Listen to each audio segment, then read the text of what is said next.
Why are you rotating me? I am the loading screen right now.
I will remember this.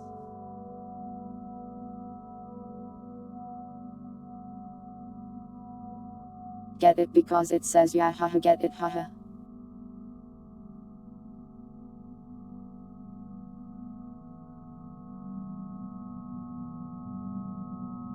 Yeah.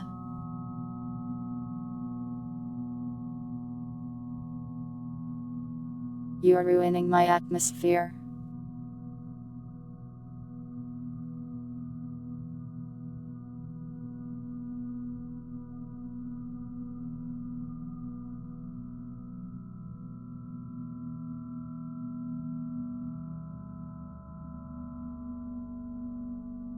Don't forget, don't forget, don't forget, don't forget, don't forget, don't forget.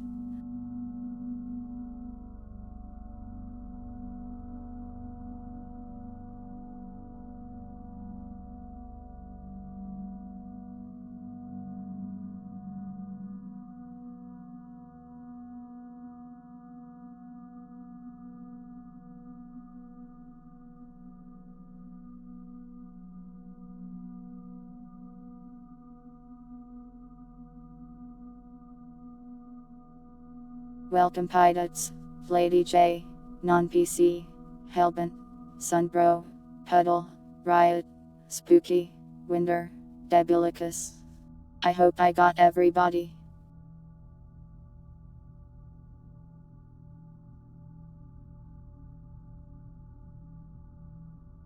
If I didn't, tell me and I will say it.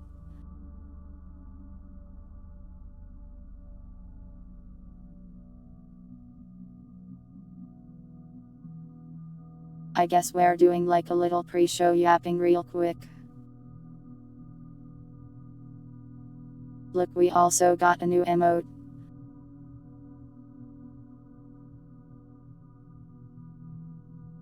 Banana.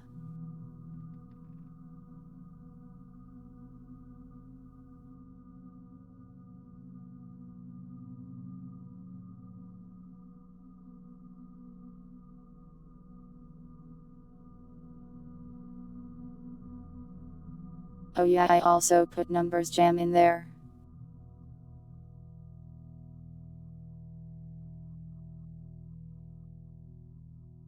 I swapped out the UP since people weren't using the UP that much. I'll put it back in when I get more emote slots.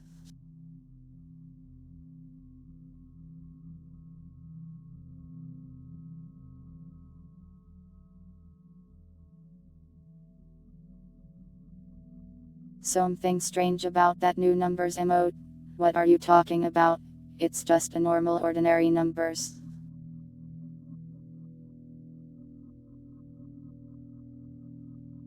Hold on, let me fix something.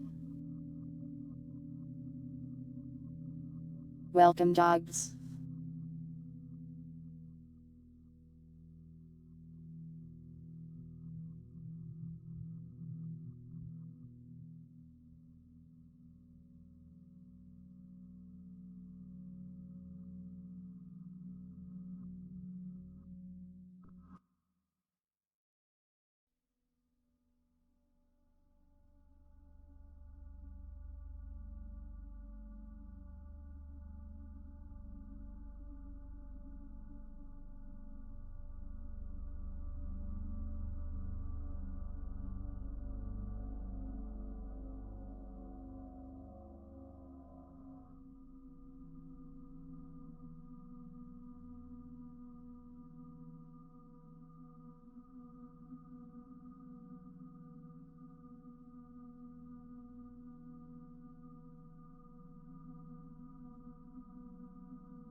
Nya. There is your Nya.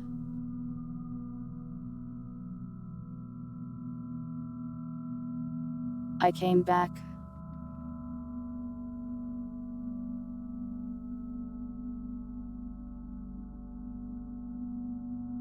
Anyways, this one is going to be weird.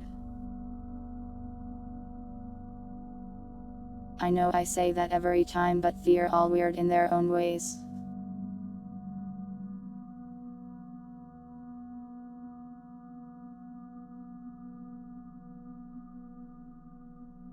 You're calling me weird all the time. Come on, I'm not that weird. At least in terms of tubers, I am relatively sane.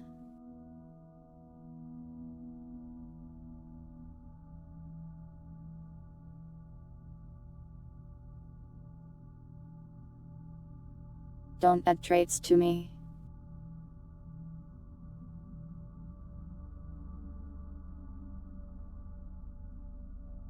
Do you guys have any questions on how this works before we get started?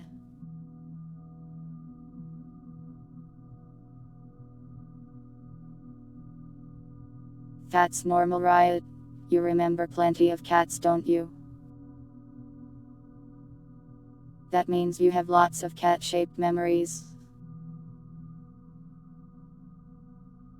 Can you get a pizza, if you find one in-game? Don't take my schizo trait, W hat the heck.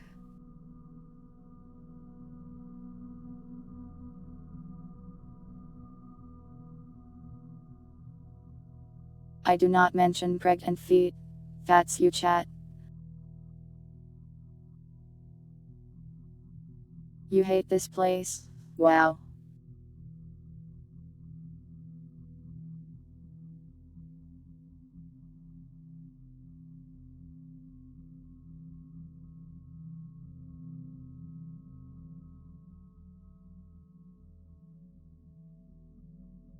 Maybe you guys haven't earned a story. Maybe I should just leave.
You wake up on a hospital operating table.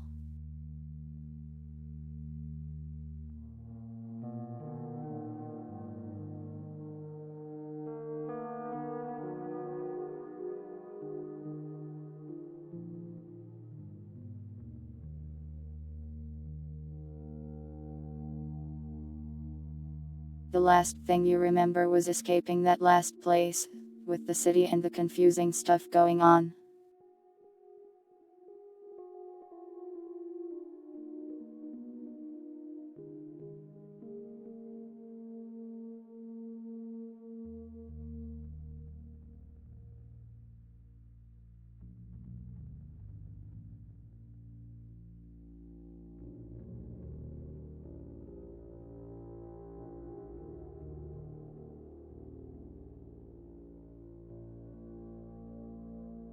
You take a listen, and you do hear things around you, lots of things actually.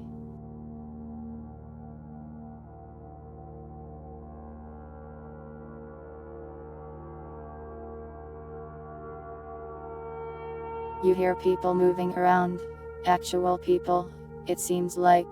You also see them.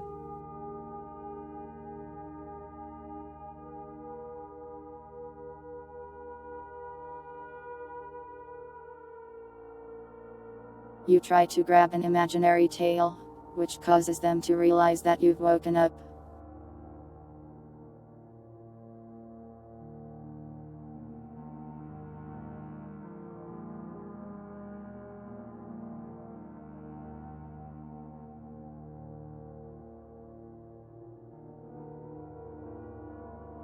A couple of doctor-looking individuals gather around you, but as you take a look at them, you see that they aren't quite human.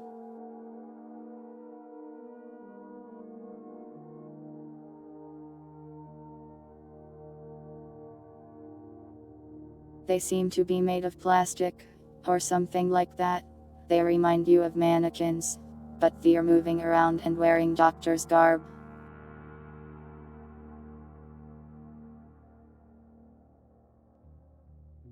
You check to see if your hands are free, and they are, and you seem like you're perfectly able to scream as well.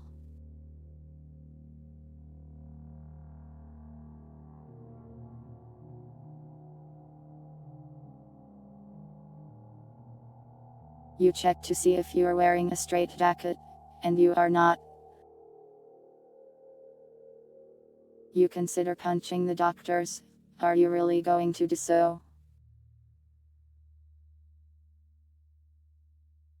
You check if you're wearing clothes, and you are.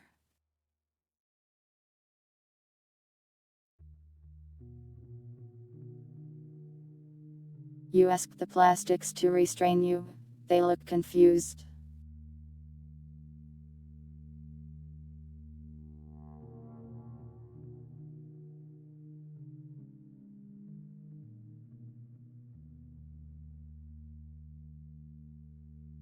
You refrain from punching. You don't seem to have your backpack at this time.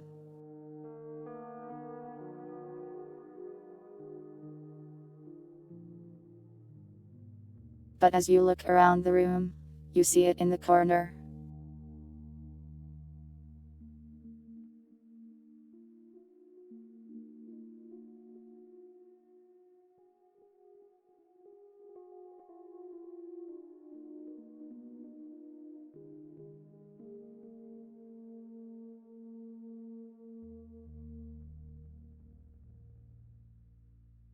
You start explaining to the doctors that you are completely insane, and they look confused.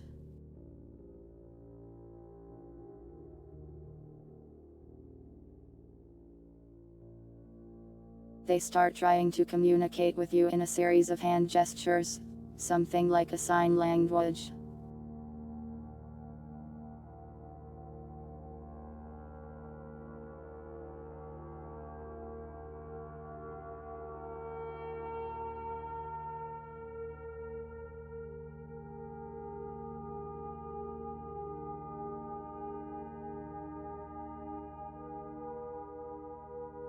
You reach for your backpack, and an armored-wearing plastic man gently stops you. It seems like they're trying to figure out what's going on with you first. You put your hands up into finger guns. The plastics just look really confused.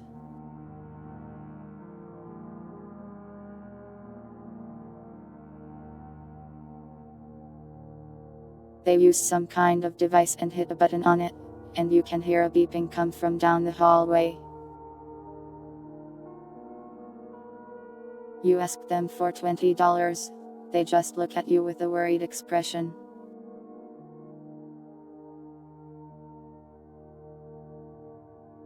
You attempt to read their sign language and you don't understand it because you don't know it.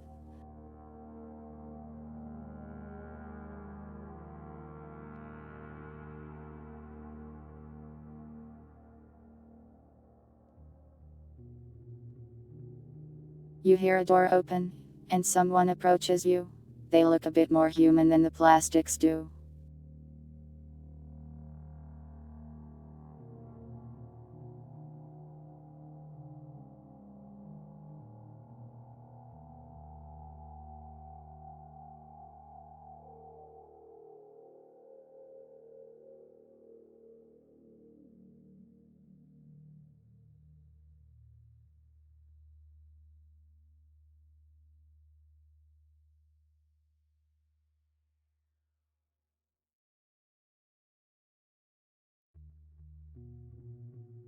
You shout, "A cat, another one, oh my god, shot," and you just confuse this newly arrived woman a lot. You try to perform a backflip but you fail and fall on the floor.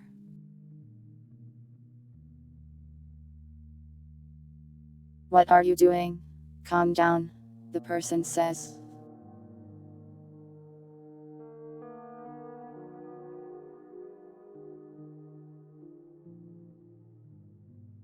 She does not seem particularly impressed, more confused or worried. You ask her why you're here, from the floor.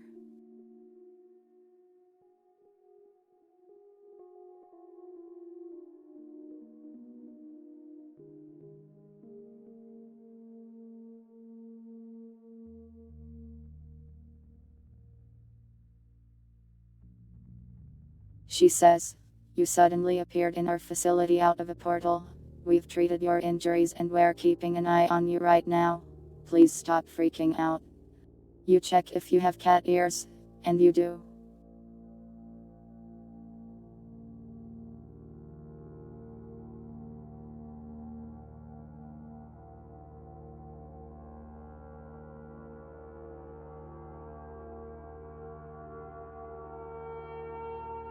You ask for her name, and she says it, but somehow it's like you can't hear it at all.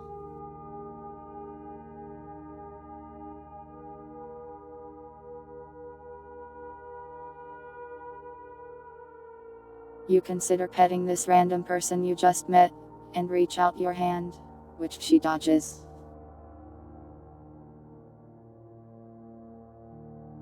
You ask if it's a coping mechanism, and she says, "No, I am real."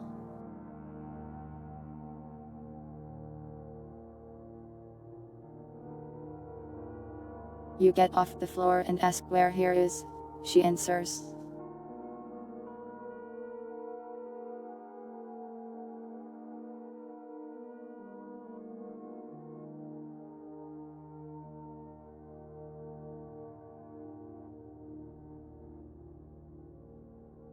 "Welcome to the research facility.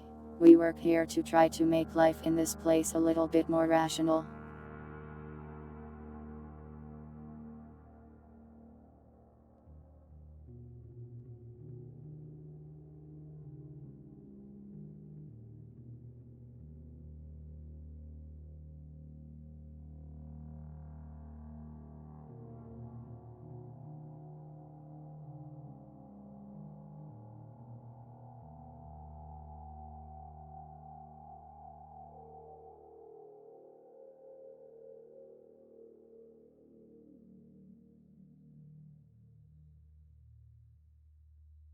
You ask why you didn't hear the name. She shrugs. "My name is. Are your weird looking cat ears not that good at hearing?"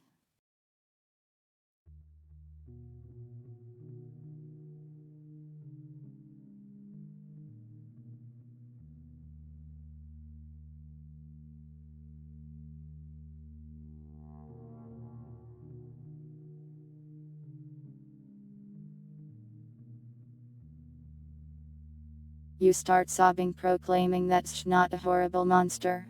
They're there, It's safer in this place. There's no more monsters. We even have a nice settlement above ground for civilians to live in.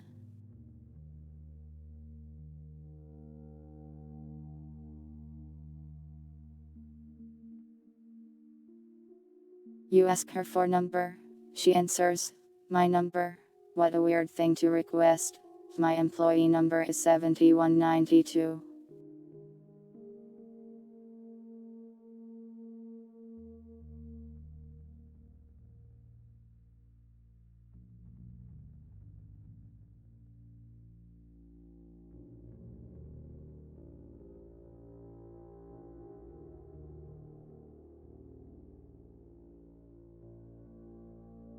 How long have you been here?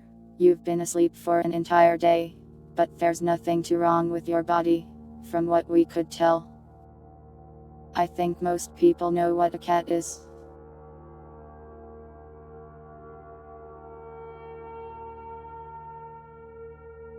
You call her cat ears weird, and she says, cat ears? I don't have any.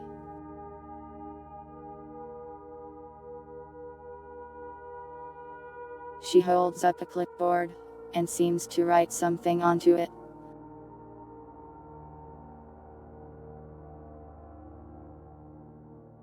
Stop crying, please.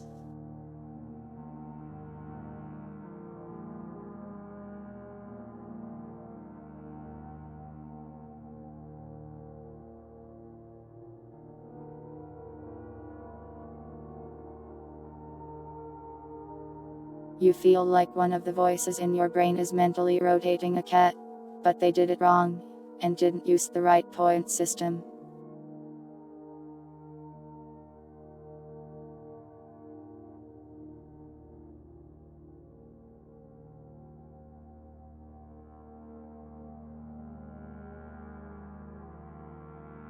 Why are we below ground? It's a lot easier to do research in an underground bunker with proper security systems.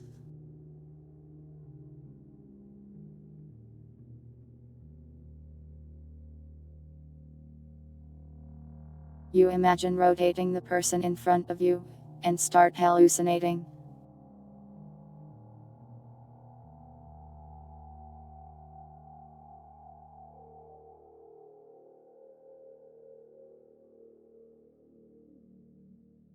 Aberration from the war. Interesting concept.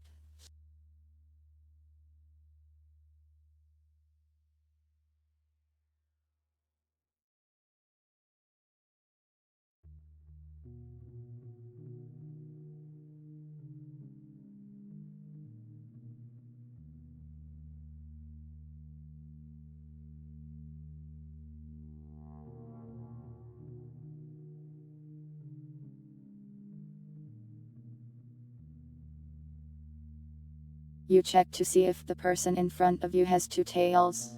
You can't tell if you're hallucinating or not, so they either have 1 or 0.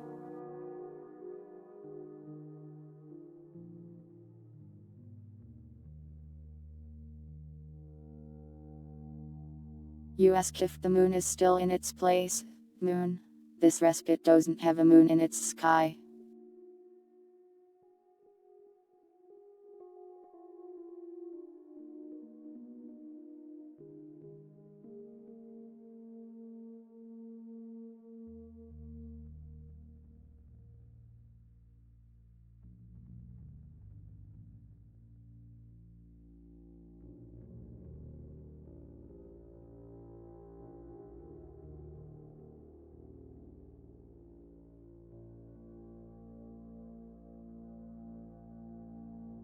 You ask her what's above ground.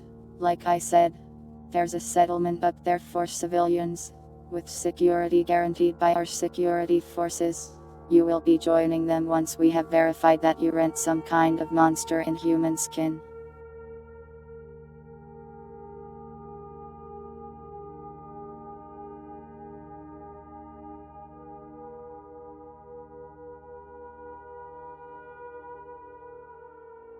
So, I know it might be inconvenient, but we're just going to have to do some tests to make sure you're safe for civilian life. Can't have you eating anybody. is all. You say the strangest things.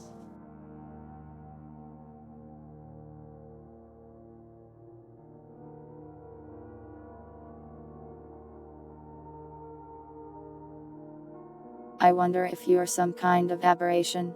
People don't usually have cat ears.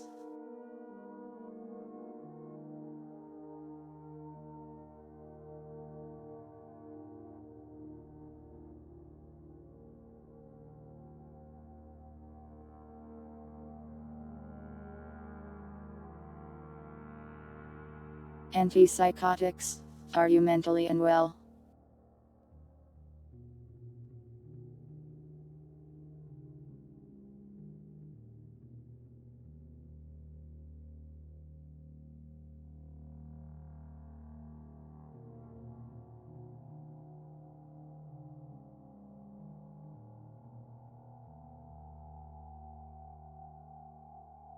An idea for cat ears? No idea what you're talking about. But maybe you hit your head when you fell out of that portal.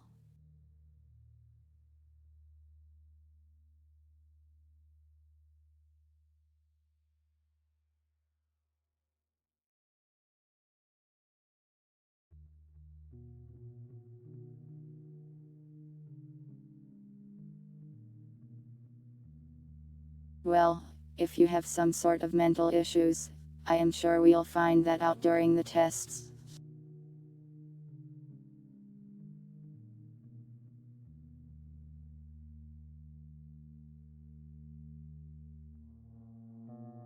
You came out from a portal, yes. Fell from the ceiling right in the cafeteria.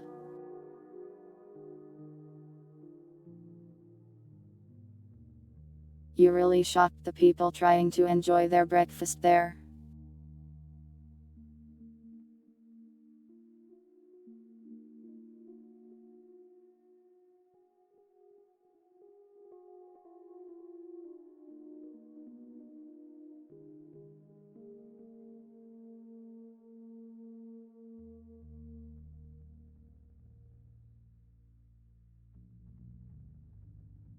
You ask her for a high five.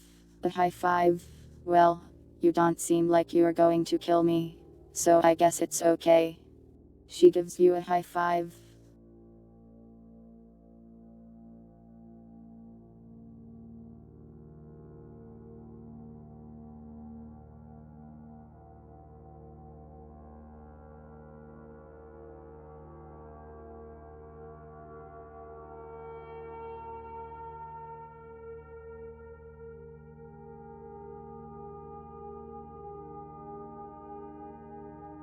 You try your best to make the high five cool, but you kind of just seems like a weirdo.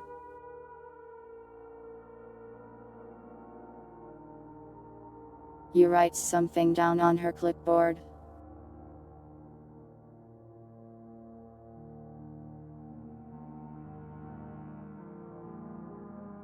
Now, do you have any more questions?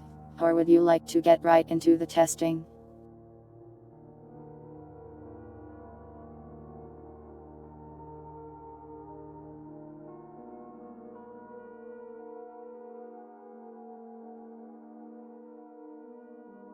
You ask if anyone in this place is not a weirdo, and she says, I am completely normal. Thank you.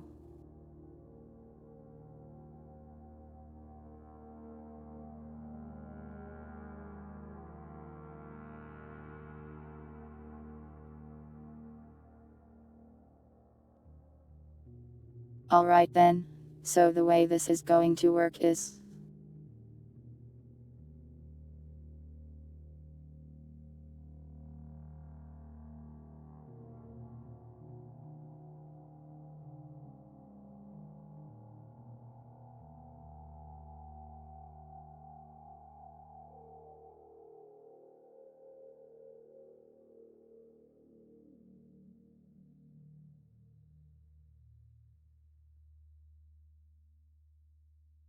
I am going to give you a number of simple, human tasks, to see if you're really a person. I will monitor you and track how you do, and after we will decide if you are fit for civilian life. It won't be anything too complicated. As long as you are a person, you should manage. If not, well, you might be some kind of creature, and we'll have to figure out what to do at that point.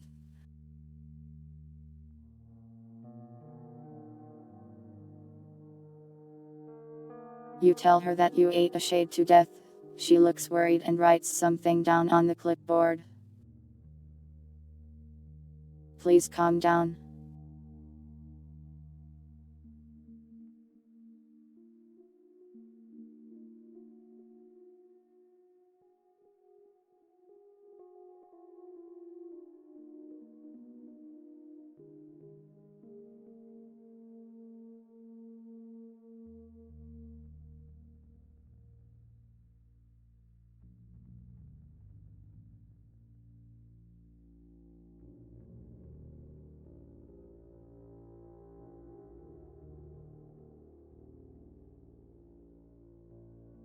She allows you to retrieve your bag.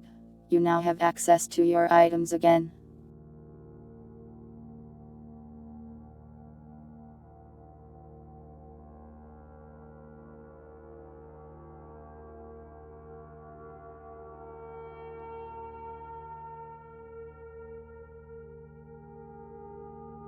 You get off of the table, and the doctors stop staring at you and go and do other things.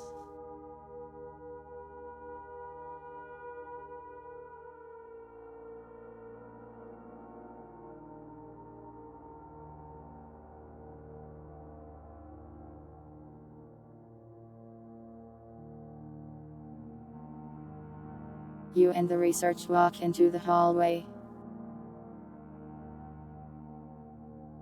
Researcher.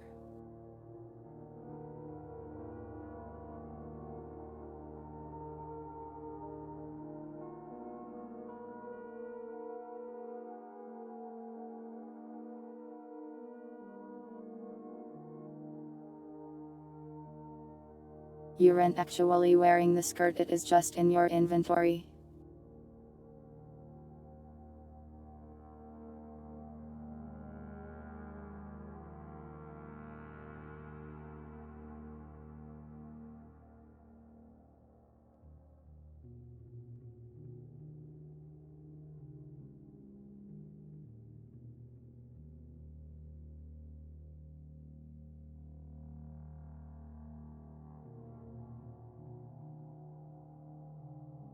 You remark about how it's nice that the facility isn't scary. We've been working very hard to make a stable place here. I am glad you're happy about it.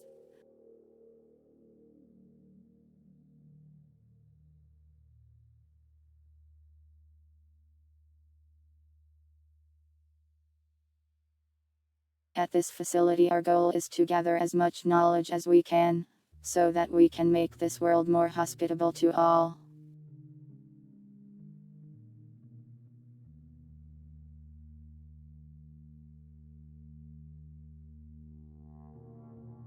Our dream is a world where people can live in peace, without being killed by monsters or suffering from things they do not understand.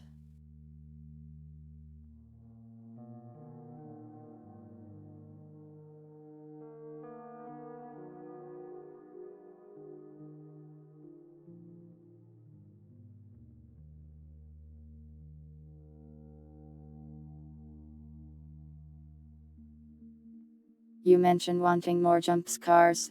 You sound just like the guys in weapon development. They're always playing pranks.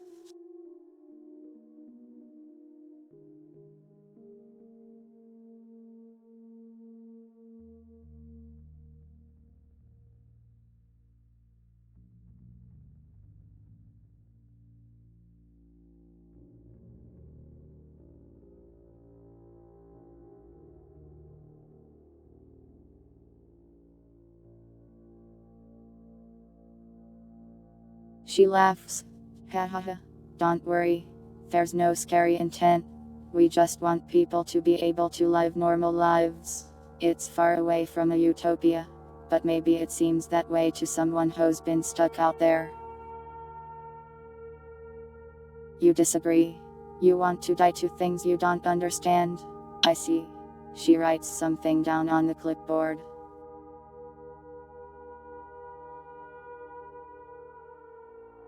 You ask if getting a switch do. What's a switch do?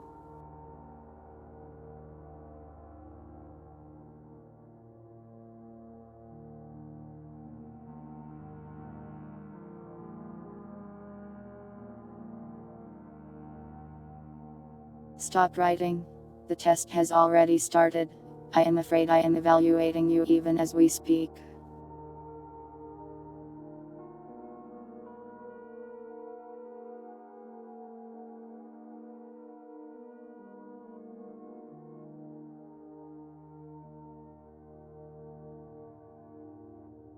A gaming console? Well, we don't have any.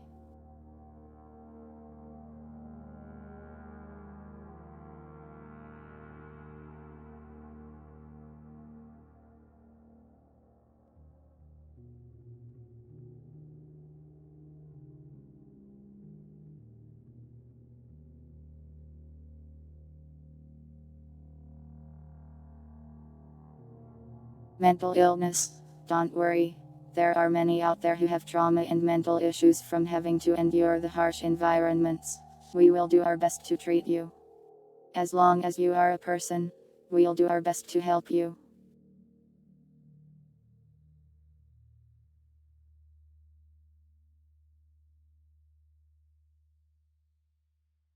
Sorry that we don't have any gaming consoles.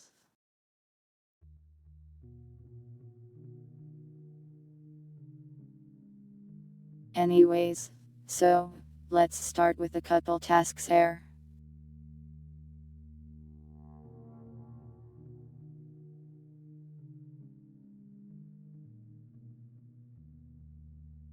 I have 3 things I'd like you to do, and you can do them in any order you'd like.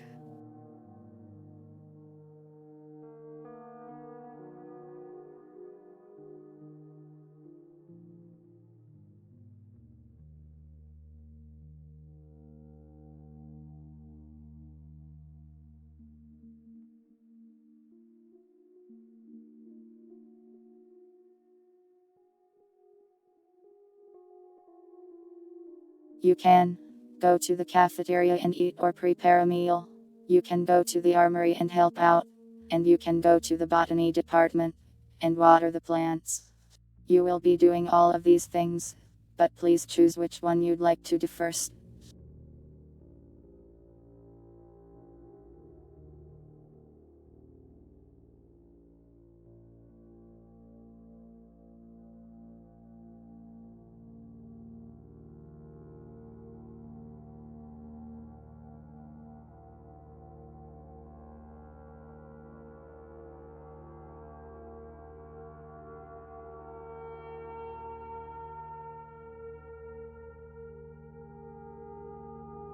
You ask about skin stealers.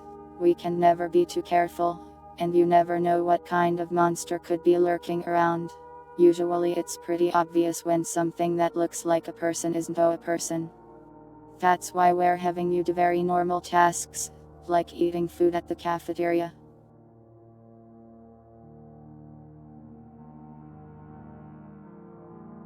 You ask for a gun.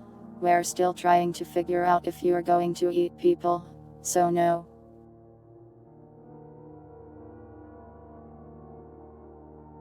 Cafeteria it is then. Let's go over there now.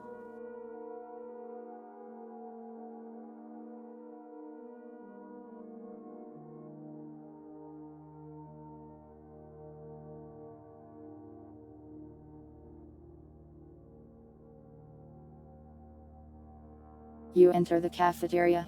It's relatively empty right now.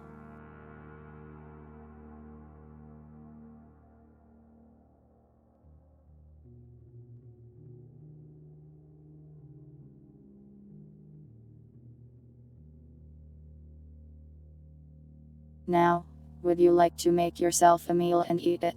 If you don't know how to cook, that is also fine.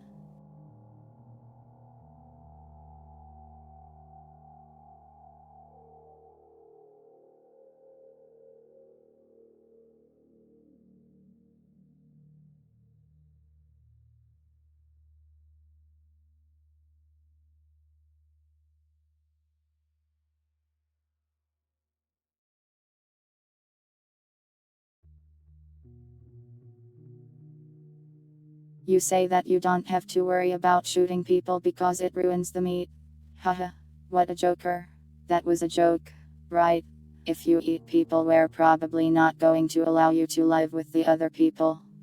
You check for a cat girl sized dent on the table, and you don't see any.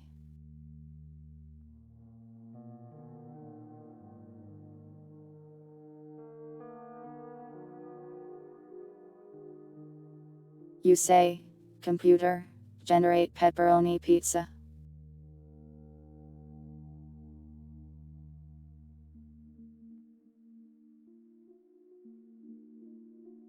We don't have that kind of system here, sadly, but I can make you a pizza if you want one that badly.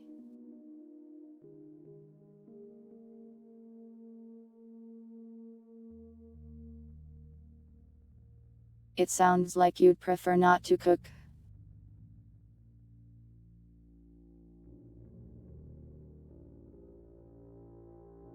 Well, let's head to the kitchen and see what we have available.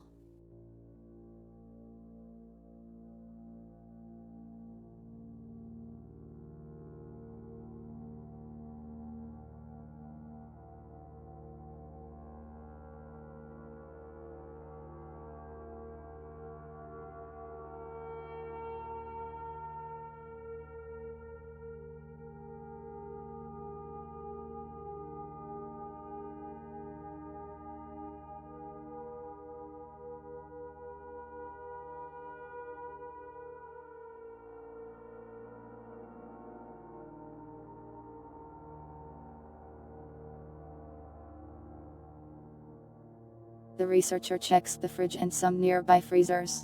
It looks like we're out of some of what we'd need. Can you go into the storage room and find some ingredients? This is also part of your task. While she is saying this, you are holding a pan and using the stove. I thought you wanted pizza.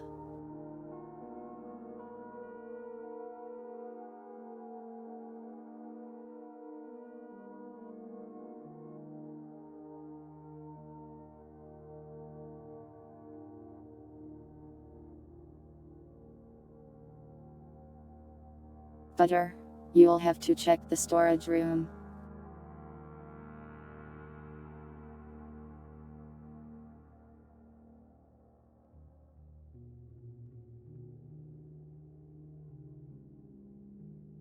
Deep pan dish pizza. Weird.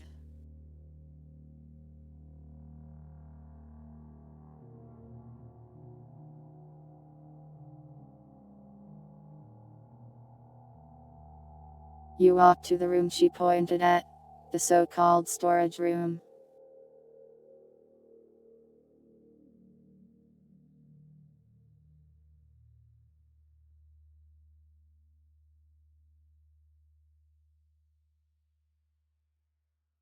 Upon entering the room, you immediately feel like something has changed.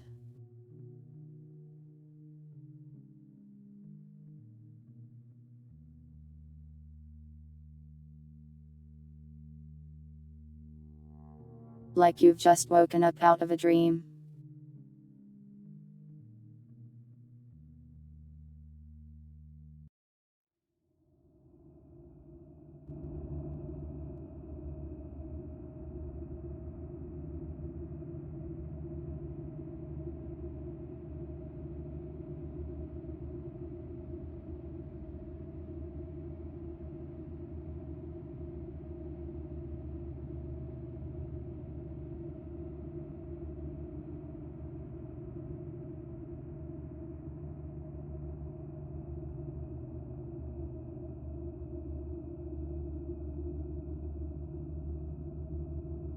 You poke your head back out of the storage room, and everything is normal again.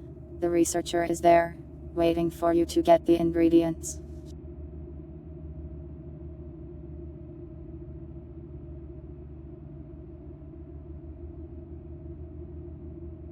It feels like you are passing some kind of something, like when you go through the door to the storage room you are going somewhere else. Or maybe, it's the other way around.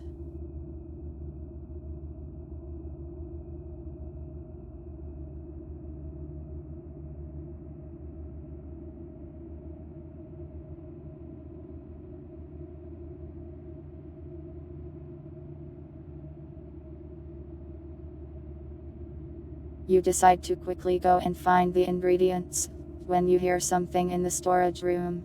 Some kind of groaning.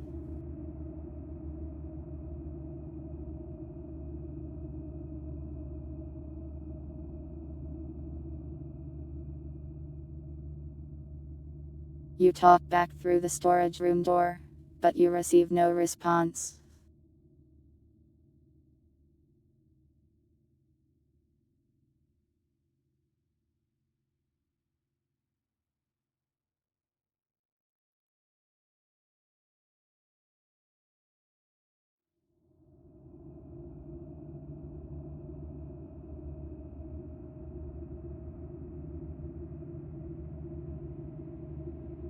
You grab a random box and then run back out of the storage room. The researcher looks at you curiously. You grabbed a box of soap. Are you going to eat that? You can read the side to know what's in the boxes. You want to try again?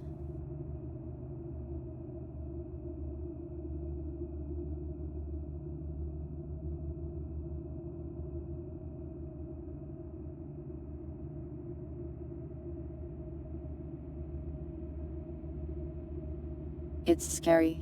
What do you mean? It's just a normal warehouse. Do you have some kind of warehouse related trauma?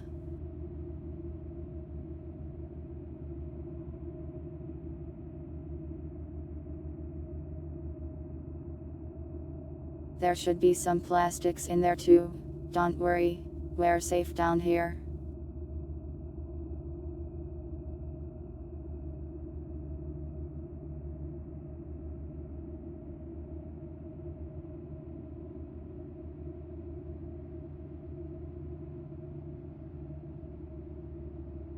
It's too dark. The lights should be on and functional.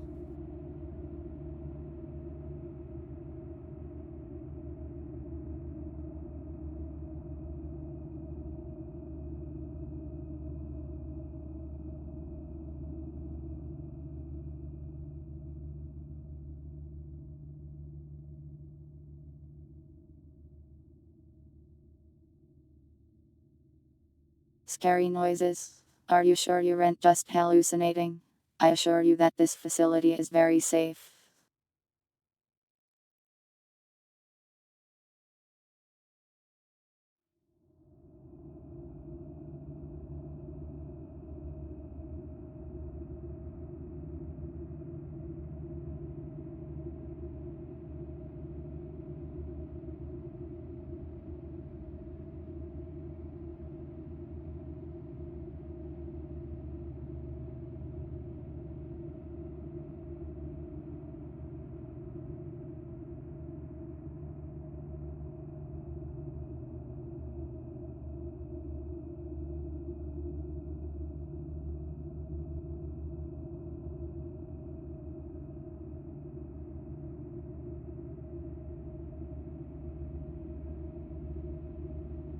You open the door for her and point in. As you are on this city of the door, the inside of the warehouse looks bright and cheerful. You can even see plastics walking around in there, moving boxes and such. Looks normal to me, she says. They wave to you.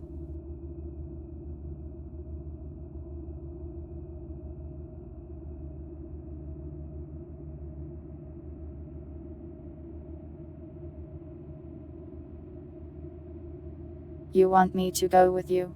Well, if you say so.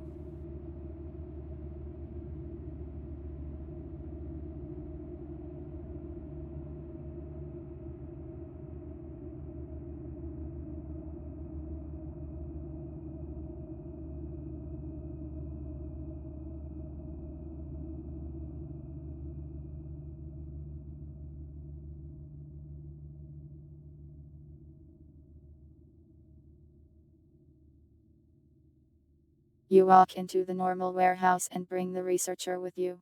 But just as before, the warehouse feels different as soon as you enter it, and the researcher is not here.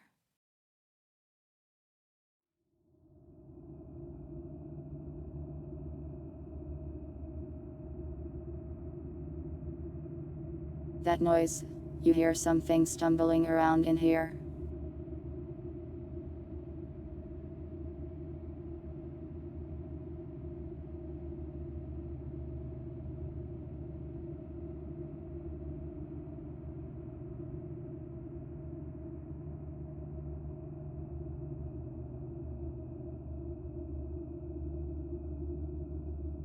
You turn on your flashlight.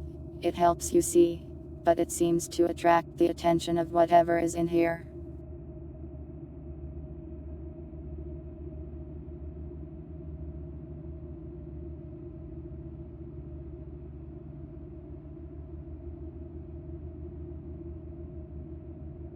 Almost immediately, a creature starts and shambling towards you, screaming and howling.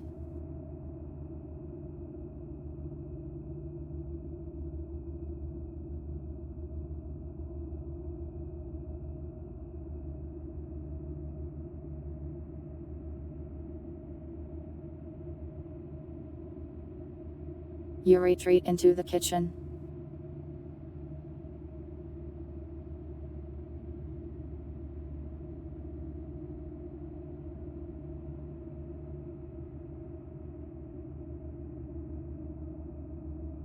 The monster does not follow you.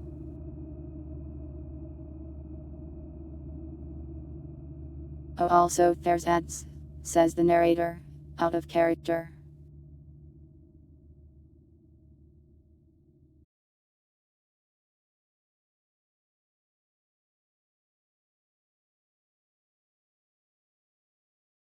I don't know what to do about ad breaks during this.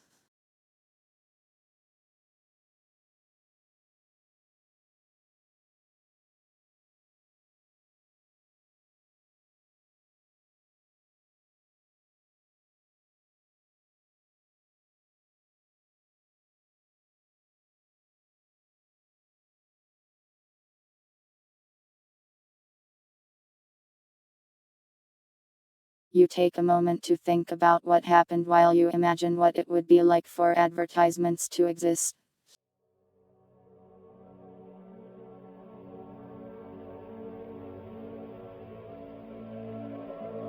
Small break, be right back.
You finish catching your breath after that experience, and the researcher looks at you with concern. You really do seem to be mentally unreal. It's fine. Take as long of a break as you need.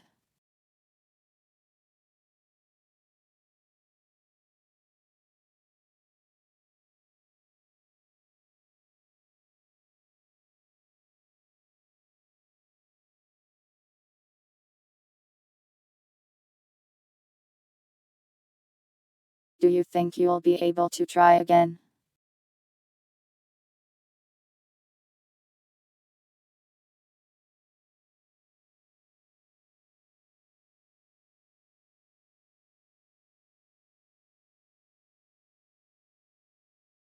You ask her if she saw the same thing. There wasn't anything in there but plastics. Are you afraid of them? Maybe you haven't encountered any, but they're just like you and I, mostly.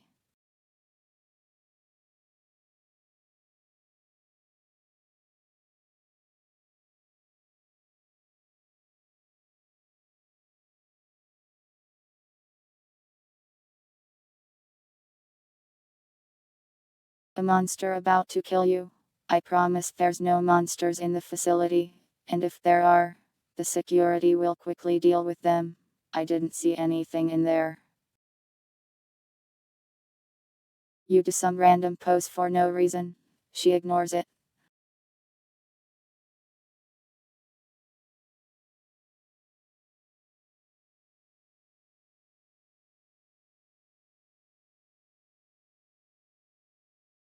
She doesn't seem to have seen the same things that you saw in there.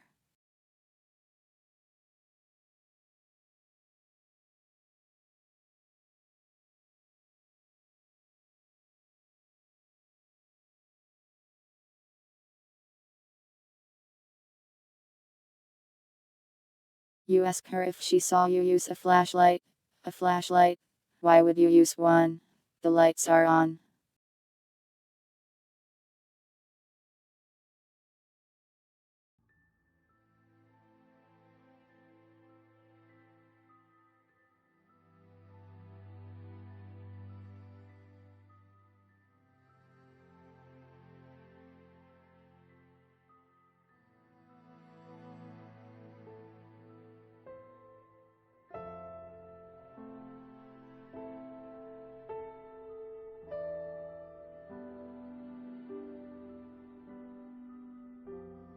You bring up a theory about being insane or teleporting between timelines.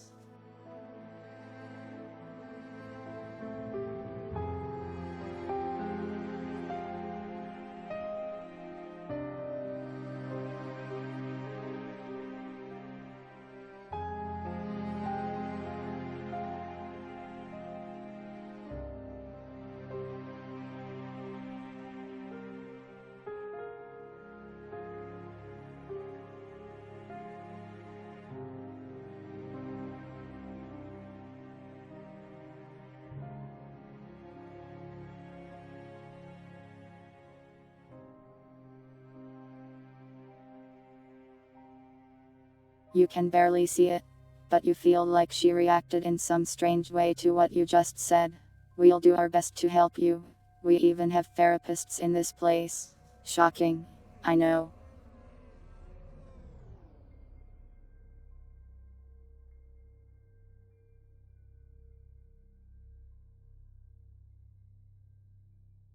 You get up from where you're sitting, and look through the doorway again. The lights are on from this angle, and the plastics are working hard moving stuff around.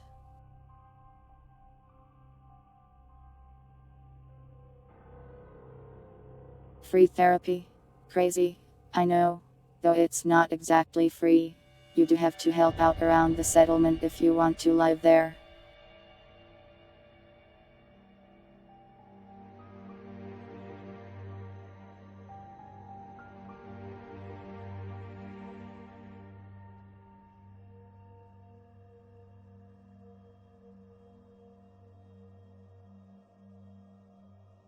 You want to try again? And without me? Very brave of you. Please do your best.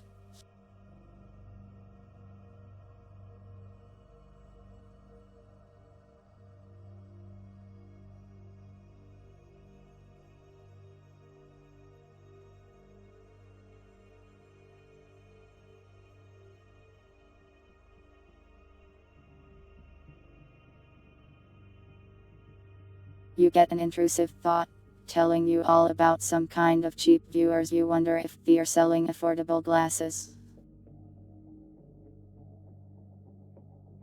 Thanks for the follow, Shadow Knight 900.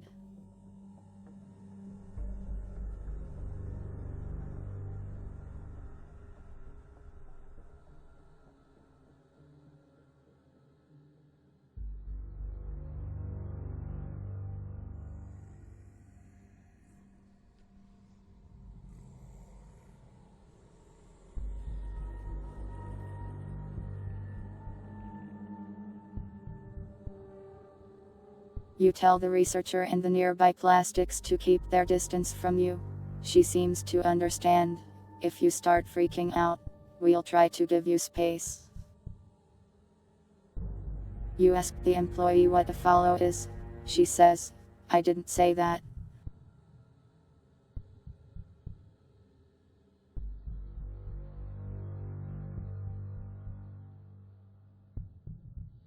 You steel yourself and walk back into the warehouse.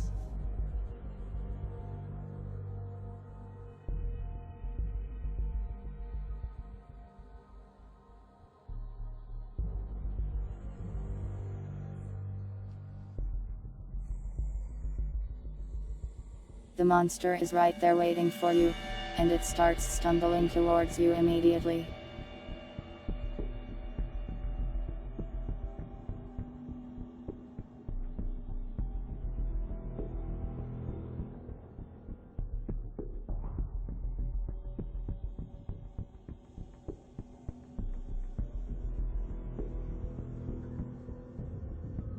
You mock the creature for its lack of arms.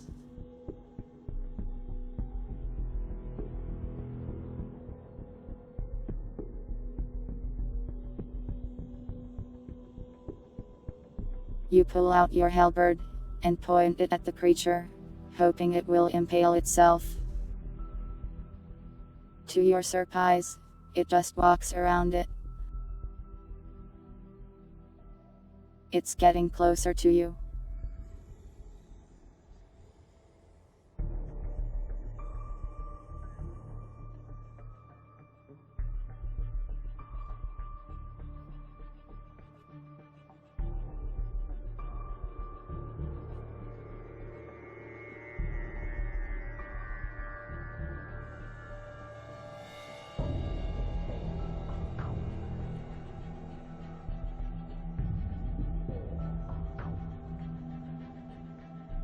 You swing your halberd, knocking the creature back and leaving a nasty cut in its side. It gurgles and grumbles at you. Its body is vibrating.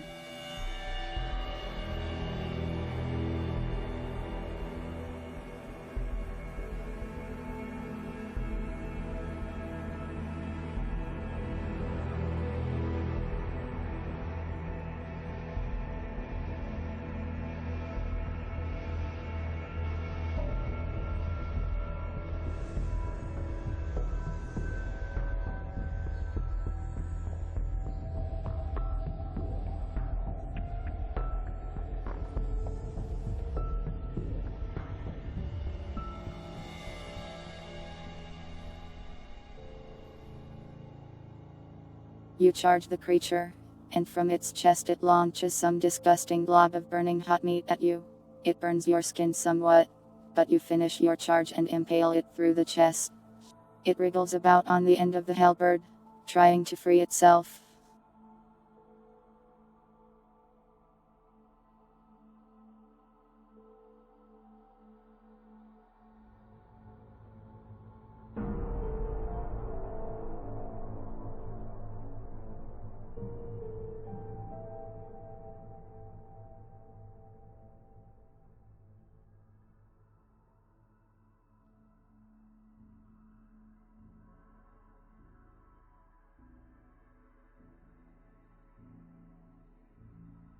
You pull out your hammer as the creature is on your halberd, and you beat its skull in with the hammer.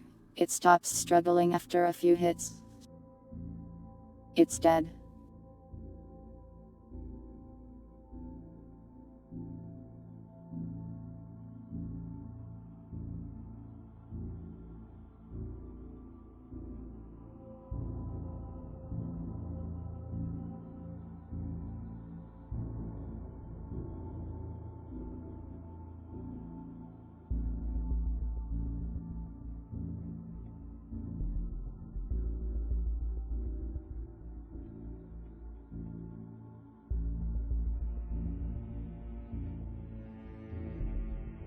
You get up, breathing loudly.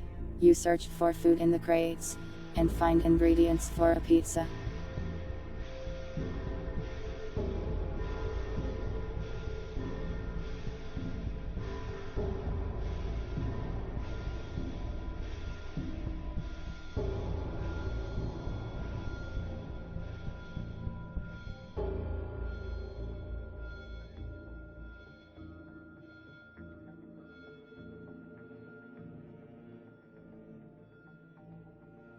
You toss the dead body into the other room, and from this side, it looks like it's gone into a desolate looking kitchen. Old, dried blood is splattered on the floors and walls in there.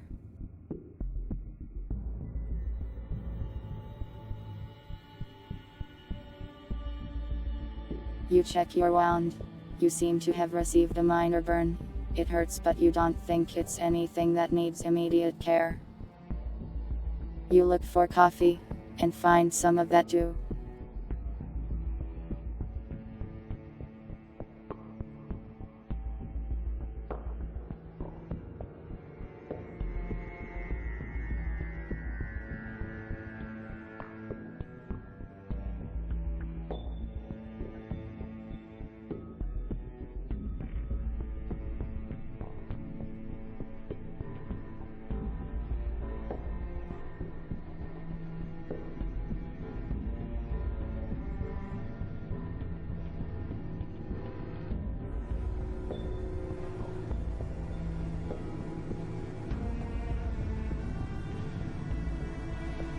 Though, in your search for coffee, you find what appears to be the remains of a plastic. It's like a statue that's been broken apart, and scattered onto the floor. There's some kind of object there too, a weird looking black metal cylinder. You listen, and you don't hear any other monsters in the room. You don't find whatever liquid Crisco is.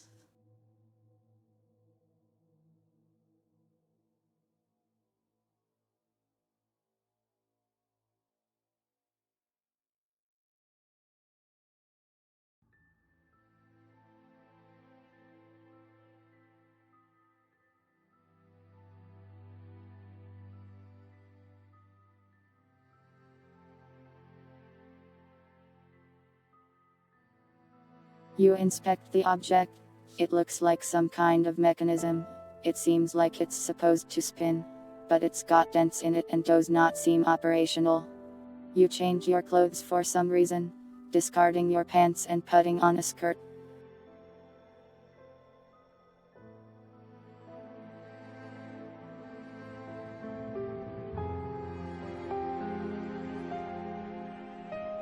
You grab the core.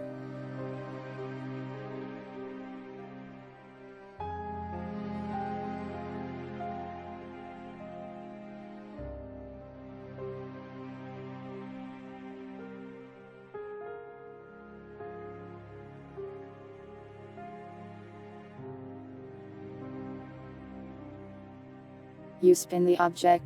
How fun.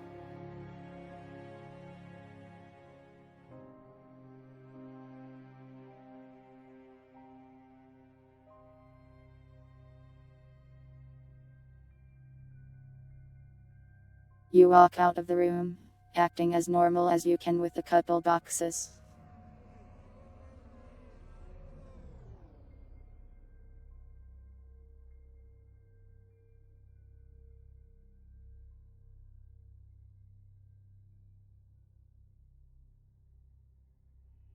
The researcher is there waiting for you.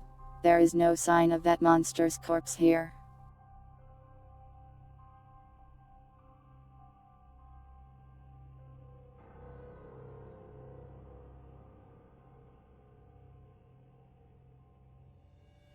Your skin is still burned, and you still have the boxes and the ruined core.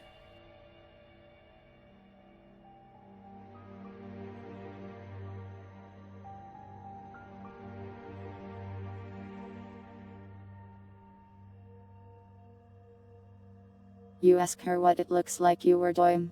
She says, you went in and grabbed the boxes.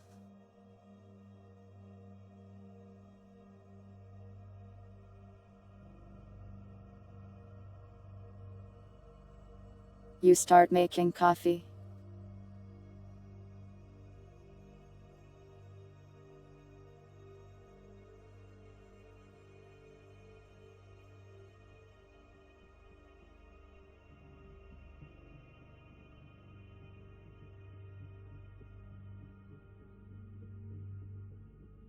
You ask for praise and she says, there, you did a good job. You didn't even freak out or panic at all this time. She gives you a head pat.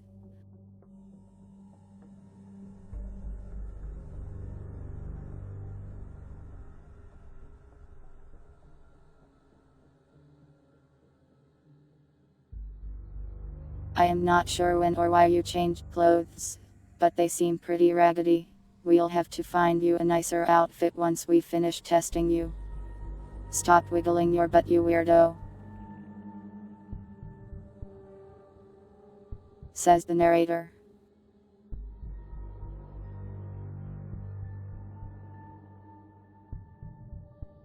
I'm going to call HR on you, says the narrator.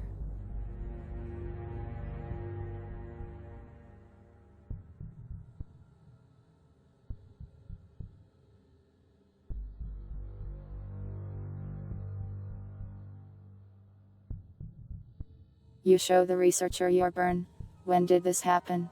We can head back to medical if you want.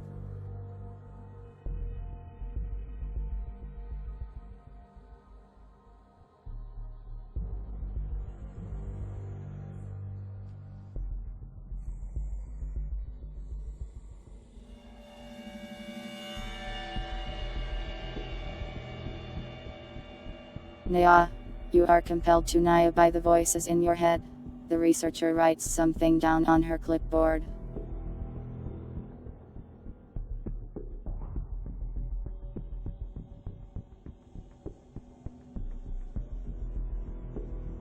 You show the researcher the ruined core. You found this in there. That's very strange. Can I take this?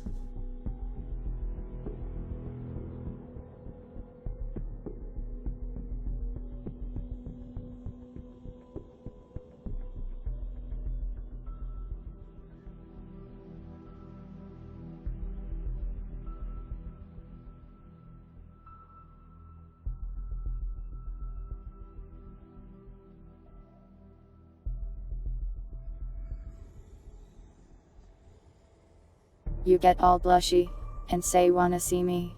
In medical. She looks at you and says, medical is the location where injuries are treated.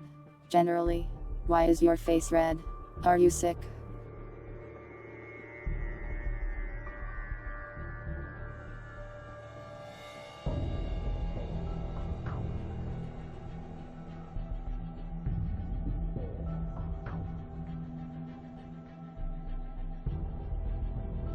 You give the core to her, and ask why she wants it. Well, these cores are indicative of a dead plastic. It's odd that there would be one where one hadn't died.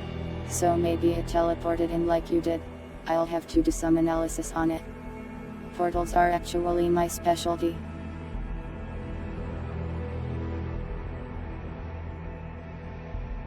You pretend to cough up a hairball. She hates that.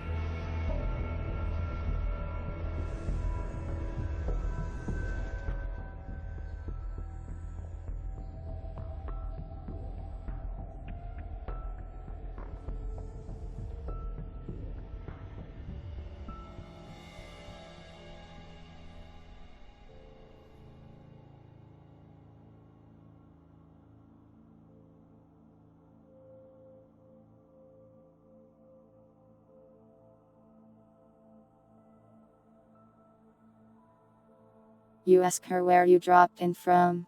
She points at the ceiling in the middle of the cafeteria. You feel right from the ceiling right there and landed face first onto the tiles. Destroyed plastic body. There isn't one in there.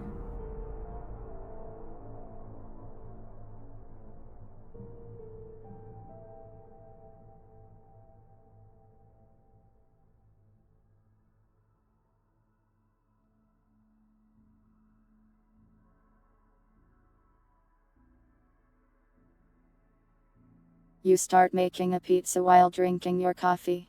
She notes down on her clipboard.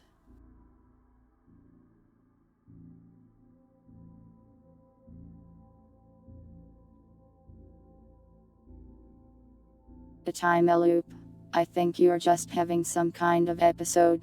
Please relax.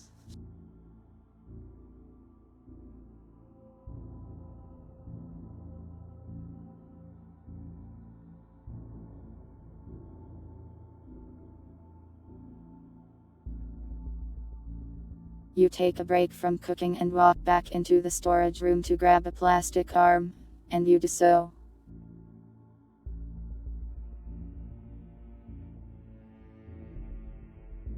She is horrified at the sight of it. What the hell?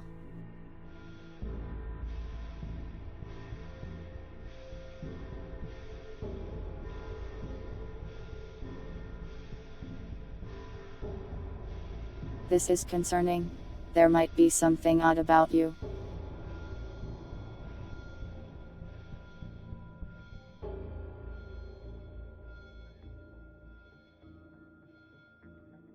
You say, I am a cat girl, as you eat pizza.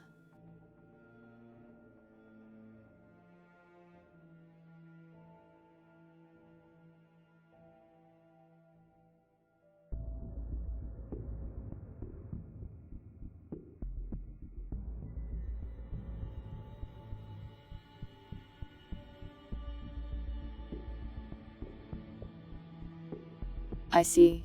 So maybe there is something off about you. Perhaps your body is unstable and can take things from places other than here.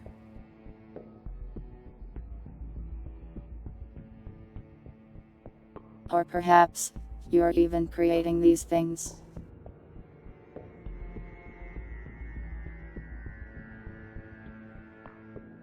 You cry as you eat the pizza. It's really quite tasty.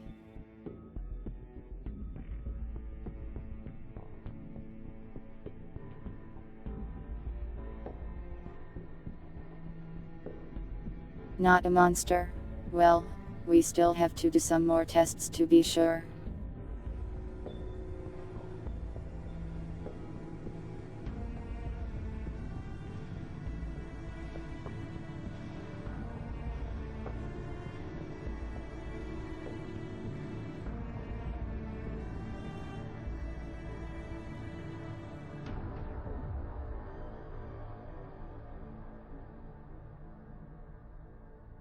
Describe how the warehouse looks to me. Well, you can see it, can't you? The lights are on. The plastics are moving crates around. It's a bit cold, I suppose.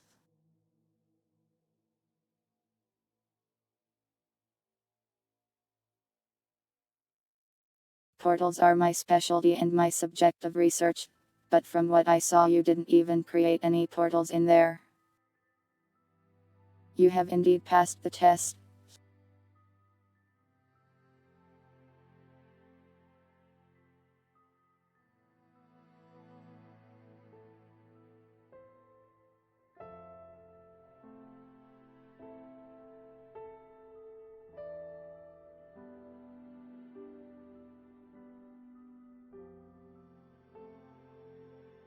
You explain to the researcher that when you walk in there, the lights are off and there's a plastic corpse. She seems to think for a moment.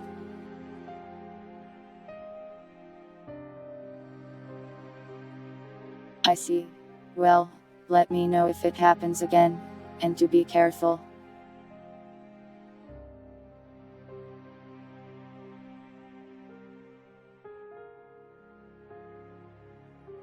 For now, we can move on to another task.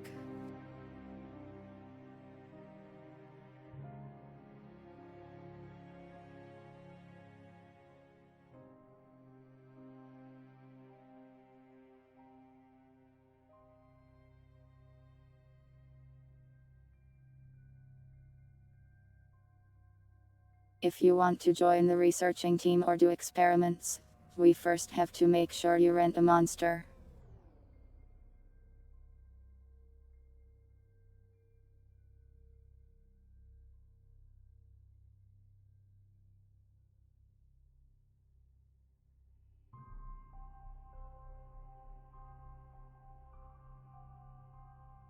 The other two tasks: go to the armory and meet the security forces, and go to the botany department and water the plants. Which would you like to do?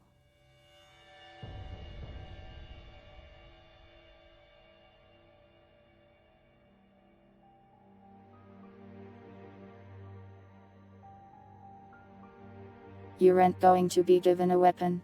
Sorry.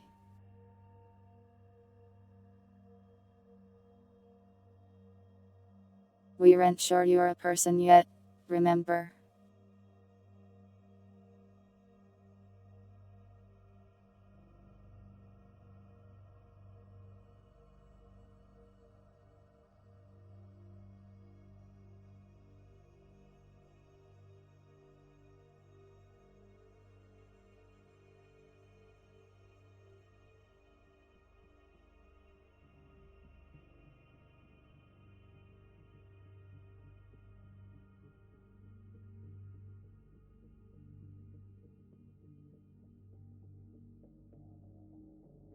I can understand your fear of the security forces right now, but don't worry.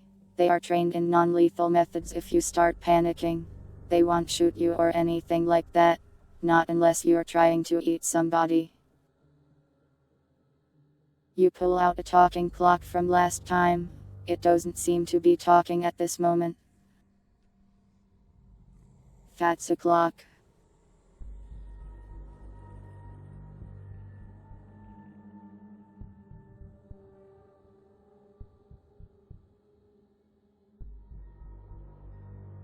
I see.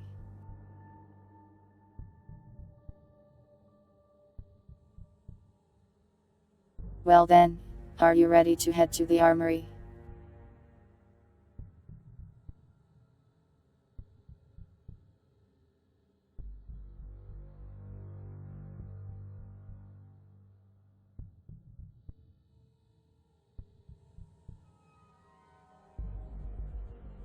That's true. Knowing about time is important.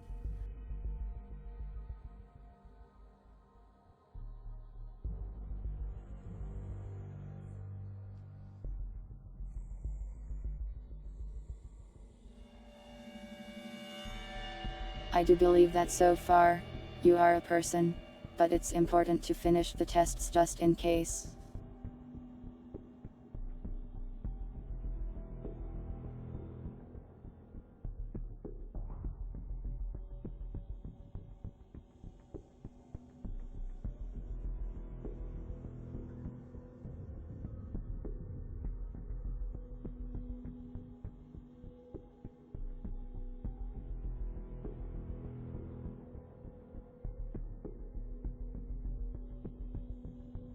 You and the researcher head out of the cafeteria, and over to another room.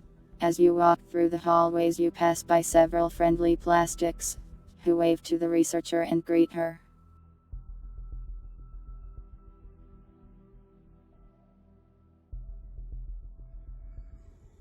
You tell her about all of your human traits, which concern her slightly, but she just keeps walking.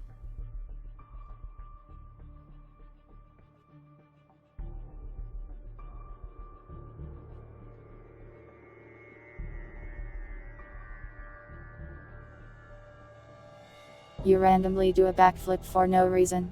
Please don't do that, the researcher says.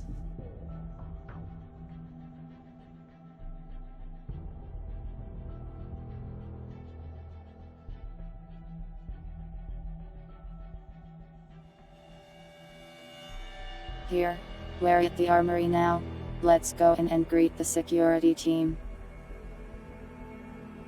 You walk into the room.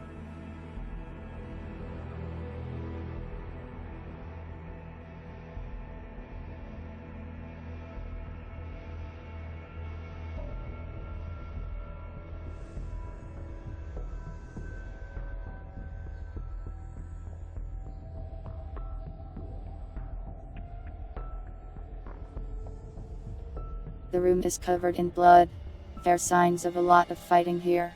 Bullet holes in the walls, scratches on the floors and walls. The lights are flickering. Some of them are completely destroyed.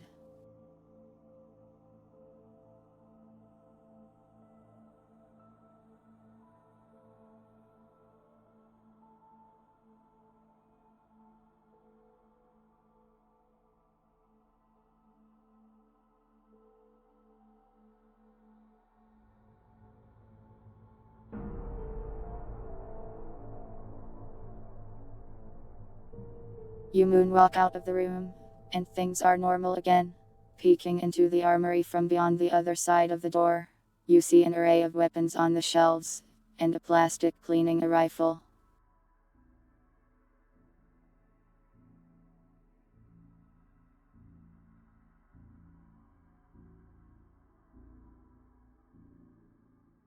You ask the researcher what she sees. Just normal armory. Plastics cleaning guns. Some people in there are practicing their shooting.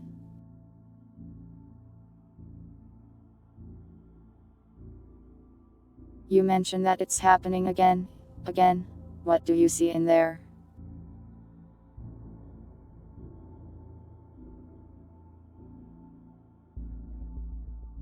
You consider holding a girl's hand. Numblushy.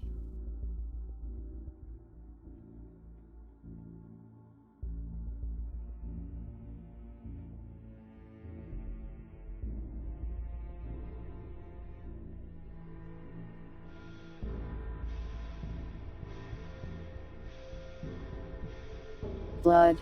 That's odd. Are you sure it's not a hallucination?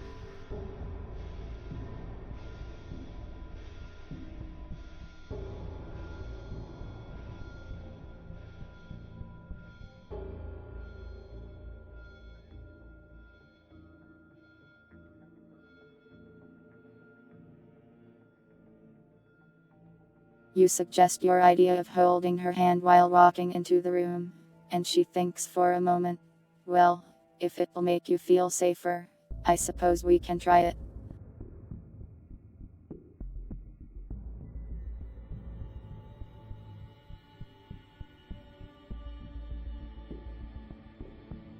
This is a purely professional handhold though, don't get the wrong idea.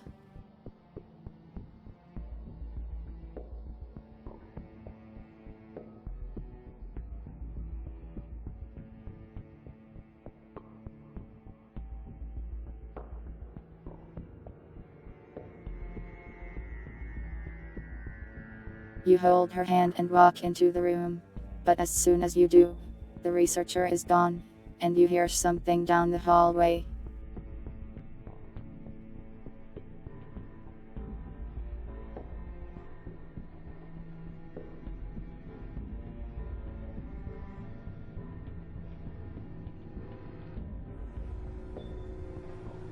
A faceless clawed creature has rounded the corner.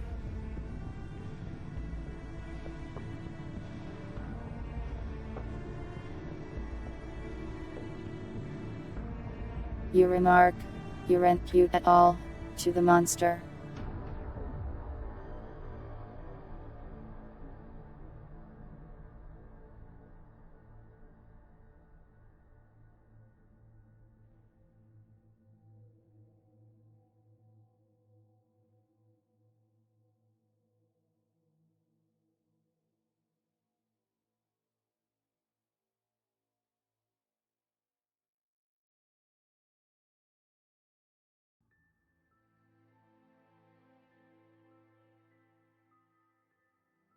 You consider pulling out your gun. You consider pulling out your halberd. But you are conflicted and can't do both.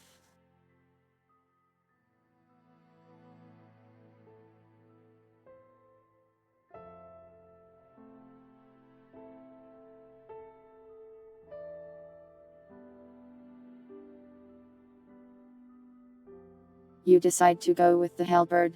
By popular inner voice vote.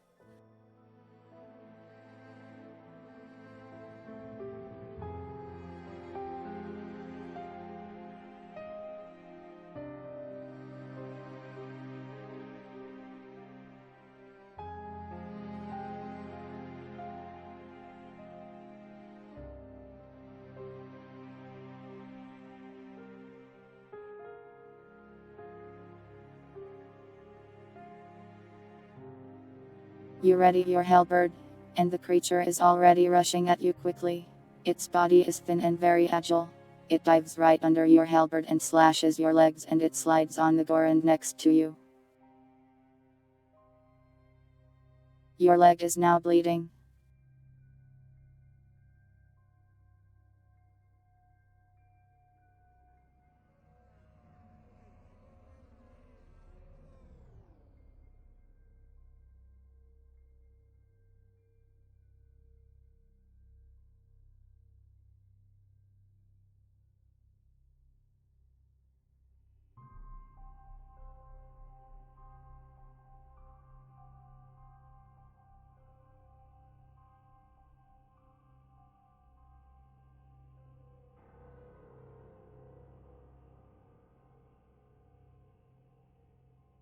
You spin around, grazing the creature with your halberd, but you are having some difficulties due to the length of the weapon. The walls are very close and you cut into them as you try to whack at the creature.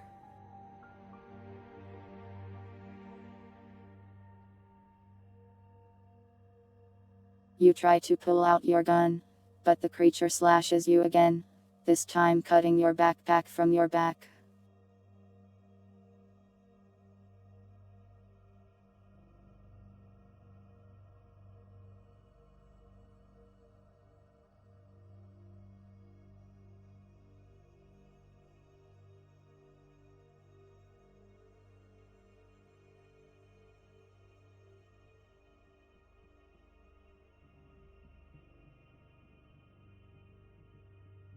You throw the clock at it.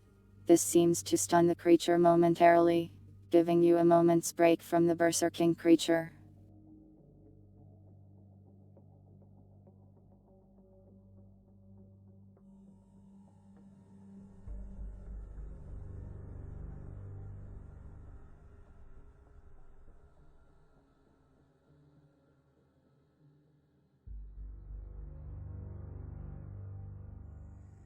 You take this time to rummage through your backpack, and you throw a blue vial at the creature.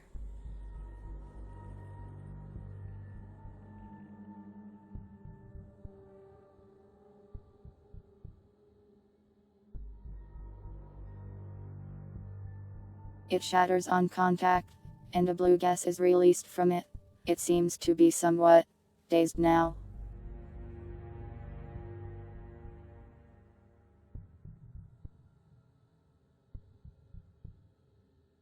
It's like the monster has lost all of its ferocity, and now it's just kind of standing there for the time being.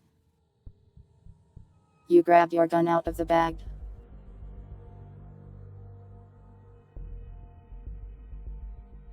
And your hammer too.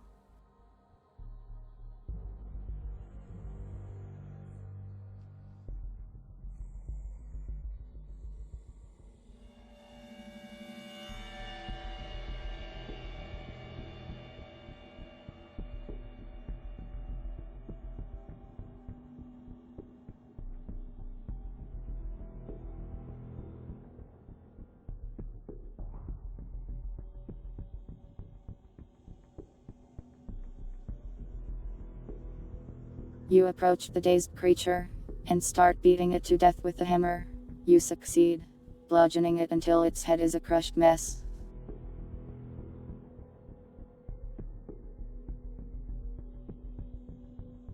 Eventually its corpse stops twitching, and there is no more movement.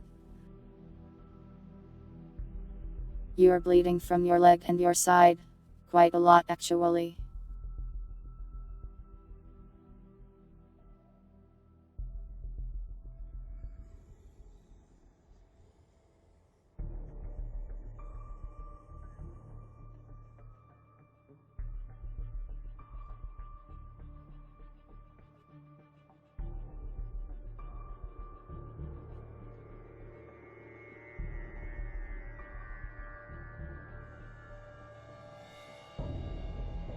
You put your guns away, collect your clock, and consider giving yourself first aid.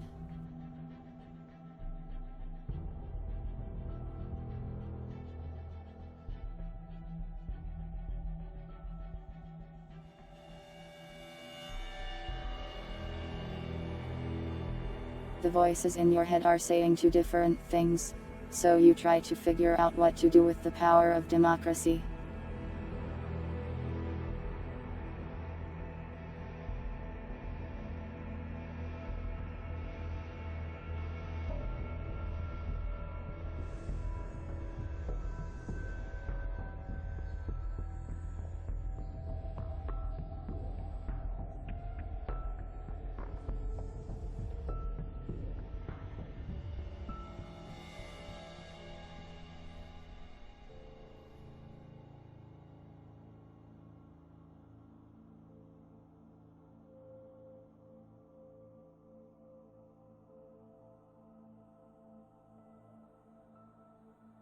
The voices in your head decide that it would be best to leave the room.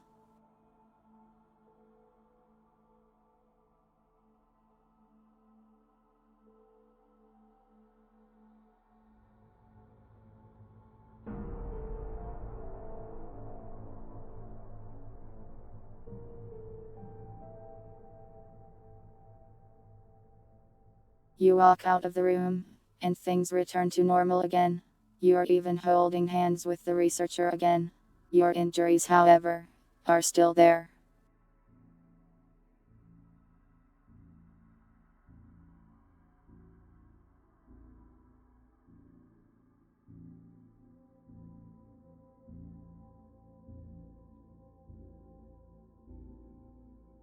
You ask for medical attention, she says. Huh? Why?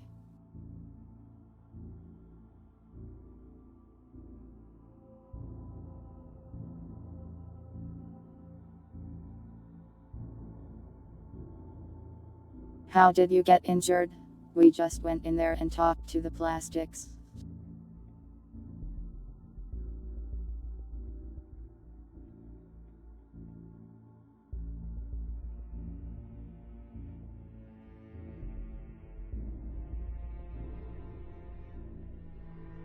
She notices you're bleeding. She looks very confused. She quickly brings you back to the medical room.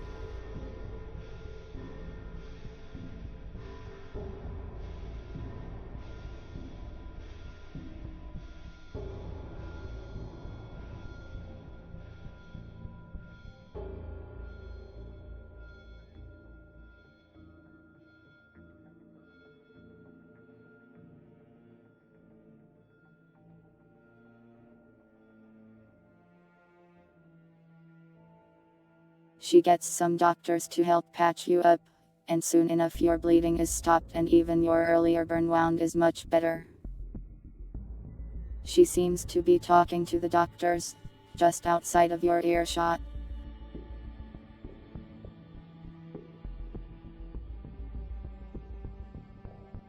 You remark that the room is stressing you out, and the researcher comes back over to you.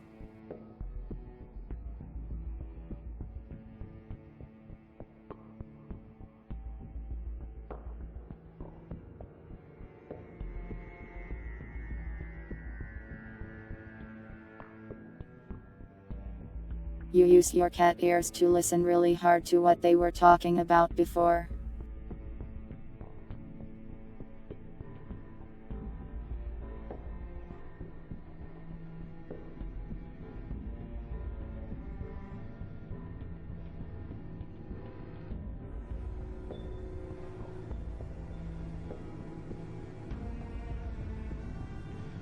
It seems like she was describing what she was seeing. From her perspective, you normally walk into the room with her, talk to the plastics, and completely the task normally.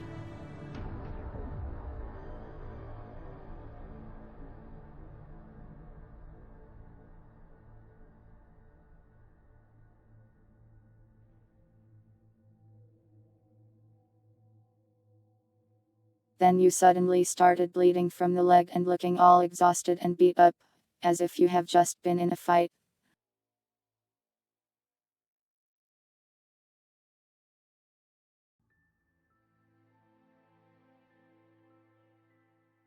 You try to pull yourself about Alice, but you don't hear her.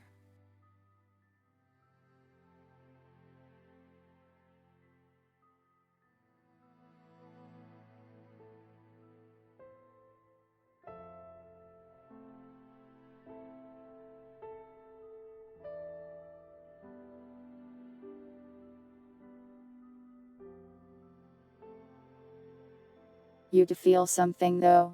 You feel like you know she can hear you, but somehow she can't respond to you right now. Something about the place you're in, maybe.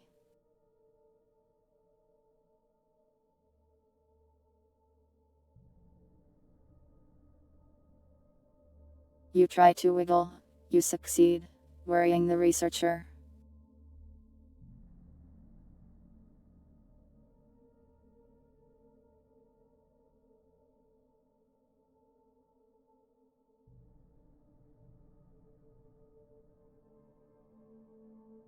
So, you want to tell me what happened?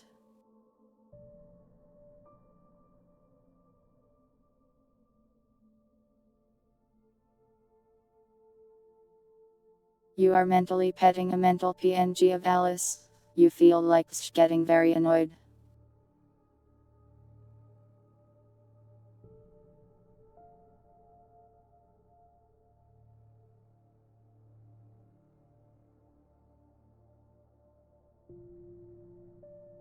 You describe everything that happened to you. She writes this all down on her clipboard.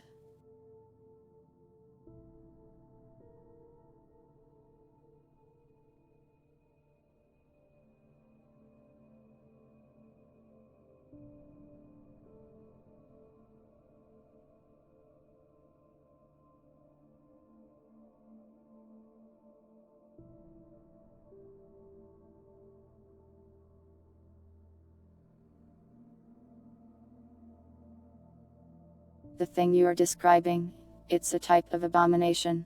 People usually call them demons. It's very odd that one would be in the armory.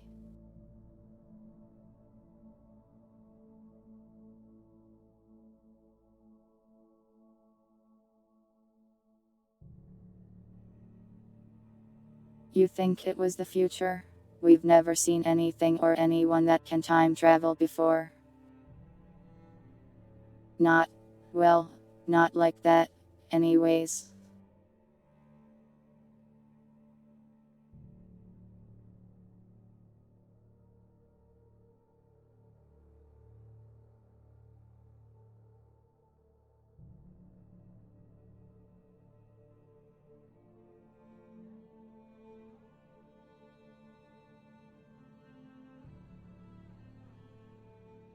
My current theory is that you are hallucinating, and that somehow your hallucinations are damaging your real body.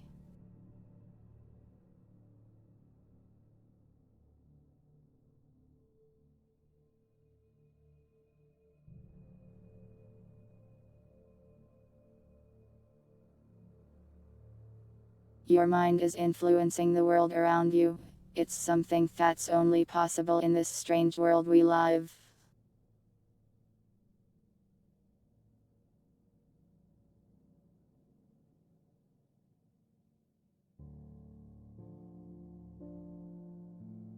Do I ever feel like everything is a memory? She goes quiet for a few moments.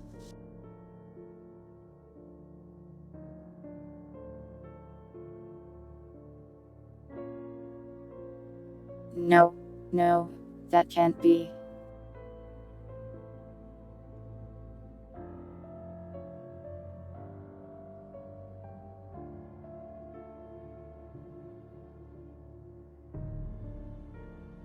Anyways, are you feeling better now? No more injuries.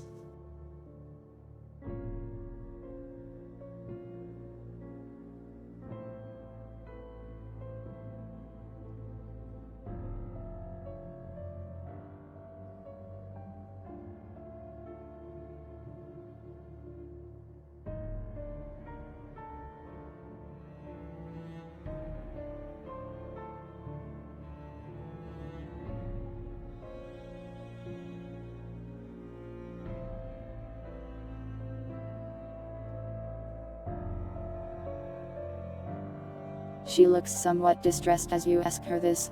Let's just hurry up and get this test done. We're learning a lot about your unique condition this way. We'll find a way to help you, I promise.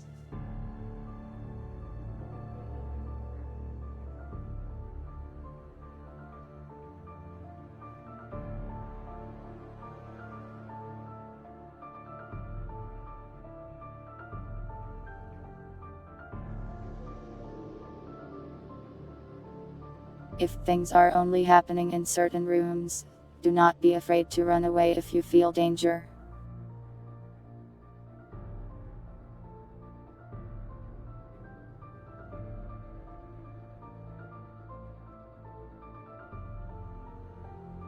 There is no need to stand and fight.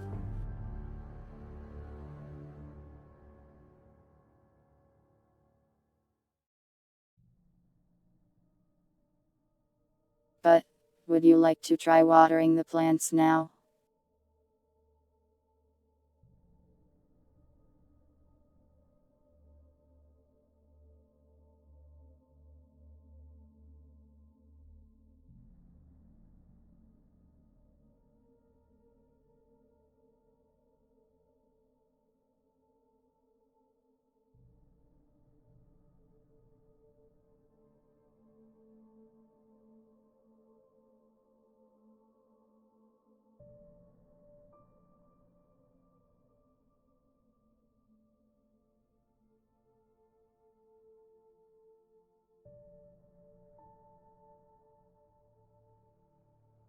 Alright.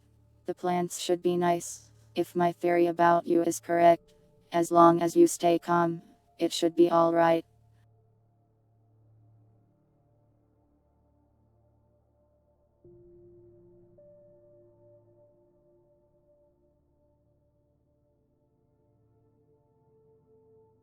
You want to go back to the armory? Well, sure. We can stop by there again if you like. Are you sure you'll be okay though? What if you hallucinate another monster?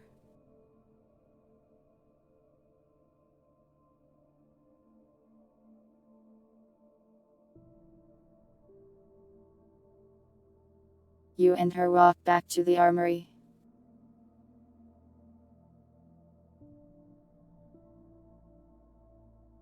You enter the room, and it's still covered in blood.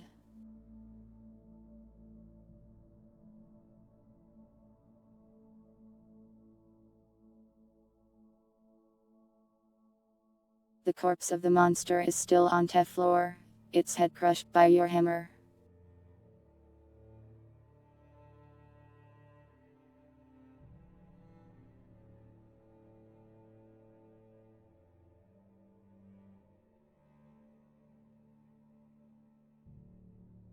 You remove one of the monster's claws. It's quite sharp. You store it away.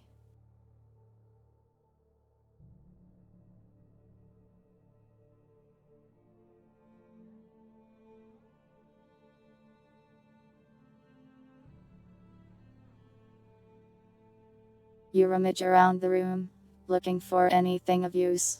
You get some blood on your shoes.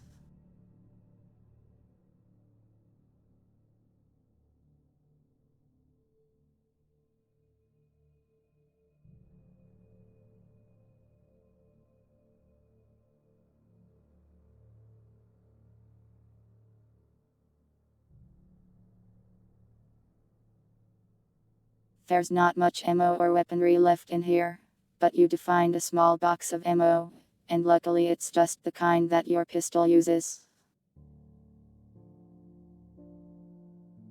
You now have 13 9x19 bullets.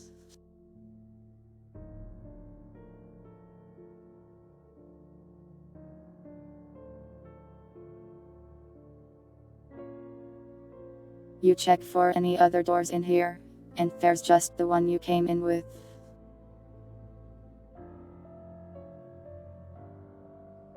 You see some more dead plastics in the room as well.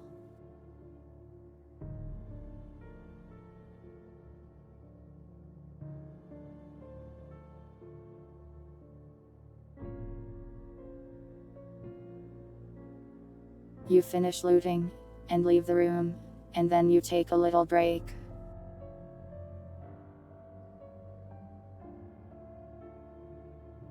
Because it is break time.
You finish looting the room, and you think you've found all the ammo in it.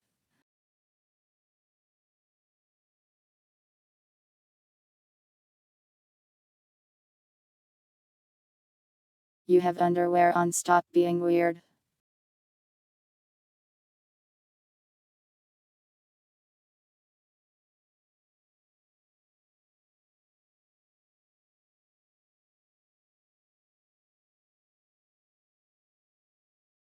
You try to talk to Alice, and surprisingly, you hear her voice.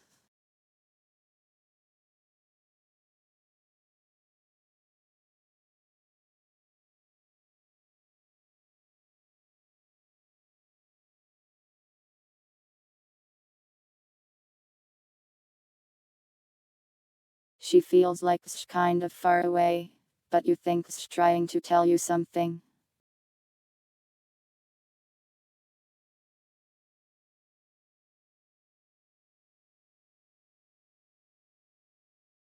It's calling to us. We need to get to the surface. There's somewhere we need to go. We have to go home.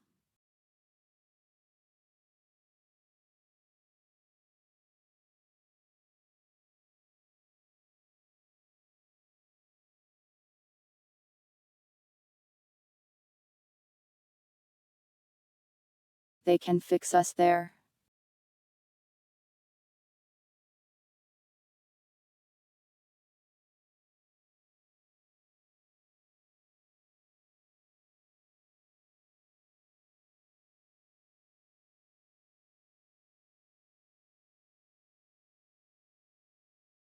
It seems like that's all Alice has to say for now.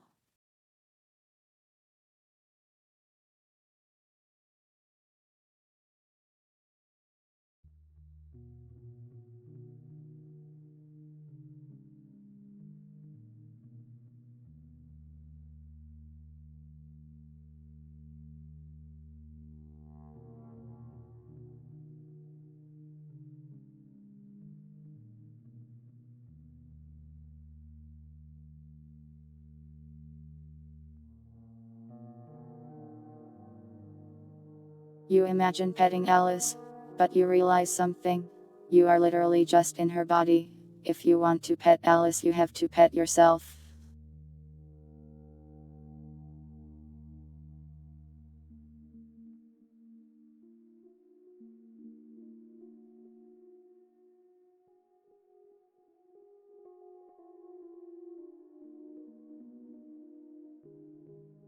You pet yourself as you walk out of the armory. The researcher judges you.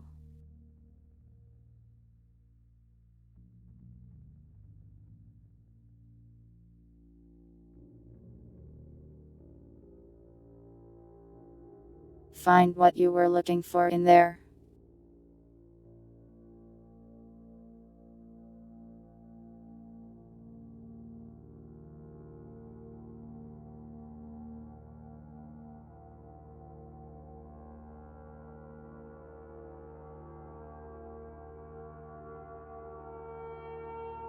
You show her the monster claw you took in the room. This is indeed the claw of an abomination. Fascinating. Can I take this?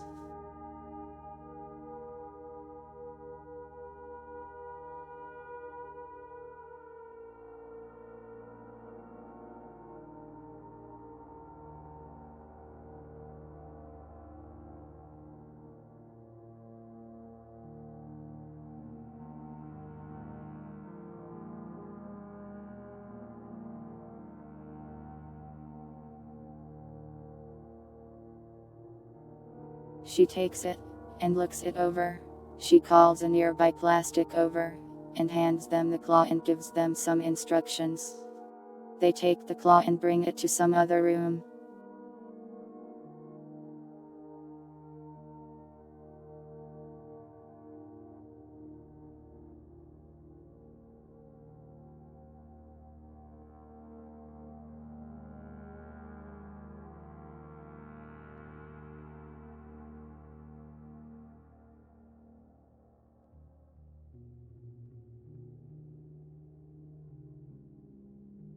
You ask the researcher what the blue vial is. That's blue haze. It's a complicated thing. Very useful.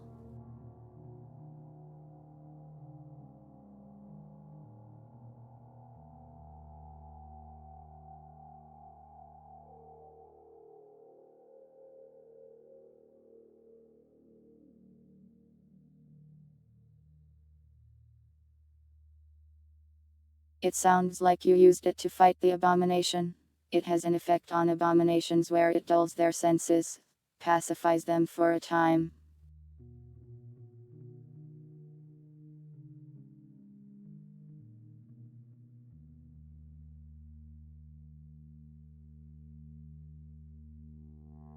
Be very careful though.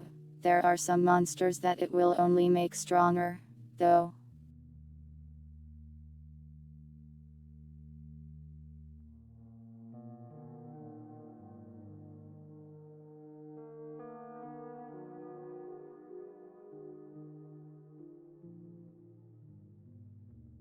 You tell the researcher that she hopes she lives. She says, huh, I mean, I hope I don't die too.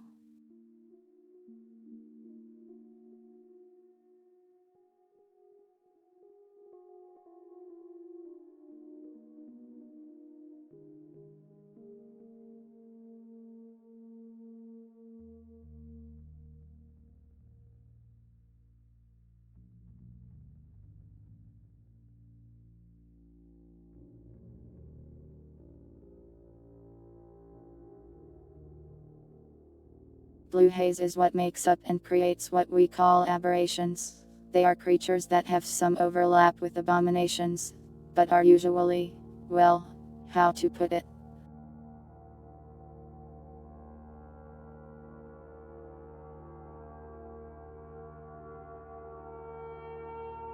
They can be much wackier. You mentioned a talking clock earlier. A talking clock would likely be an aberration, something odd, out of place, or even downright silly.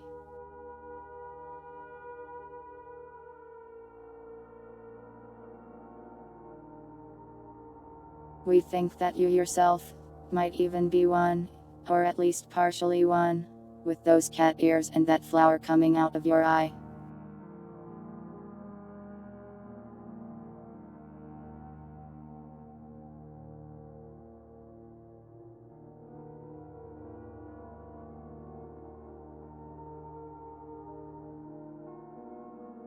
You want to make something with your blue haze? That's very dangerous. Do not do such a thing while you are here.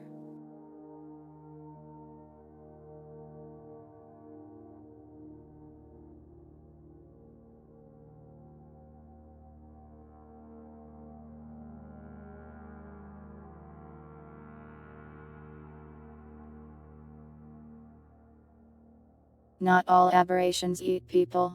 Some can even be friendly or helpful to us. We actually employ a few around the base as researchers.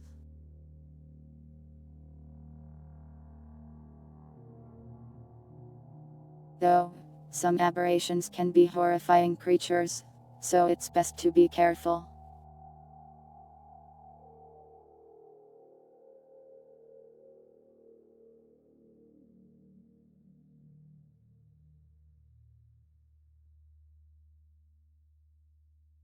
You want to see the sky?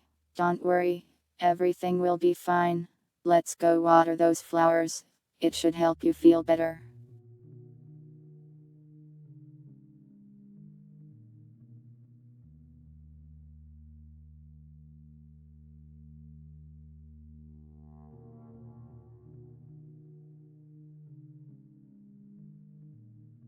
You ask if it's an aberration.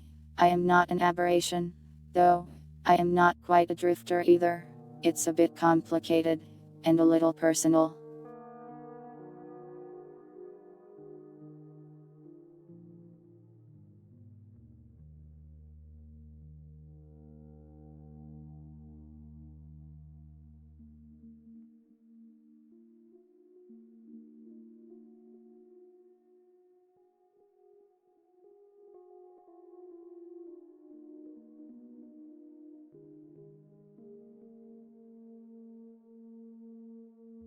We can save that story for later. Yes, I think it's best we figure out what's going on with you first, and make sure you're safe.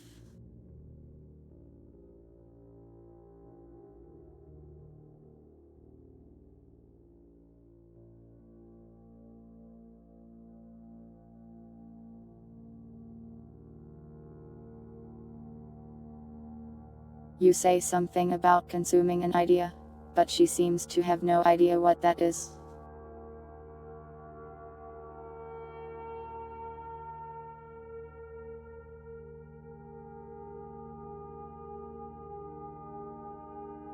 You walk to the botany department to go water the flowers.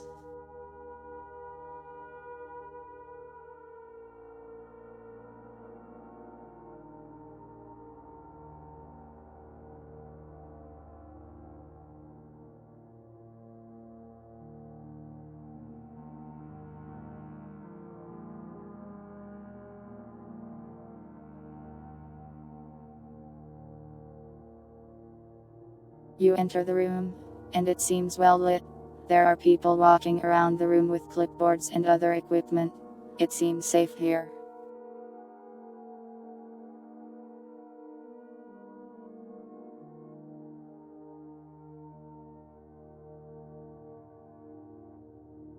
The researcher looks at you, making sure you're not freaking out or anything.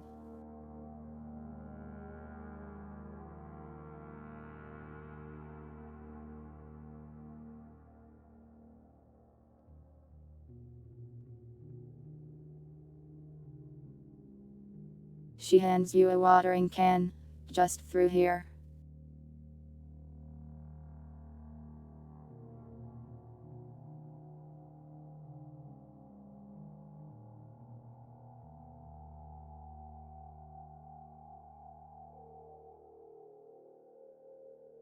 You'll have to climb down the ladder, but the plants are right there.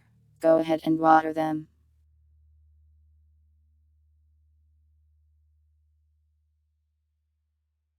You tell her that everything is normal.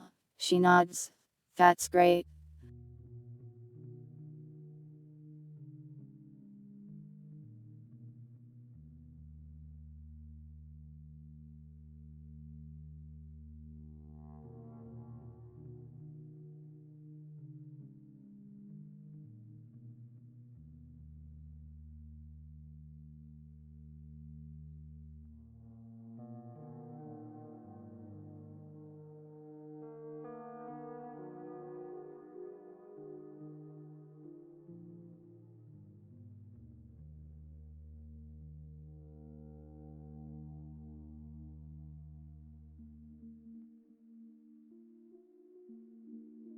You check your physical condition.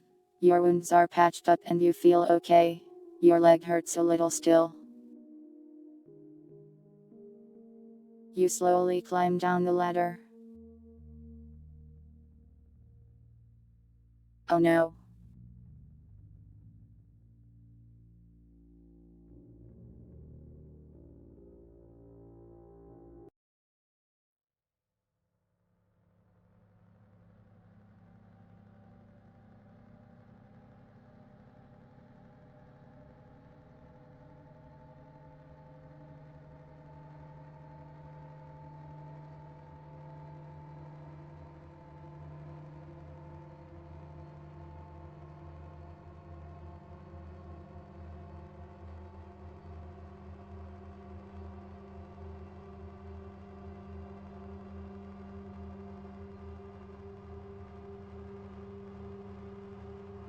As soon as you climb down the ladder, you are submerged in darkness. You see several figures wriggling around, seemingly coming out of the flower pots.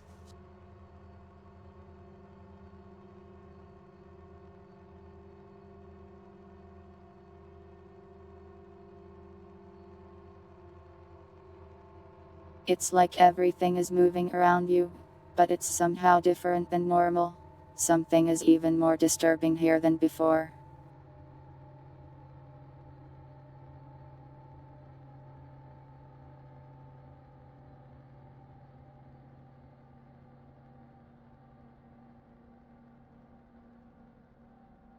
These things, fear, off. They aren't attacking you. It's like a combination of several extremely long arms.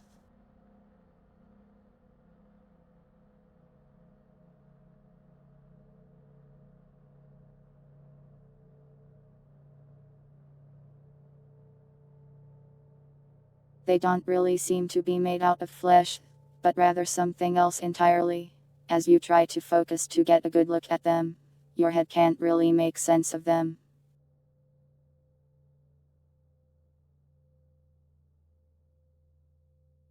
You turn around to check the ladder you climbed down, and you see that it's actually broken and laying on the floor.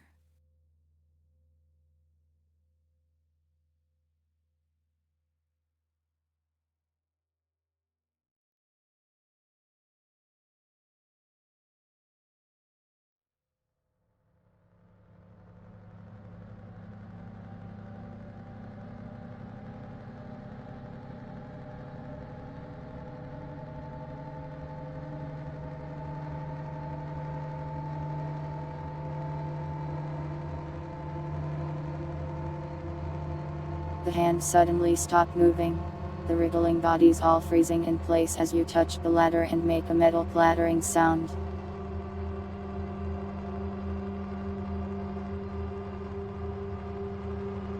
You consider jumping back up, but you can't clear that. No way.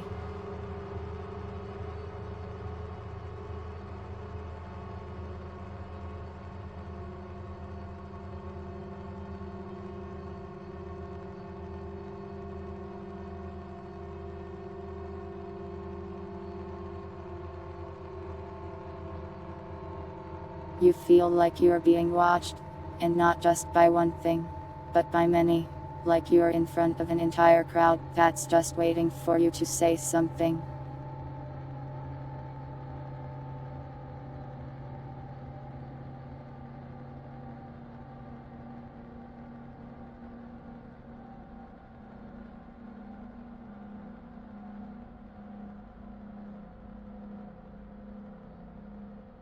You throw the clock at one of the walls, and one of the long arms catches it before it contacts anything. You speak to the arms, and you say, "Dark in here, Nya."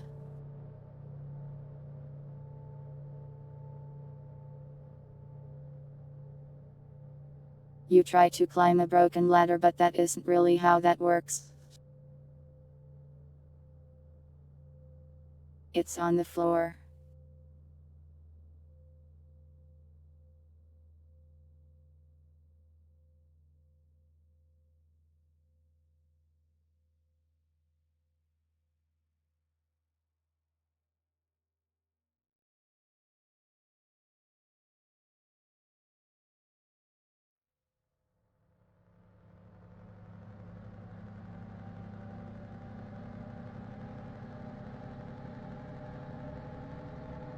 You suddenly hear something that sounds like whispering, seemingly coming out of thin air.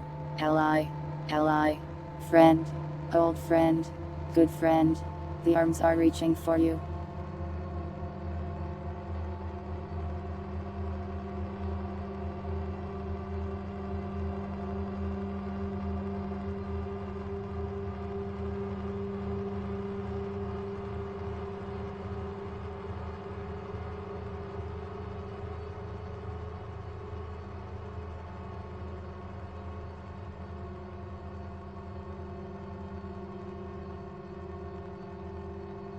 You try to give them a handshake. One of the hands grabs yours, and pulls you closer to the flower pot.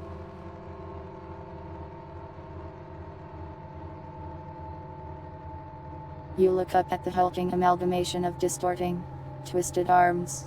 More arms are reaching for you.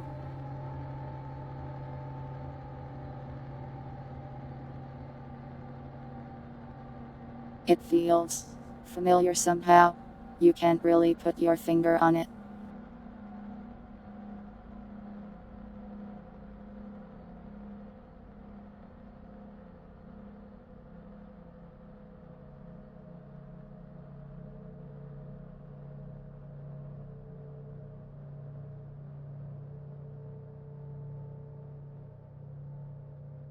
You try to step back and grab your blue haze, but before you know it, several hands have grabbed you and lifted you into the air.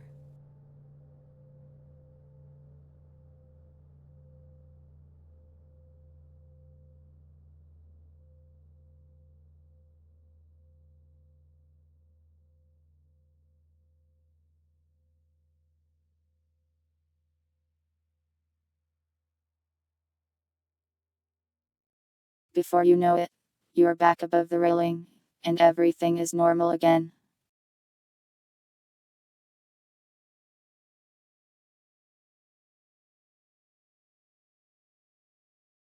It seems that you were lifted back up to the other floor.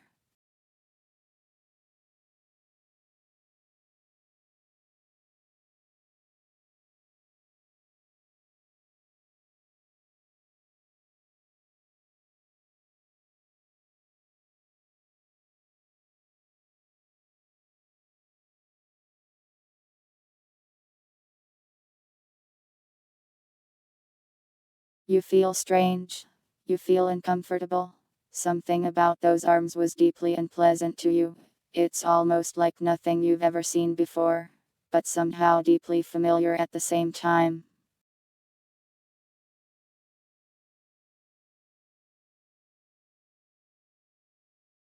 The researcher is writing on her clipboard.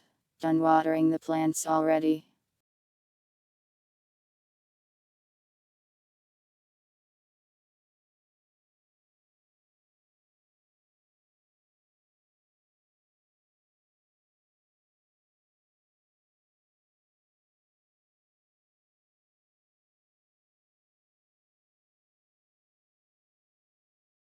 You ask her what the hell just happened.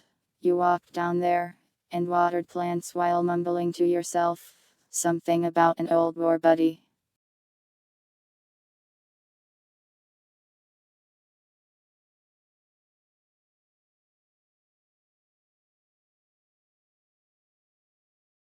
I am glad you enjoyed the plants.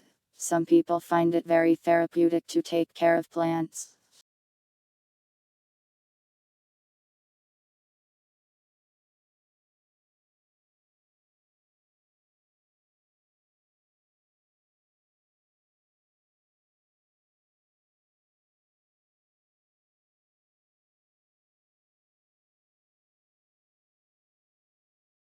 You explain to her about the hands. What you're describing. Well, I am not sure if we've ever seen anything that acts just like that before. I am glad you aren't harmed though.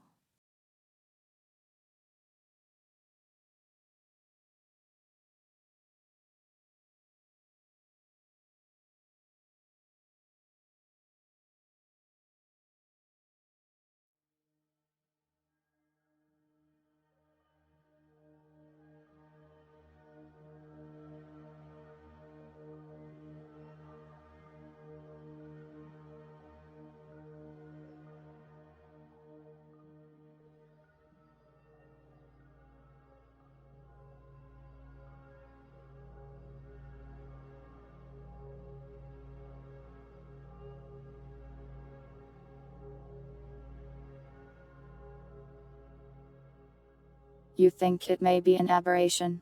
It's possible. If it didn't try to kill you, it's usually not an abomination, at least.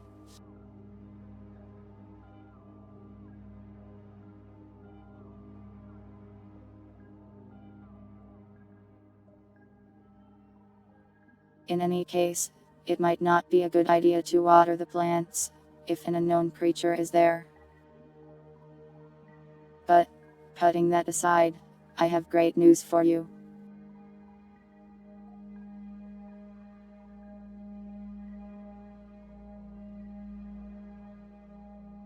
I am almost completely certain that you are a person, and not a skin-stealing or person-eating creature.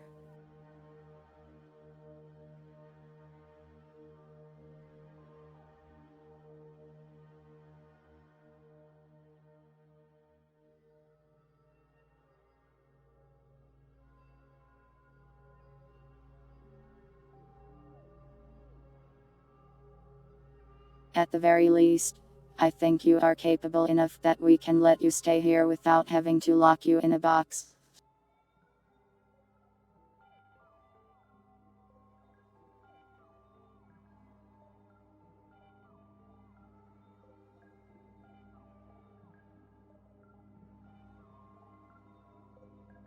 You joke about you didn't find out.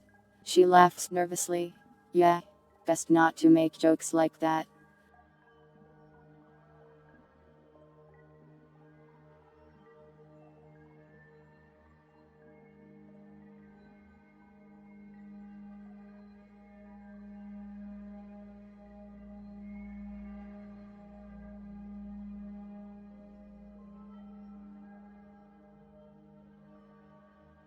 You want to head to the surface? Well, sure.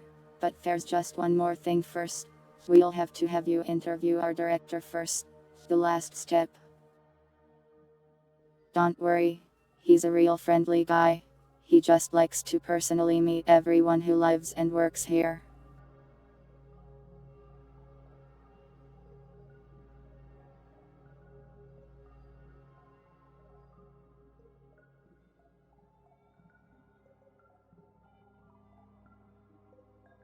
Well, interview. It's more like he's just going to talk to you a little and get to know you.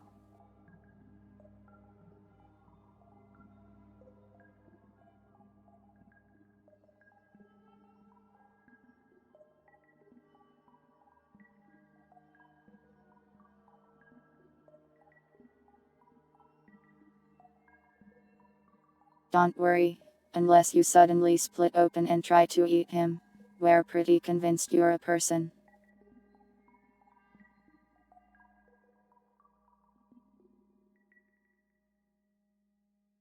So, want to go now?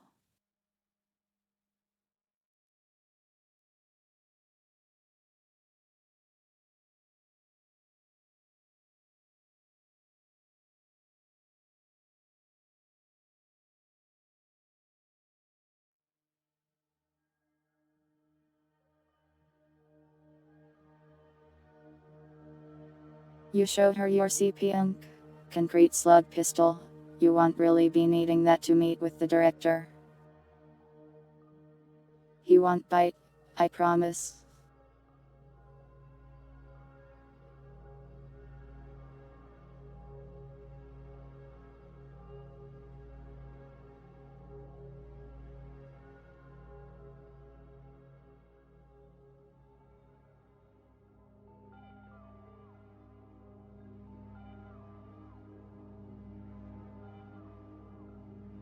Please do keep your weapons put away though. You're allowed to have them, of course. Personal defense is strongly encouraged.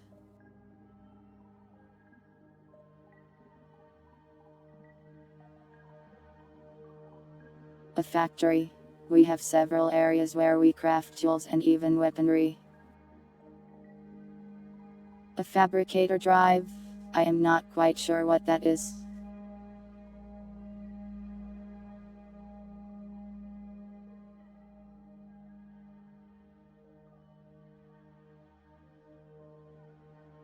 Anyways, we can talk more about that after you meet the director.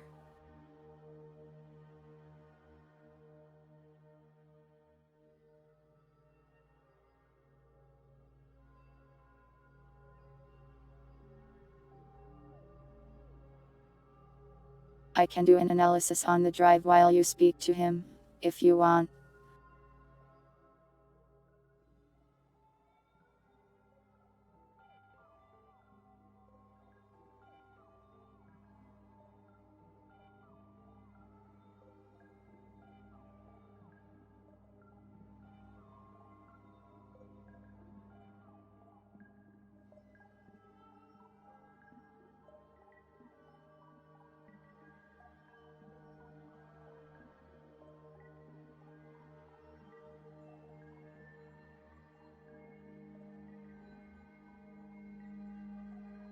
She takes the drive, and brings you to a large sturdy looking door. He's right in there. I'll give this thing a look while you talk to him. You walk into the room.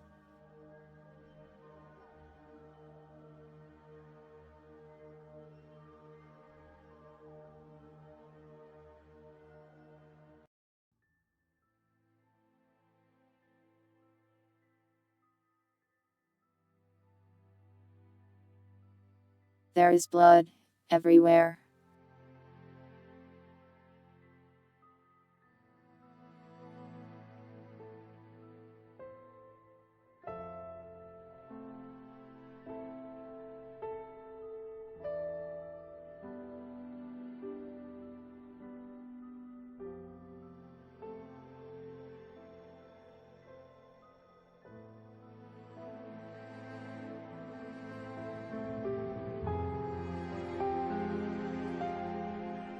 Not that one. That was a hallucination.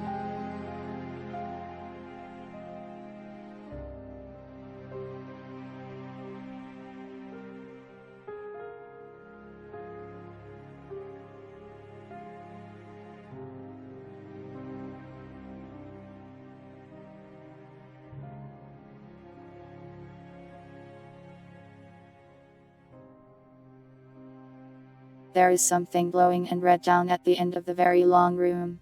It doesn't seem to have seen you yet.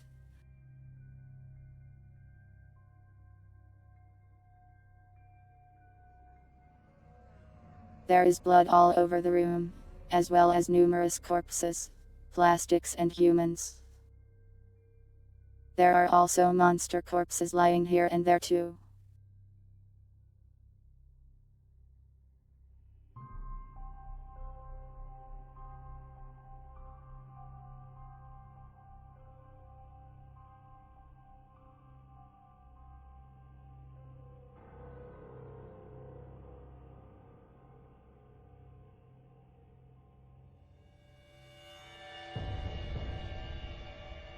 You bump against the door behind you. It seems like you can leave if you want to.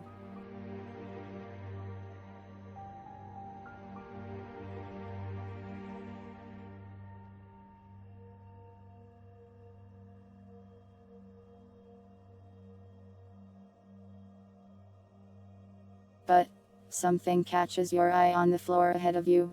Some kind of key card. It stays director on it. It's lying next to a pile of gore.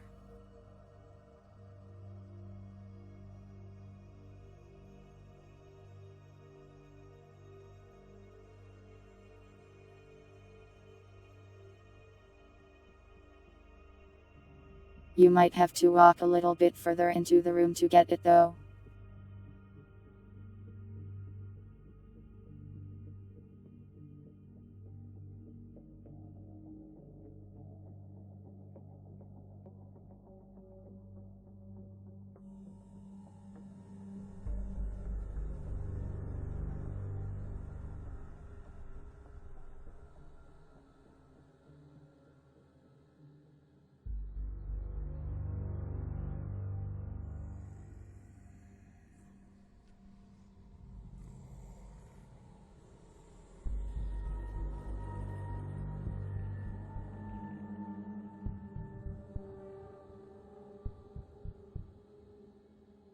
You start planning out your moves, and then you think about talking to Alice again. You try to communicate with her, but it's just saying, memory, memory, memory, memory.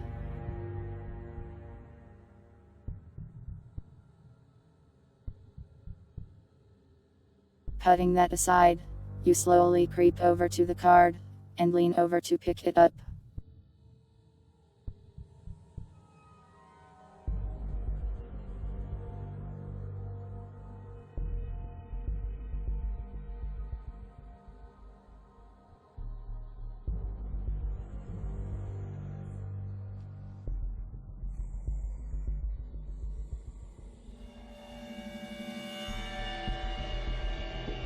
You have to yank it away from the pile of gore in front of you, and you successfully do so.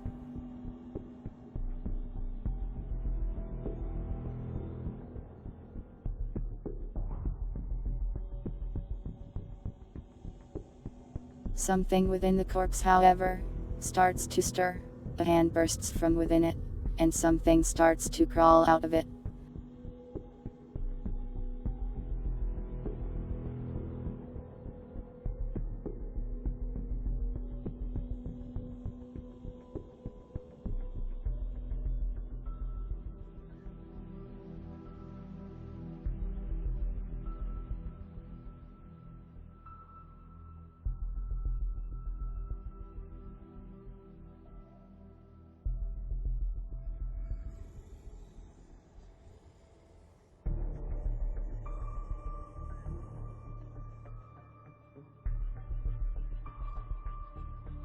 You start to run towards the door, and you hear screeching, and almost all the other corpses are shaking as things start to emerge from them.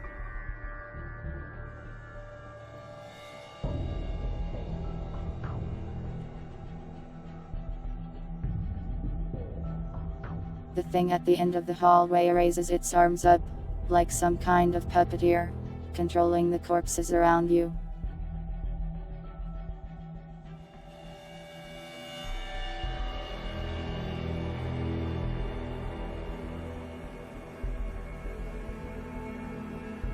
You run through the door and practically barrel into it as you jump through. You land on the floor outside of the room.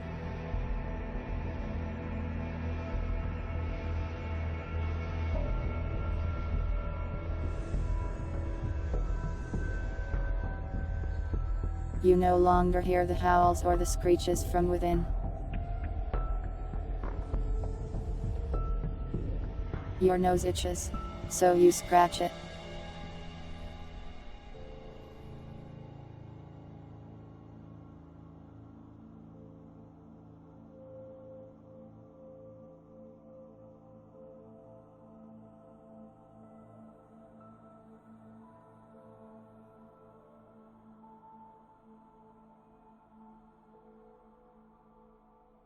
You cry on the floor.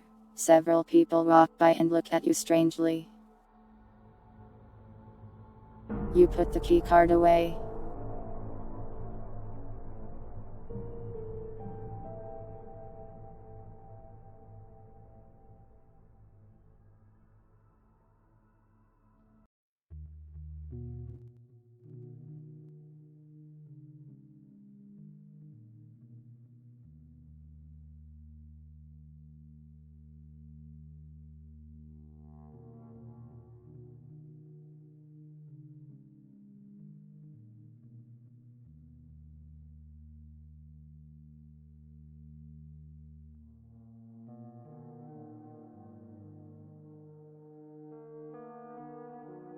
You sit there in the hallway for a little bit, catching your breath.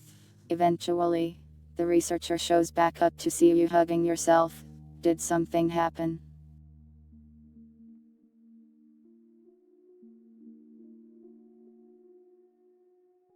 You don't feel like doing any social interaction right now, so you don't immediately answer her.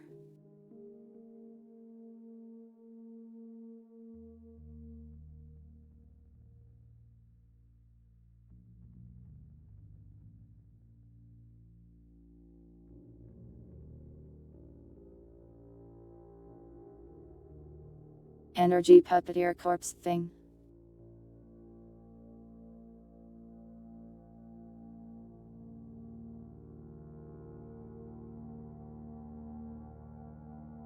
A monster invasion, in the director's office.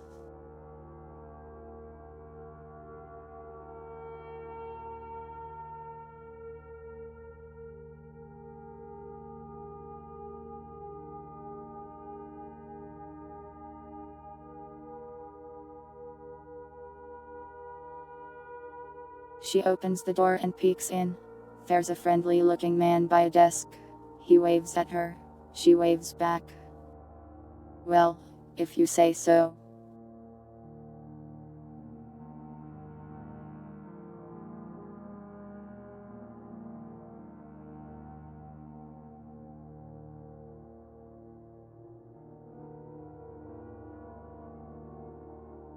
We'll have to note down all the rooms that you seem to have trouble in.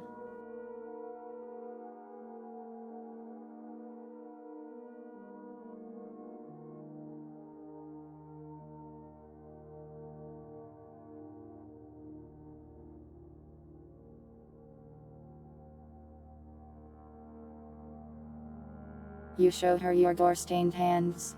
Well, at least you don't seem to be injured.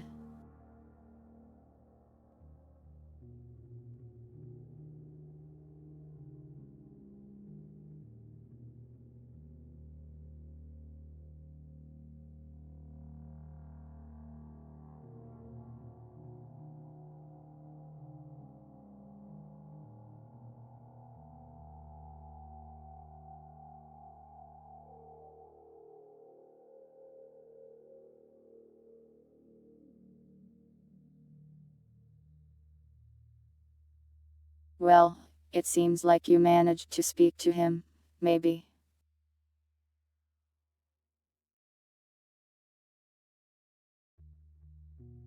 Thanks for the follow, Rikukajin.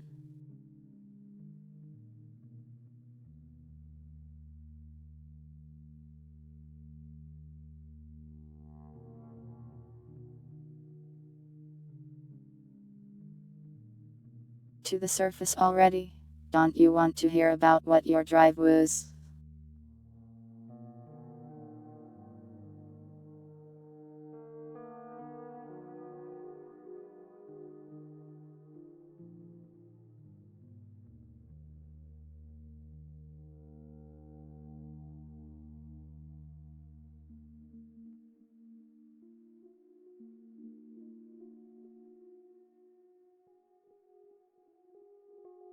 I am having a nice day, thanks for coming by.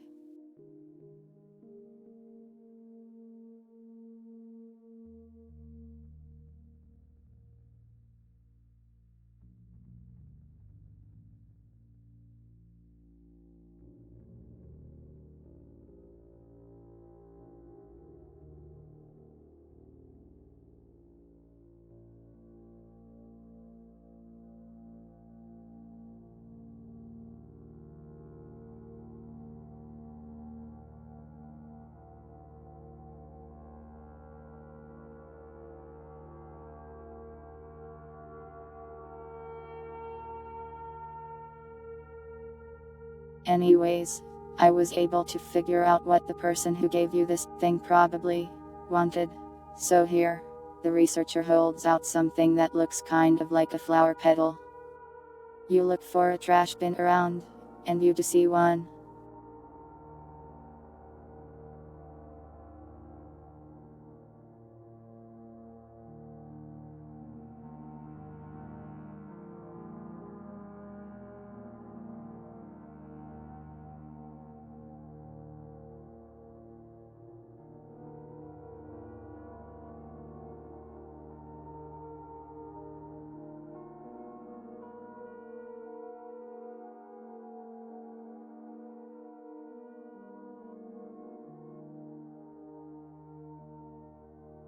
You examine the flower petal and start rummaging through a trash can at the same time.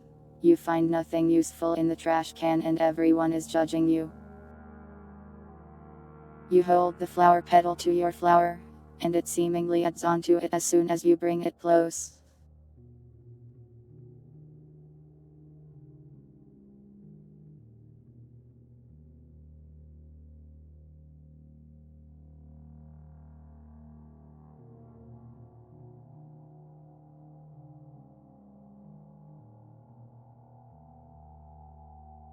You now have access to some kind of informational database. It seems like if you search your mind, you can make small queries and learn about things.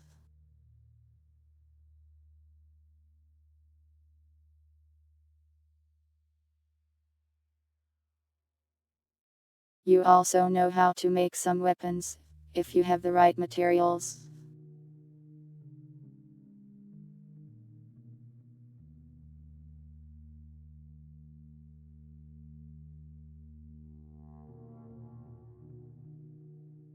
You ask the researcher, who is wondering why you are searching through the trash. Please stop searching through the garbage.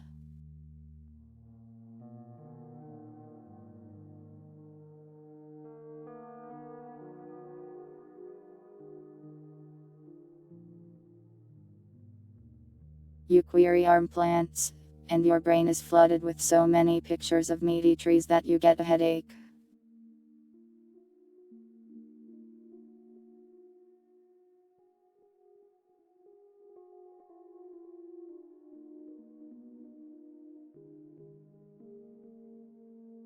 It seems like you're limited by how you describe things when you make queries, and if you aren't very specific, you won't learn much.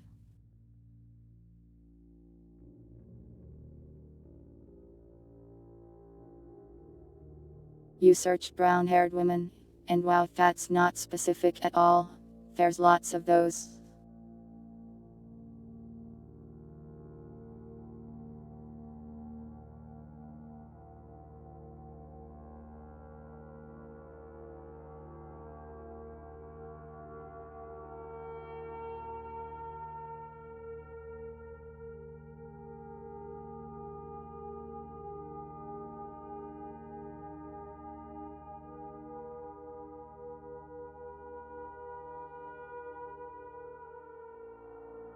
You look around the room to find the name of the facility.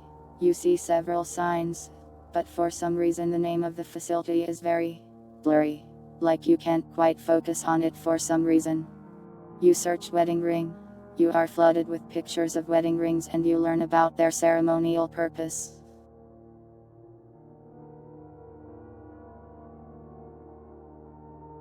You try to search hybrids, and you get a bunch of warnings about the danger of proceeding.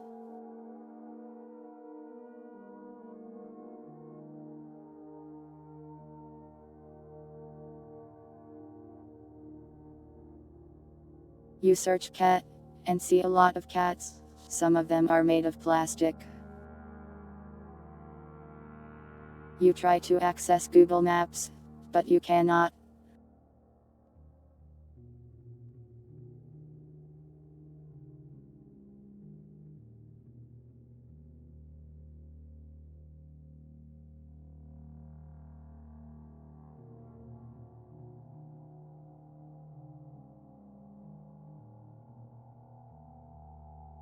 The warnings are hard to really comprehend, and fear more like blocks in your brain, a primal fear instinct induced by whatever you just added to yourself.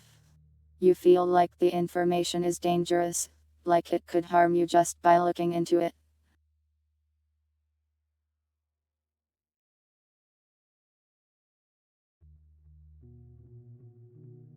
You try to search 719 to ch on Twitch, but you realize that this isn't really like the internet, it doesn't have websites.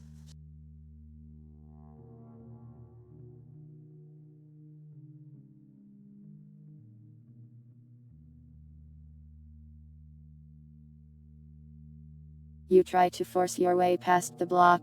Are you sure you'd like to do that?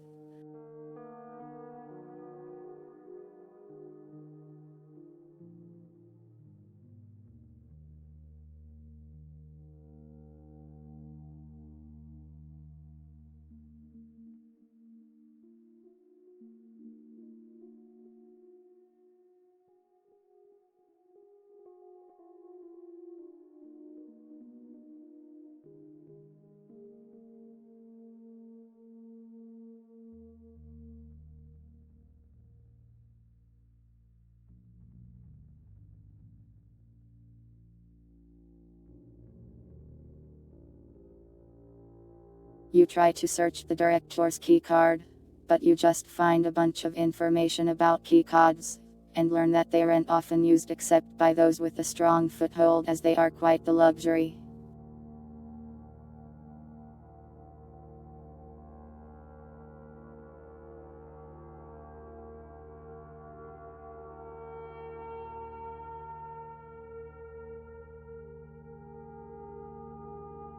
You look up li, arms, plants, and you don't really find anything that resembles the creatures you saw in the gardens.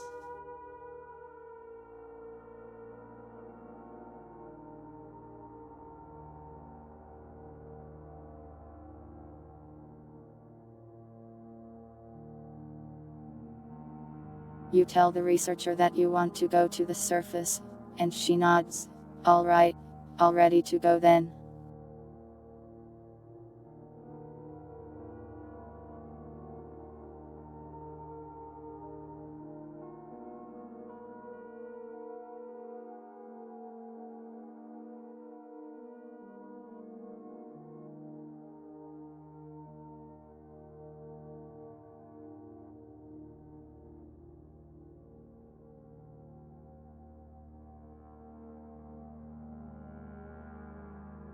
You and her walk through a lot of hallways, until you come to an elevator.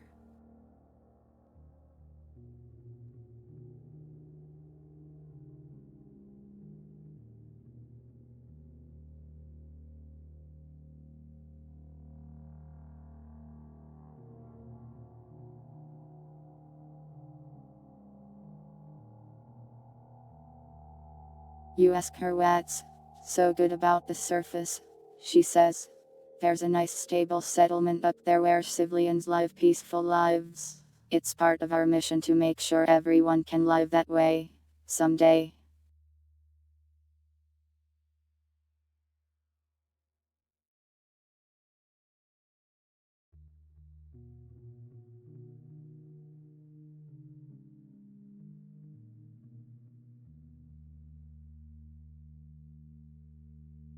She presses a button, and the elevator starts moving up.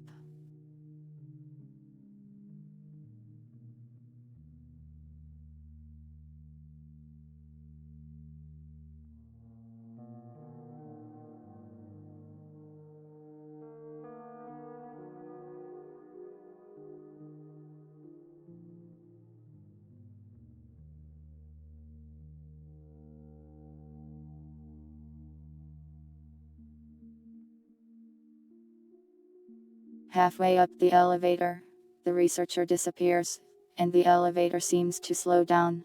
It's like the elevator is suddenly older and in disrepair. You're apologizing her for being a freak and gone.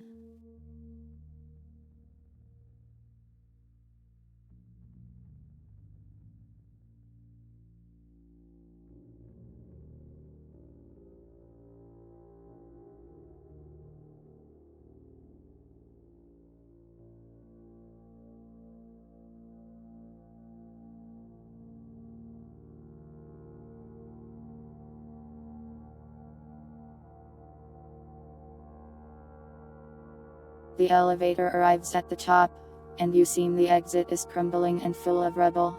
You think you can get through though.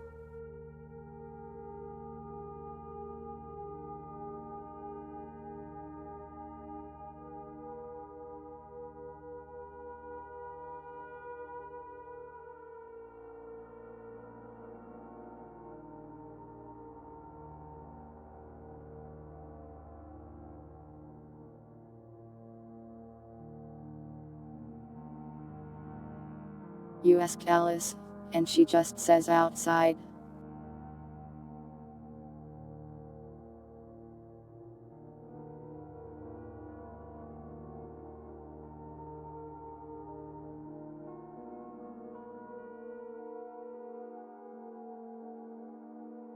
You climb over the rubble carefully, and find yourself face to face with the blast door. It seems like you need a key card to open it.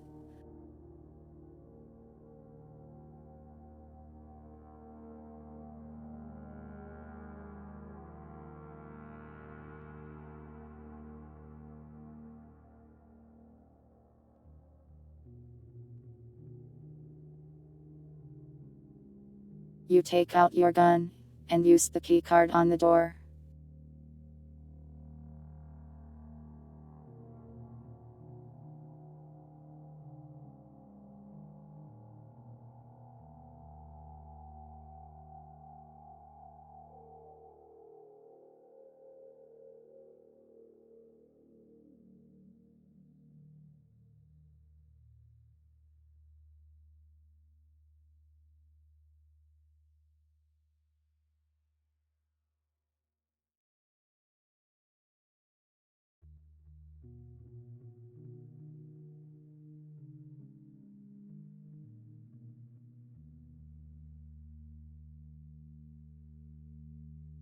You exit the facility, and in the distance you see a very large structure of some kind, intimidating and black along the horizon. You feel it calling to you, or rather, calling to Alice.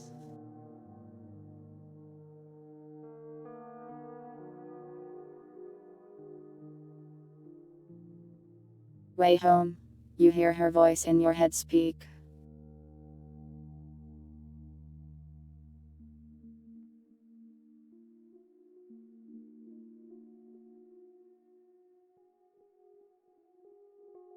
It's not too far away, you think you could get there easily.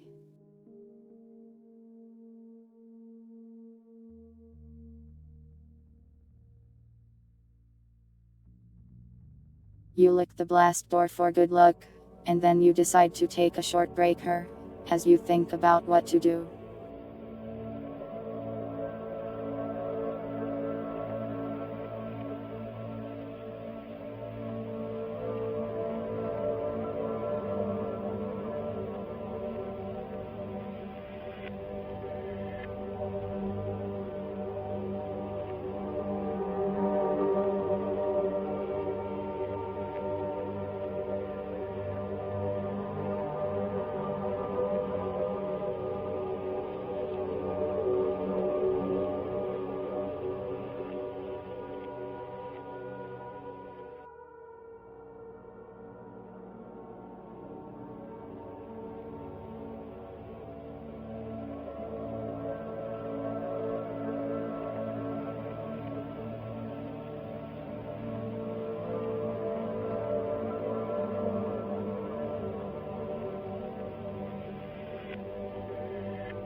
You finished taking a break.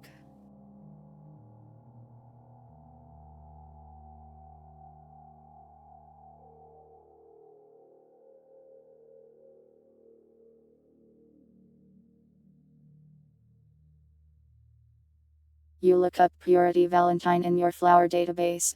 You don't get anything.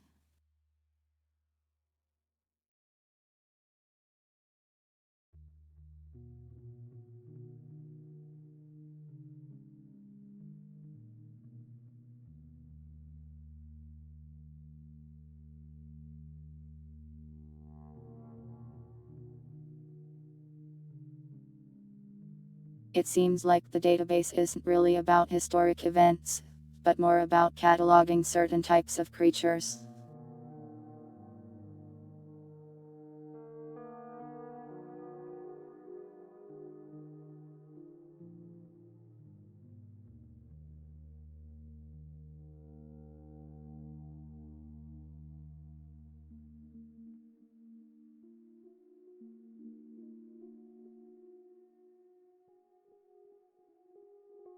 You try to input a visual description of that thing you saw into the database. You get so many warnings. So very many warnings. Imminent danger.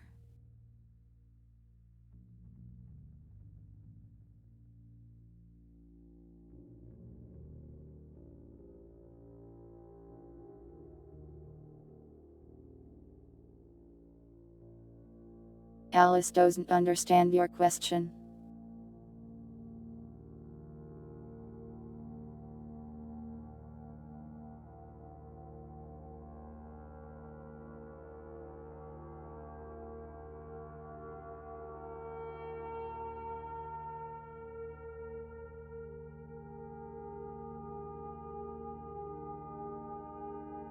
The imminent danger is referring to the question pilots ask.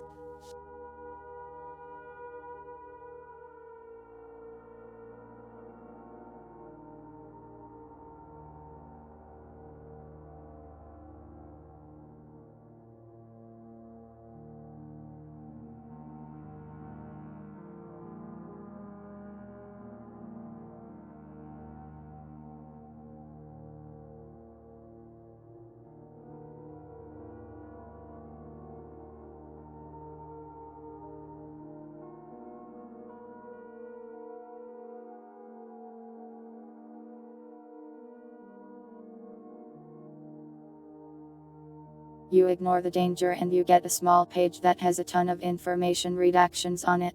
Hybrid, unknown, hypocrite. Your head hurts really badly.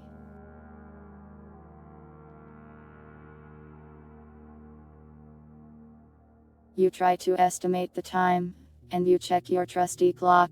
It's 2 am.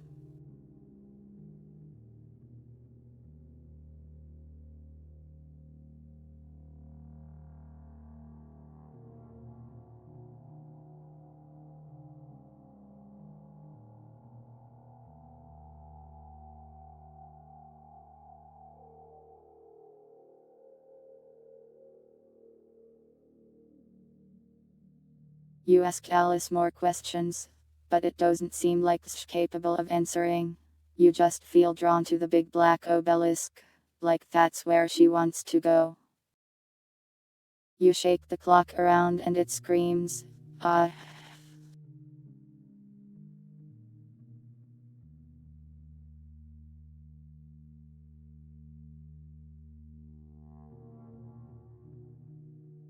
You ask the clock what year it is while shaking it around. I don't know.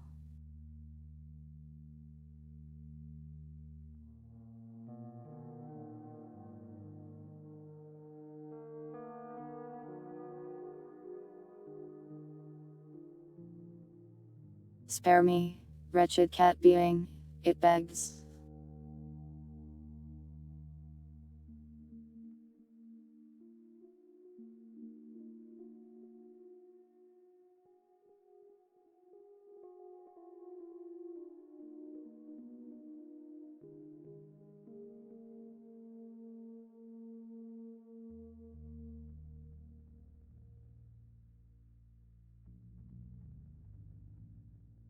You look around.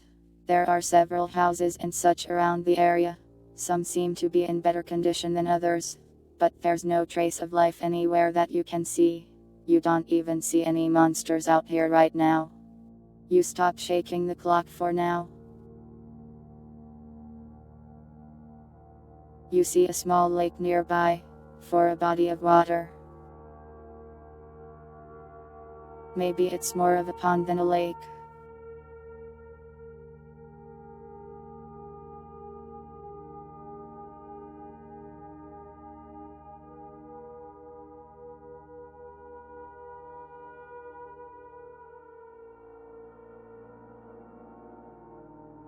What did I do to deserve to die?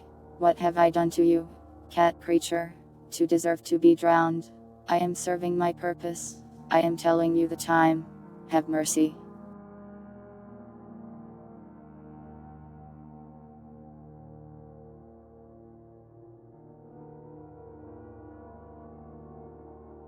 You start walking towards one of the more intact houses as you listen to the clock beg for its life.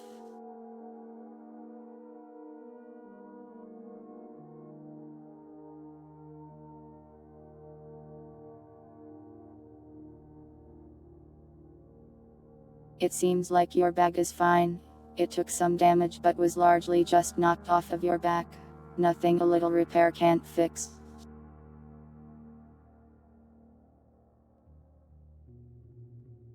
You peek into one of the houses. It's empty and full of dust. It's dark inside and you see no movement.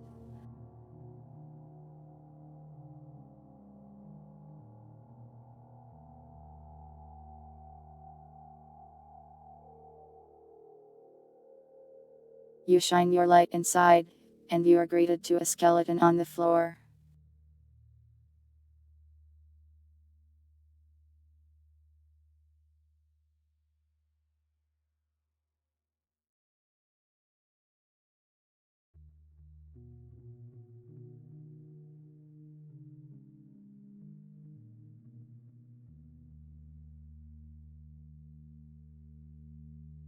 It's not all in one piece. Several bones are scattered throughout the room, and you see teeth marks all over them. You say hi to the skeleton. It does not say hi back.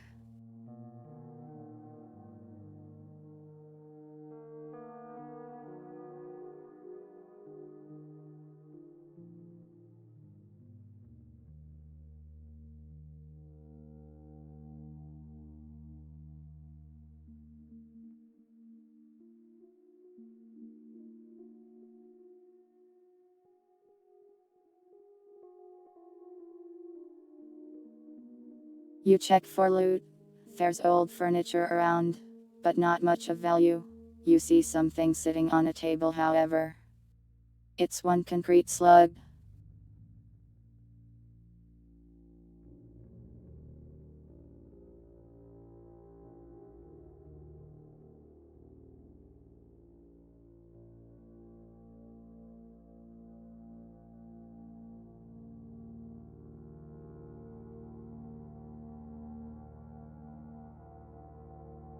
You try to flick on the lights, and they don't turn on.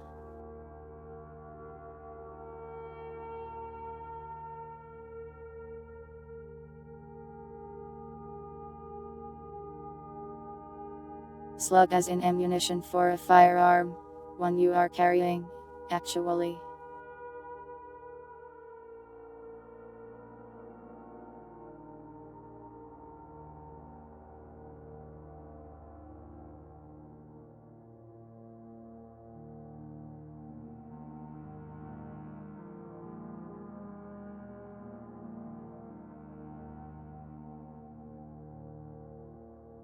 In any case, it seems like no one has been to this house in a long time.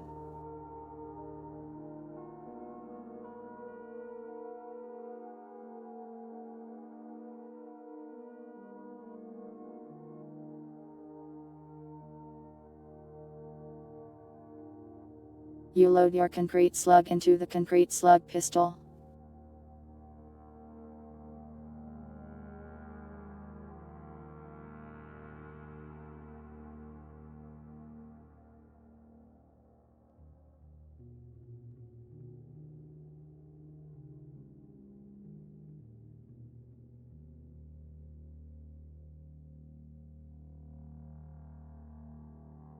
You try to figure out how to carry all the hairs out of here, but you think the best you could do is carry two at once.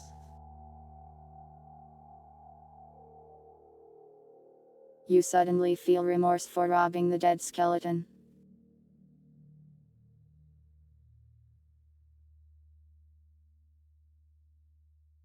You check the fridge, and you find some surprisingly not rotted food.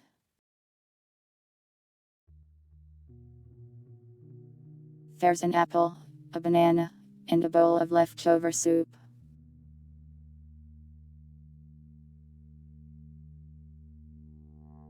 You try to shove an entire chair into your pocket, but it's too large.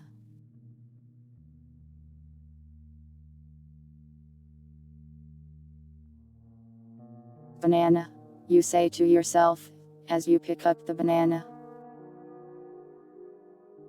The banana responds, yes.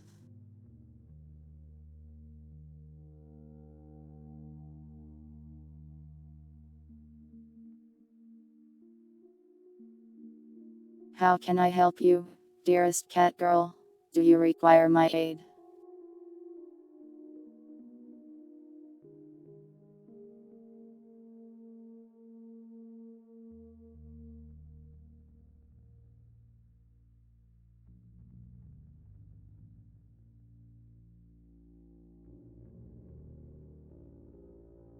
You ask how its day was. I am having a wonderful day. Thank you for asking. But there is just one thing that I am lacking.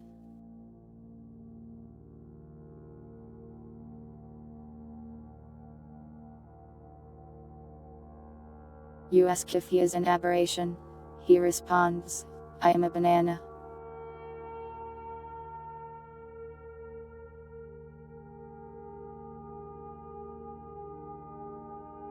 Eat me. Consume my flesh and let me fulfill my purpose.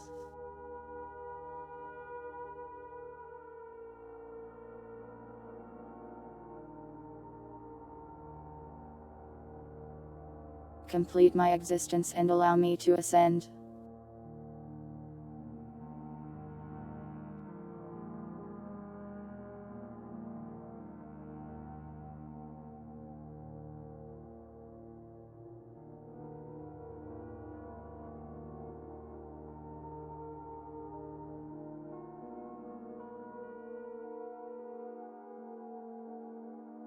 You try to come to a consensus mentally on whether or not to eat this talking banana.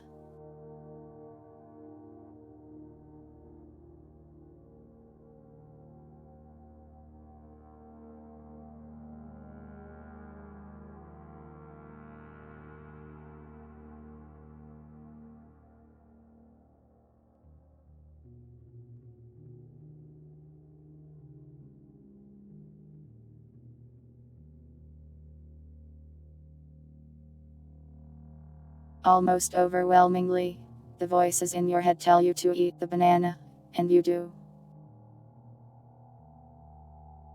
The banana screams in pain, but tells you not to stop.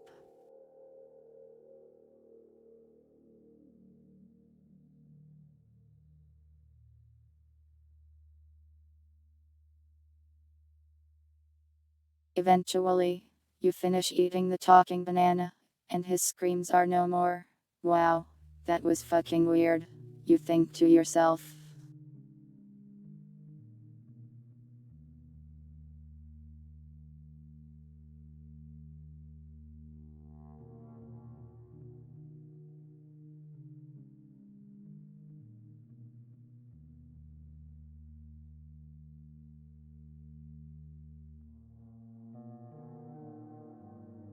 That's what he wanted, you tell yourself.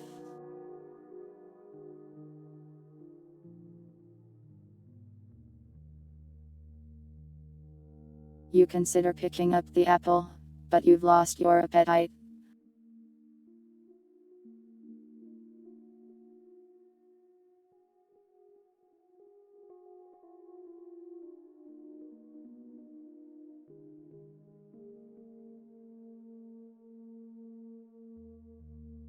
You also now have a slight fear. What if the apple is the same way? Could you really put yourself through that again?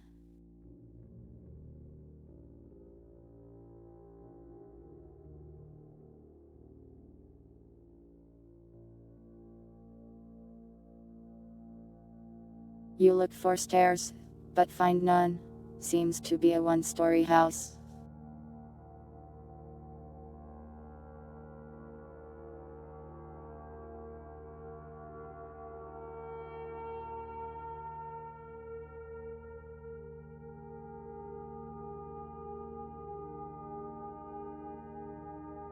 You close the fridge, and you leave the house. You worry about the implications of what just happened. You look back to the monolith.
You look up aberration and banana.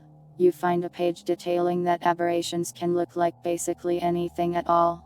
They have so much variety that their behavior is entirely unpredictable, and there's no way of knowing until you directly interact with the specific aberration in question.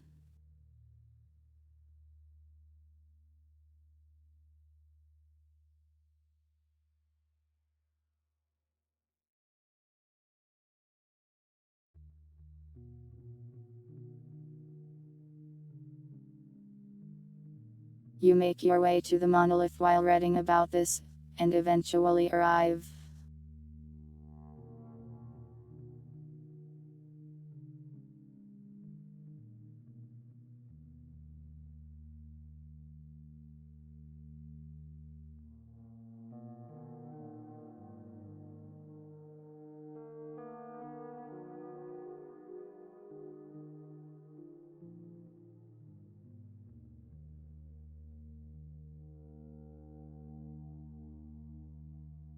You throw a rock at it. It bounces off.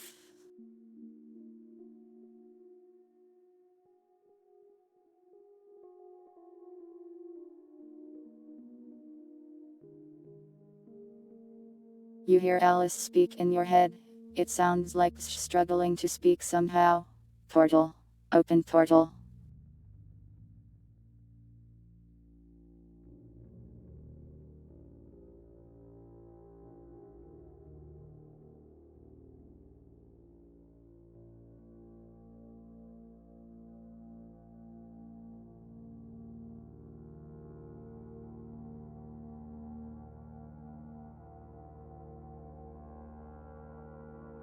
You ask how. She doesn't seem to know how either. If only you knew someone who knew about portals.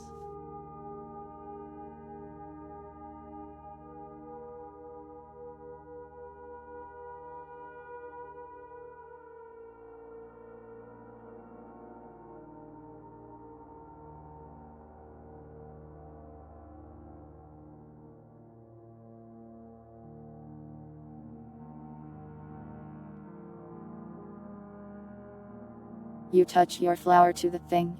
It doesn't seem to open a portal, but it makes you feel extremely cold, down to your core. You shiver.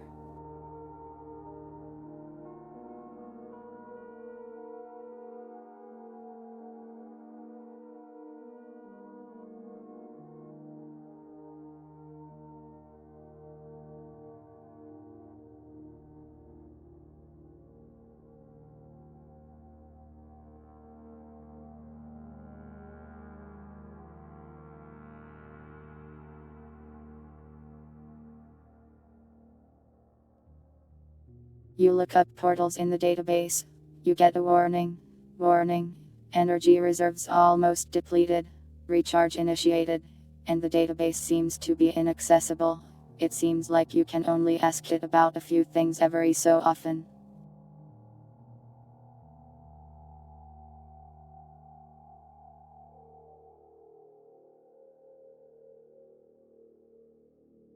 You think about going back into the base, and there's nothing that prevents you from doing so, as long as you trust the old elevator to go back down properly.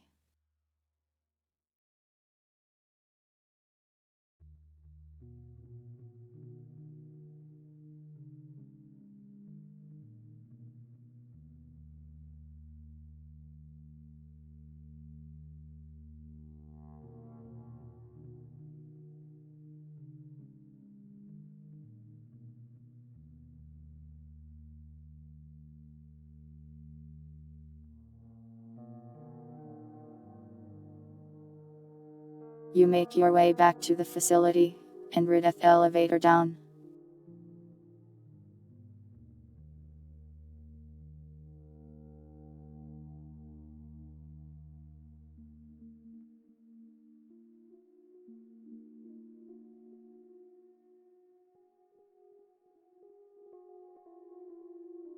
Soon enough, you find yourself on the elevator, right next to the researcher.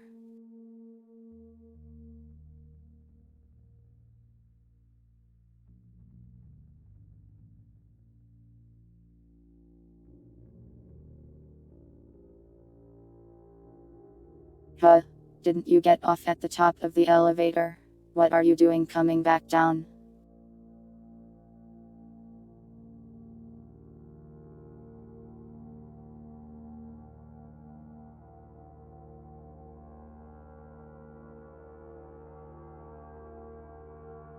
You suddenly brought her with the entire story of what you saw up there, and she seems to be getting increasingly concerned and stressed.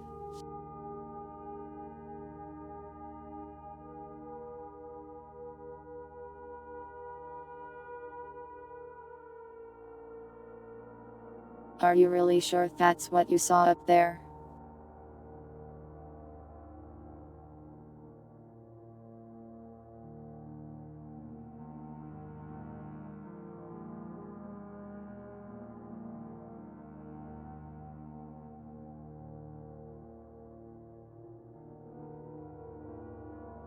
Do you tell her about the banana?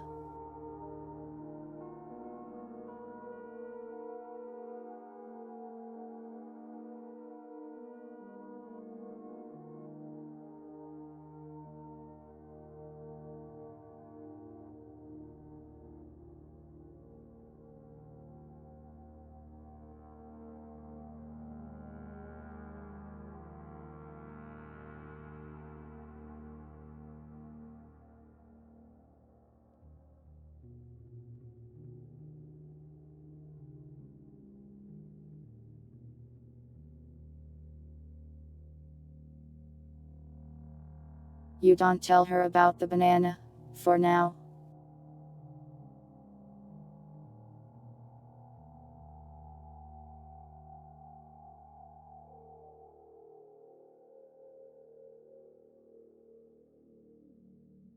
She says, well, if what you're saying is true, are you sure you really want to go beyond that thing?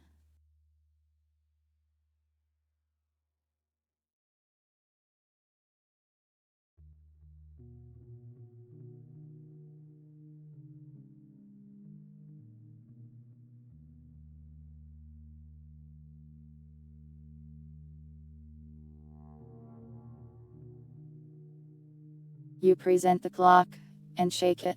It screams, an aberration. You should be careful with that.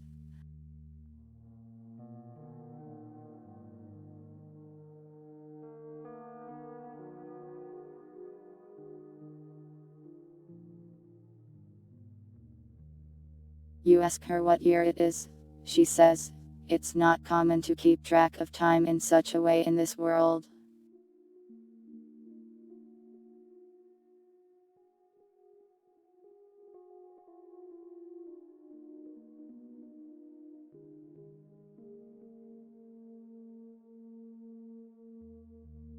Days and night can be largely arbitrary, depending on which respite you're in, so it's hard for anyone to form any consistency.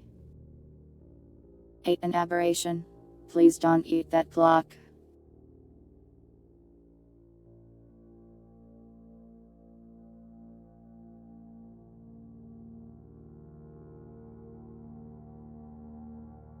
The thing you described, a monolith, you called it.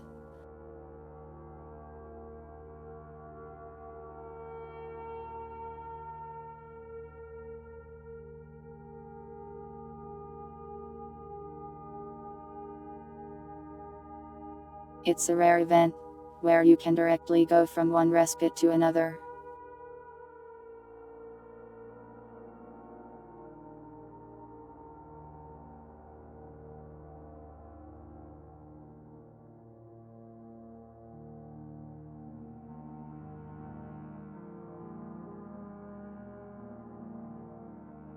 All you'll need is something like a key to open a door. I have something you can use, but are you really sure?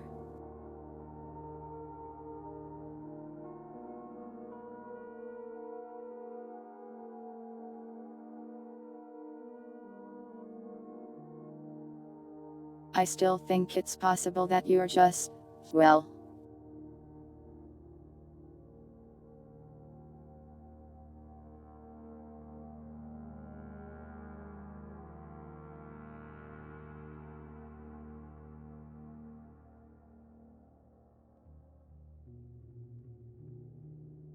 I want to believe in the possibility that your brain is showing you things that aren't really there, and they only become real because you believe them. Otherwise,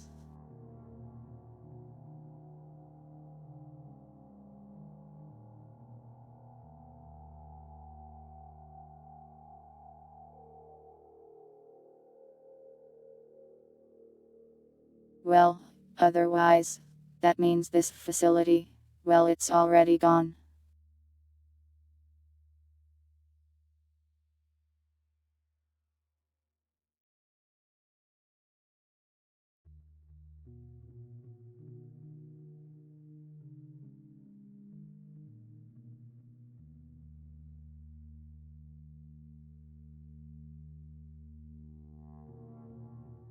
Please stop showing off your backflipping.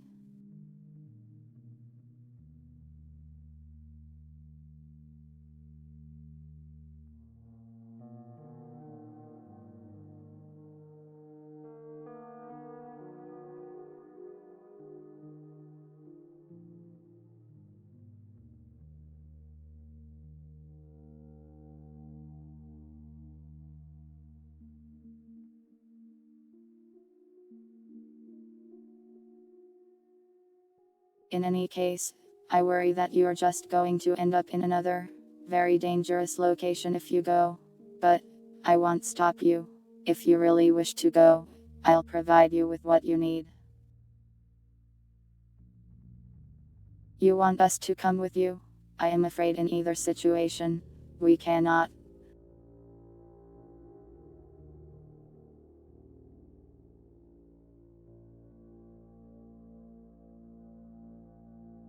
In the case of you hallucinating, we cannot see what you see, and we don't have the ability to make what you see real.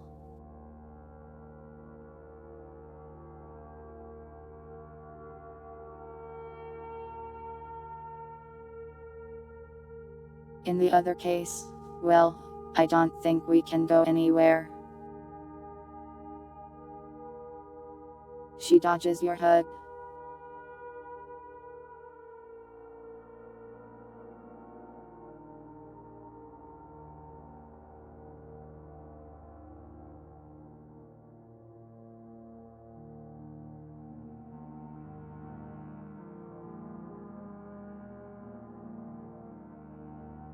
I am afraid we can't really escape the danger.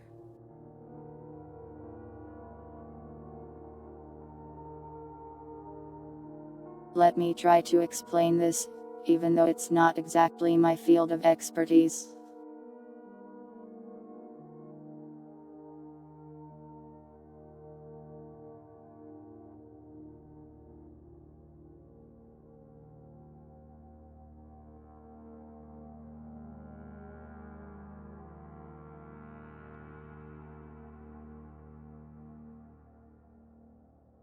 If you are not hallucinating, that means that what you are in right now is something like a memory.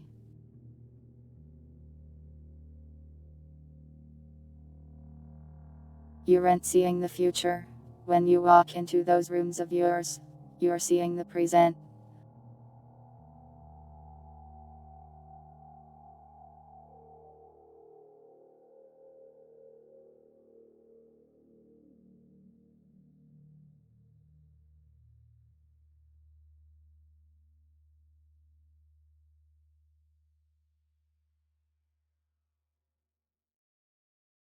That being the case, you can change a memory, but you cannot change the past.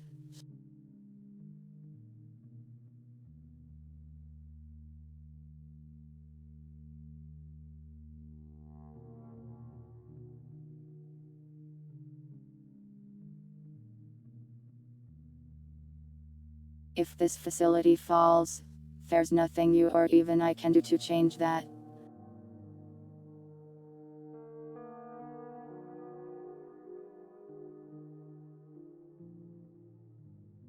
Though, that's just a theory, of course.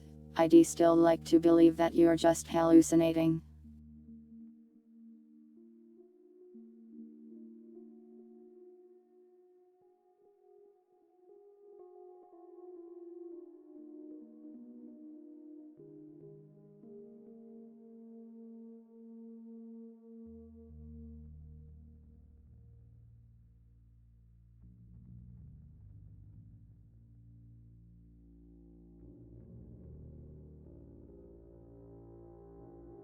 And, I mean, it's not like you've seen me dead somewhere, have you?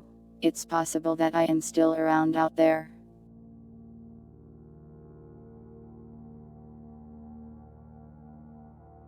You say I am still remembered because I am here? Well, not exactly.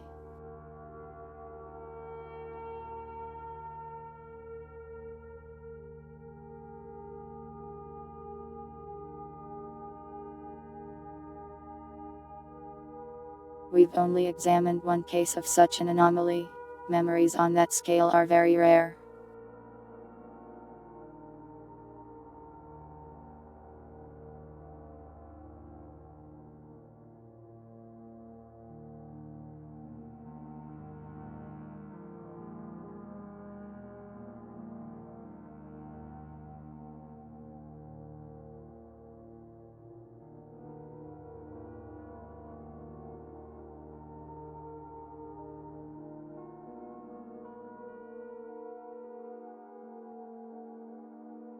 What am I?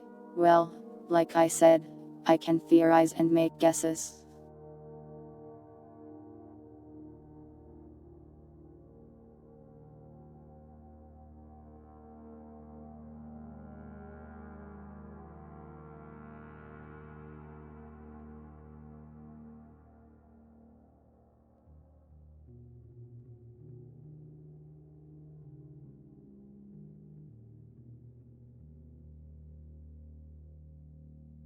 All I know right now is that I am a researcher named from the facility. I focus on portal research.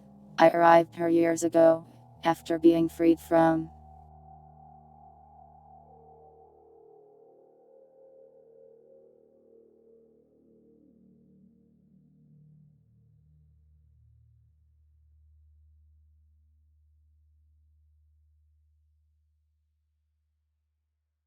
blanks.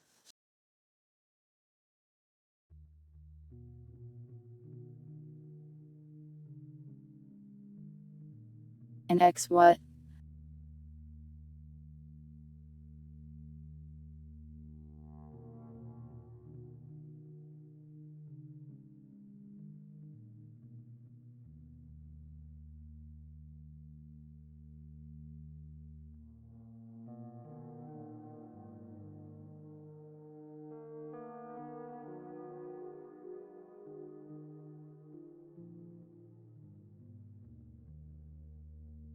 You apologize to her for not being able to change her fate. It feels weird to have someone apologize to me for something that we don't even know if it's going to happen.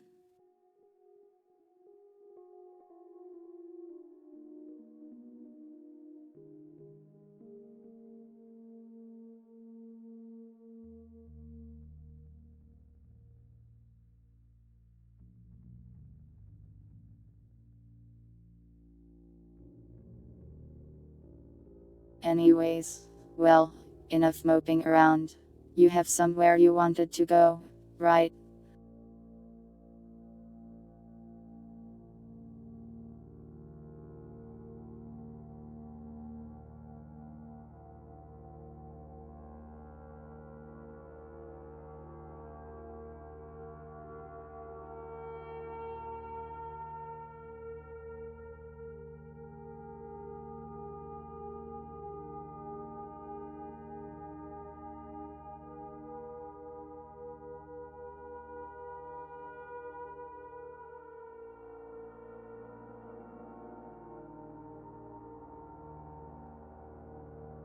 More of an object that you can use as a key. Wait here and I'll grab one from my lab. It's safer that way. You won't accidentally exit the memory or something. I'd hate to imagine what my lab would look like if things went for the worst like some of the other rooms.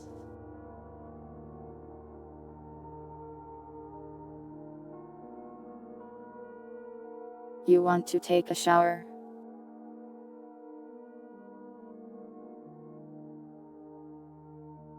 Well, you can, but aren't you in a hurry?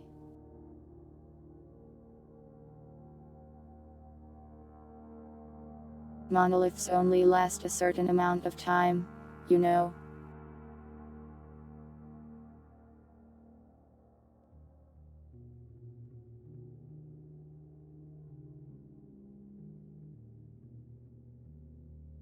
She hurries off, and in a few minutes returns with a small box.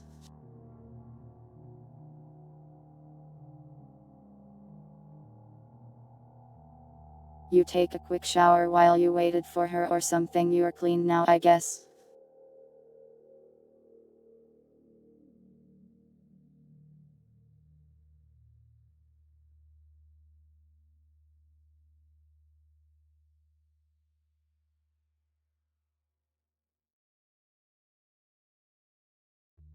She hands you the box and says, "Well, I guess this is goodbye for now then."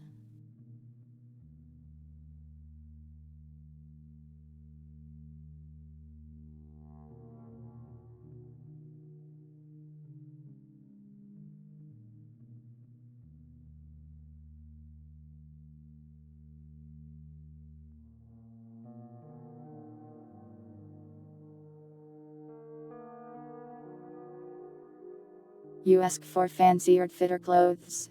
Best I can give you is a lab coat. There would be armor in the armory. But well, you didn't see any in there, did you?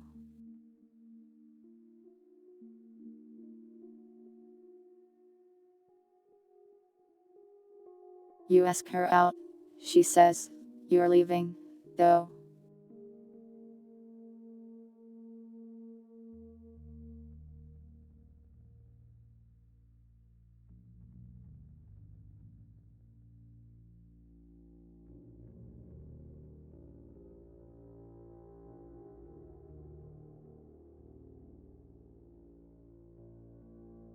You want me to give you something special?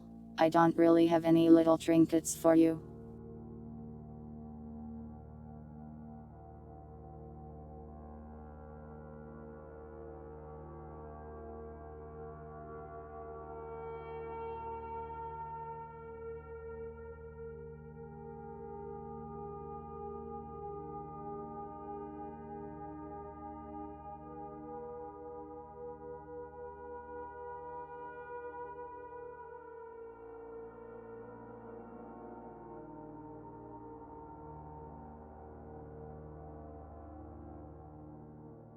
Do not yank the leashes of other voices in your head.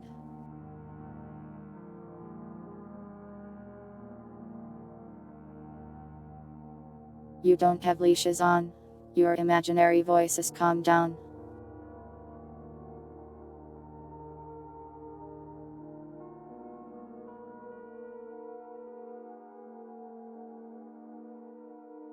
It seems like it's about time to leave.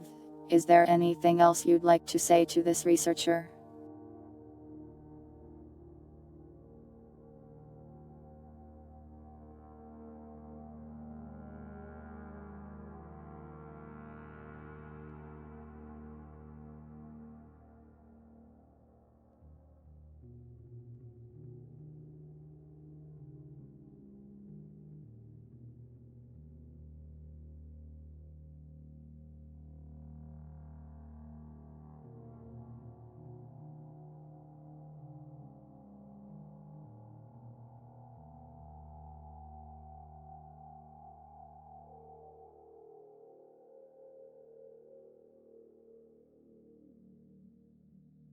You cry as you thank her and say goodbye. You tell her she was the coolest researcher you've ever met. Come now, don't cry. It'll be alright. Even if this is a memory, that means I'll always be here, you know. Maybe you can come back someday.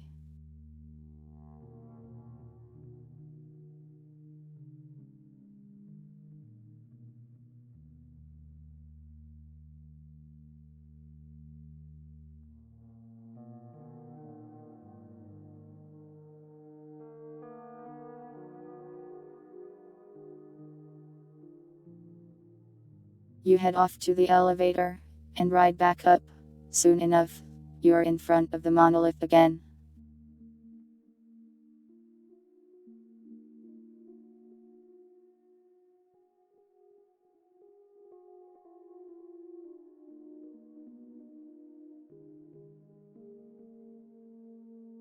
You tell nobody about the banana because she didn't ride the elevator with you.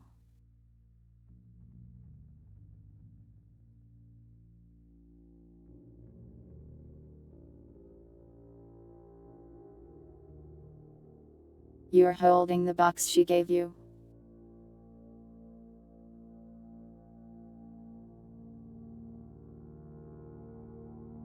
You hear a voice in your mind. Home. Closer to home.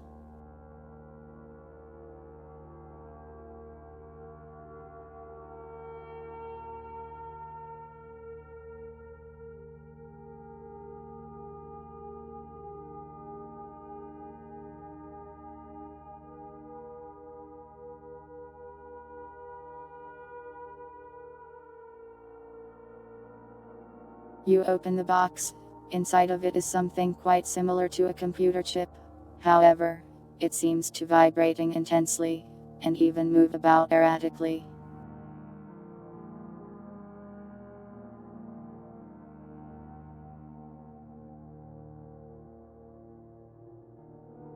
Open the door, she says.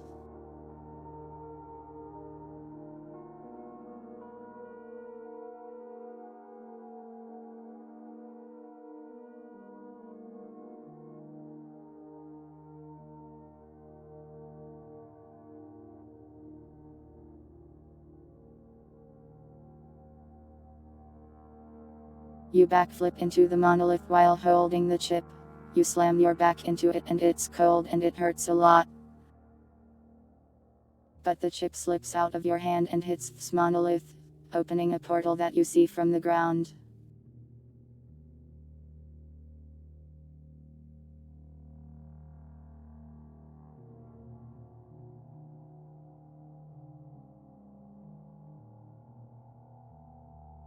You awkwardly get to your feet after your embarrassing display, and dust yourself off.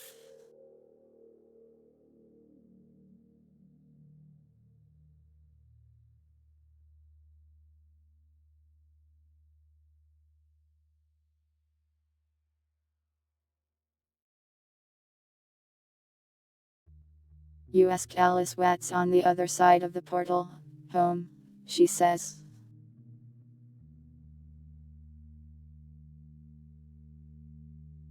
You calmly walk through the portal like a normal sane individual.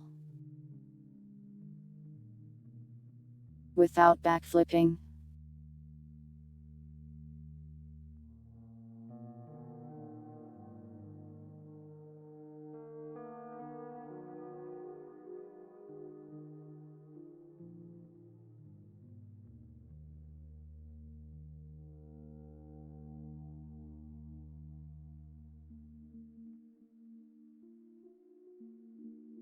That's the end of the story time. Congratulations. You didn't die.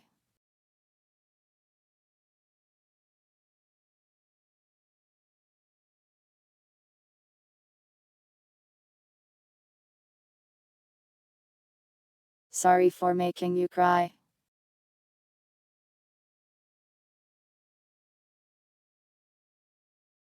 But listen, it's okay, you got to say goodbye at least.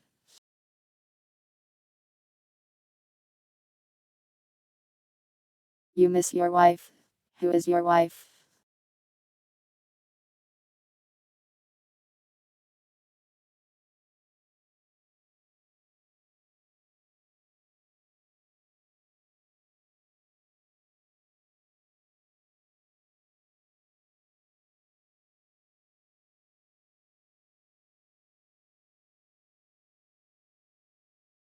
Have some ambient music. I am glad you enjoyed the story. Yeah, sorry I swapped out UP for the number sim.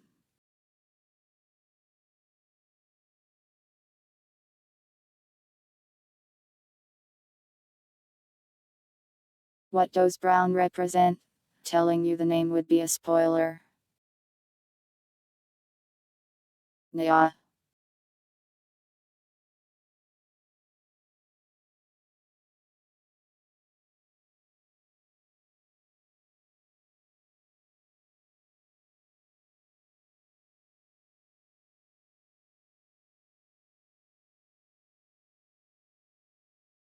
I'll probably end up telling you anyway since I guess it'll probably become a redeem.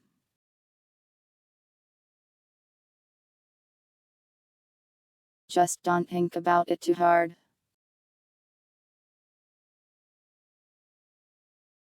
Yeah, purity is must be late for you. I hope you're not suffering. But I am always happy to see you here.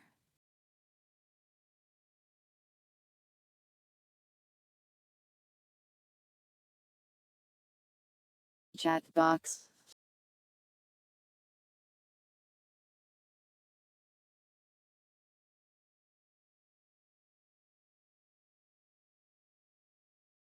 It will show up later, when you least expect it. By that I mean OBS is lagging and not showing it for some reason. Oh, there it is.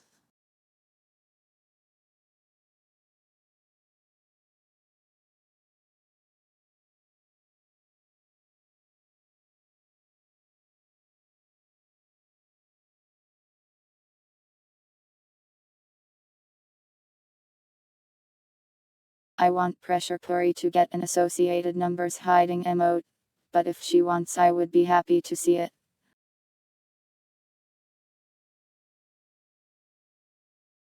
I am just happy to have the completely ordinary numbers. That is definitely not a different cat as an emote.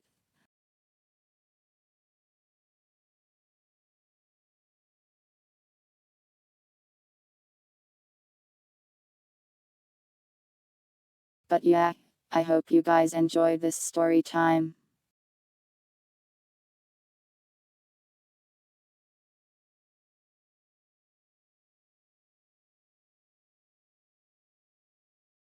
I've been trying to give these more of like an actual story behind them, rather than just you are in hell, welcome to hell. But I keep accidentally making them kind of tragic and sad. Whoops. Whoopsie.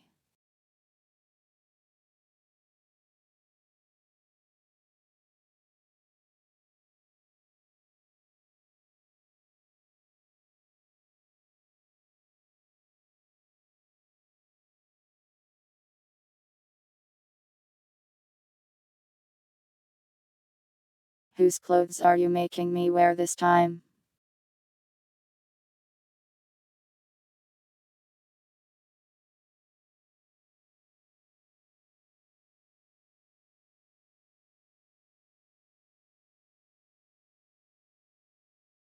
Kind of cute actually.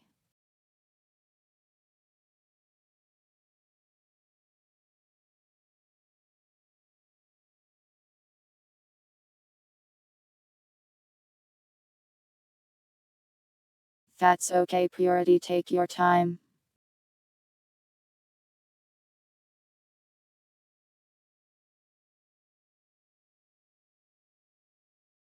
No pressure or anything. Thanks for letting me have the Purity emote.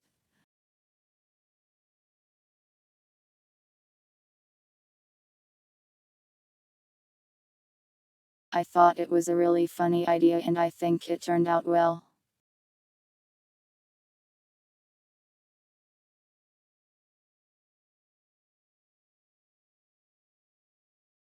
True, it's just numbers.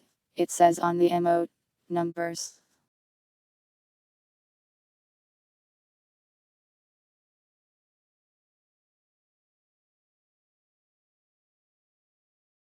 The tavern wench. Please don't make me do any customer facing job.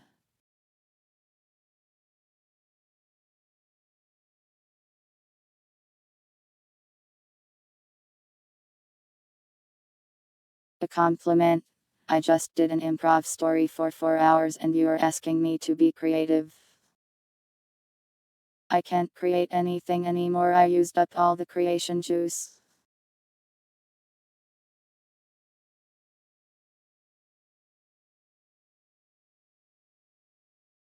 Puddle, you did job being one of many insane voices in a cat girl's brain today.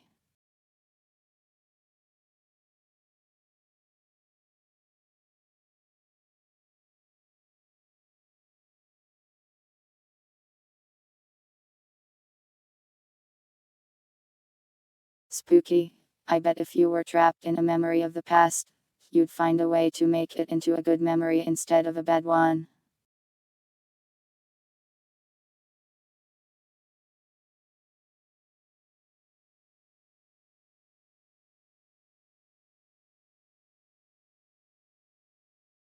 It just read it as a link because you put a period in it.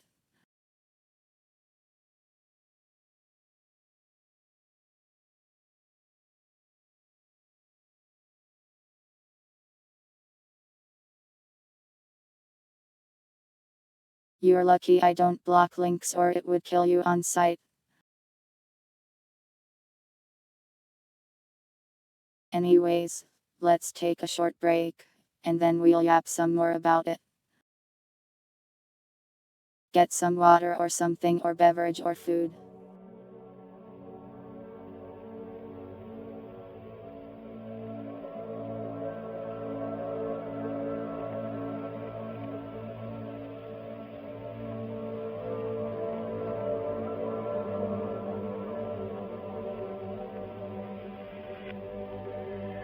I only want expensive, high quality viewers, dogs. Not fine but the best viewers for my channel. High quality viewers such as yourself. He got him.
Hi.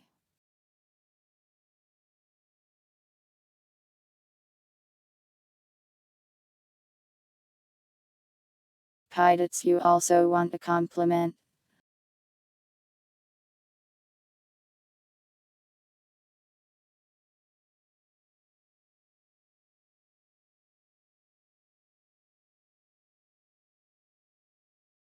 You did a horrifying job of eating a sentient talking banana today. I am not sure how that sin can be judged. Will I marry you? I want sorry. Happy Pride Month. This month is gay.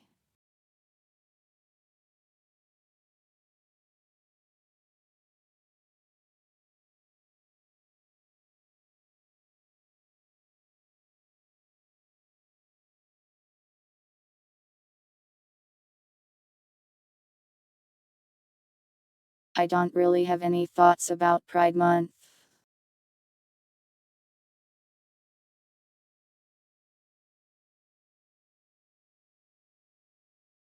but happy for those who are happy about it, I suppose.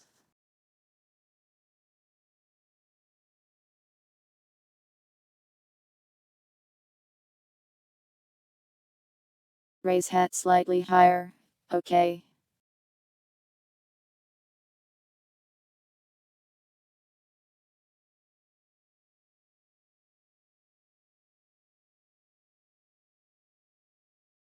It does not mean you can marry me to Puri. I don't think that's how it works.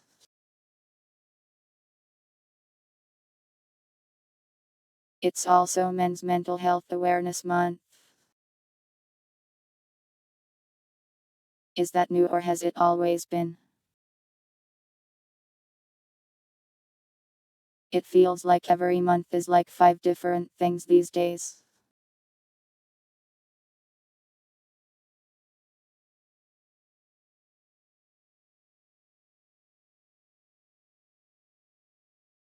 Well, if any of you are struggling with mental health, I hope you can find a way to get better.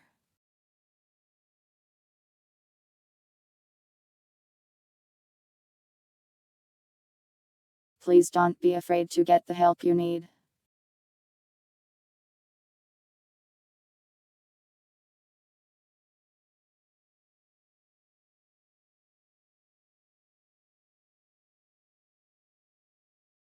But yeah, I hope you guys all enjoyed the story time.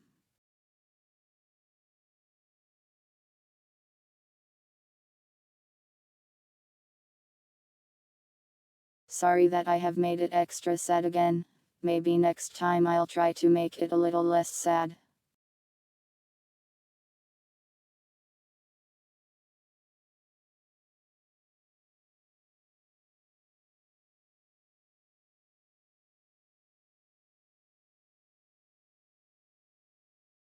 The only help you need is cat girls. You'll have to tell all the Earth companies to stop wasting their time on Otair stuff then, and make cat girls already.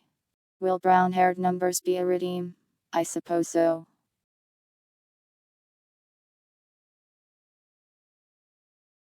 Though I might make some small color changes to it. How do you guys feel about the general design of it?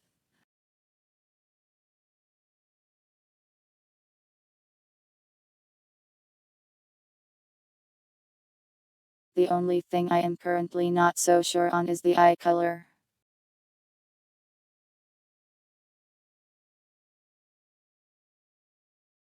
Otair does sound like a fantasy name, but please stop perceiving my typos.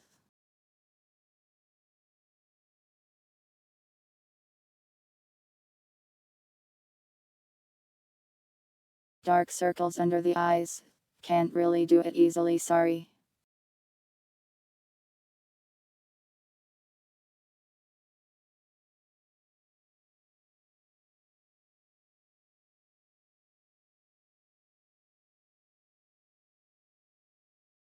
I mean, I am not going to do any big changes, don't worry. Wait, did you post a sketch? You.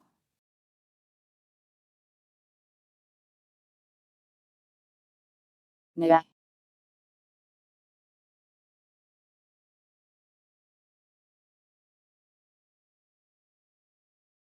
Hold on, I need to save these images immediately.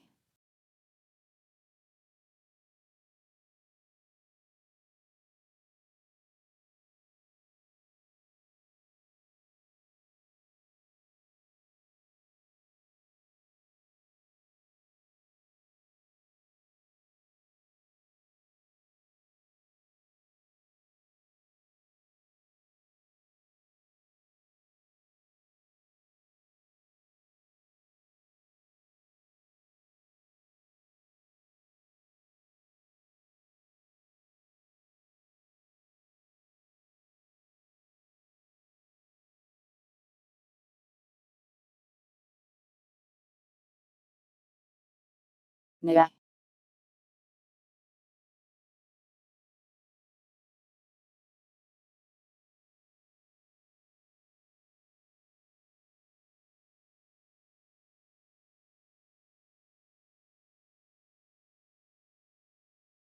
It's really good though, thank you for making it.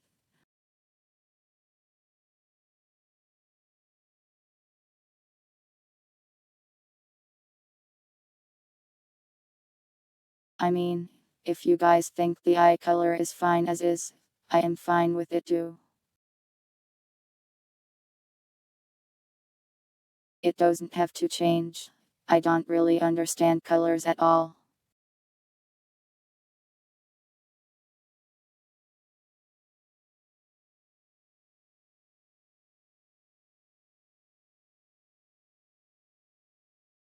It looks like a lab coat to me.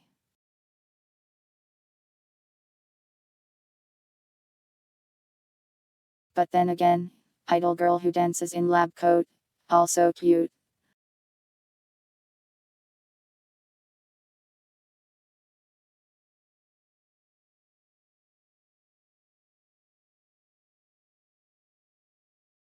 The one without the cat ears is interesting, I like that one too.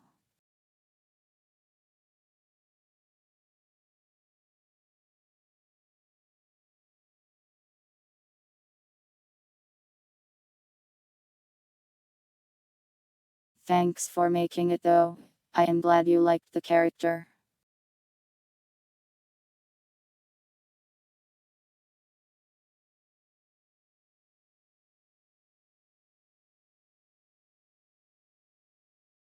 Respite lore context. I don't know if the lore would change her eye color any which way. Thanks for watching, Puddle.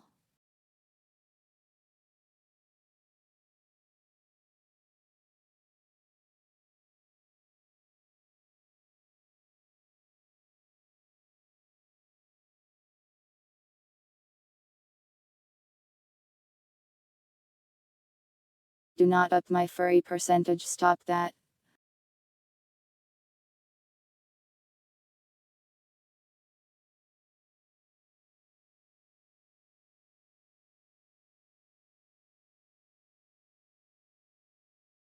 But yeah, there probably won't be another story time for a bit.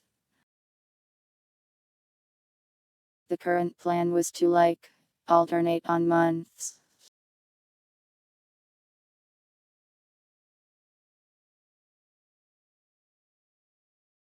So near the end of June we'll do like a community event, and then I guess in July we do another story time. It's quite some time though, sorry about that.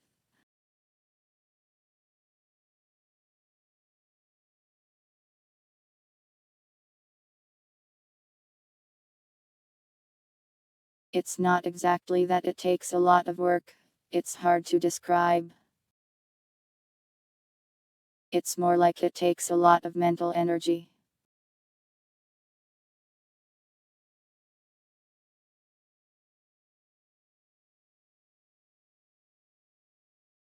If I do it every month, I will get a little fatigued, I think, even if I don't actually have to do a ton of prep work for them usually. A numbers coded game. Oh, this one. It does say numbers on it.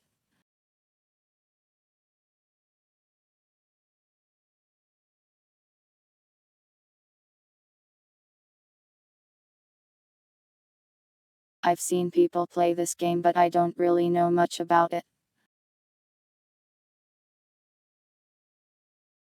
I might play the demo at some point. I guess it has one.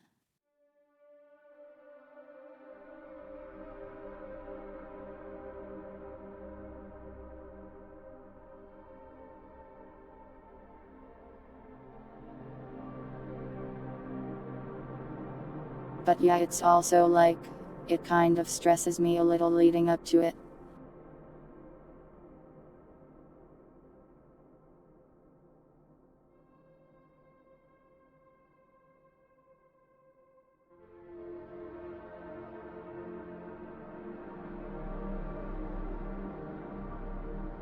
I know I look kind of calm and collected, but I do get pretty nervous and anxious before I do events like these. Usually it's not so bad during them, but before them it's a little rough.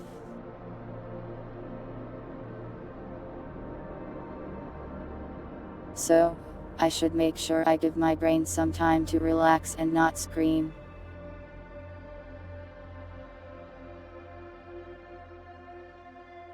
Same person. Yeah, the lead up.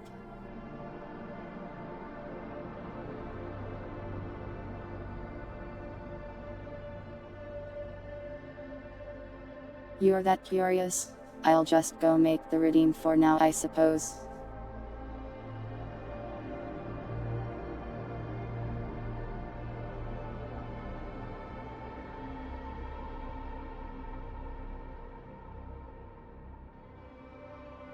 I feel like its name might make you sad though.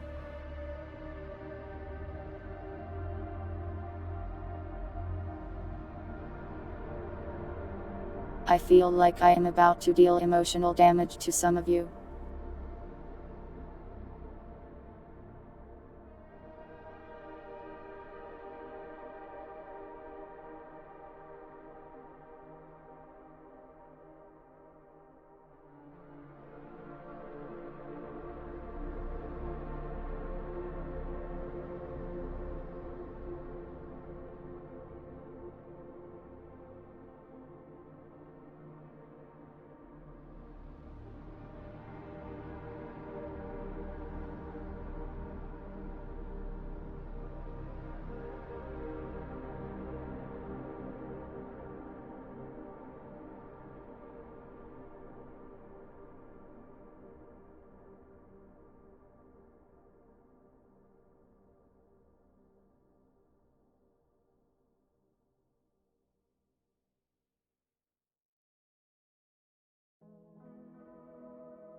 There you go.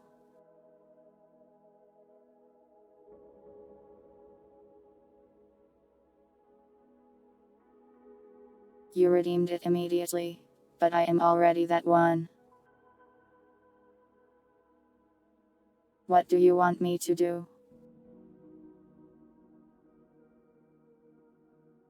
Turn normal, then turn this color again.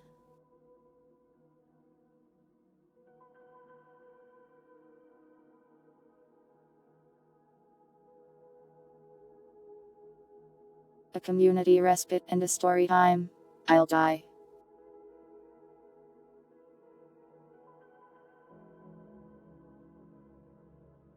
There you go.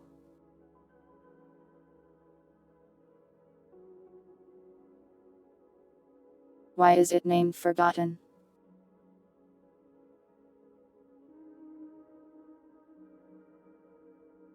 I am not sure I should tell you.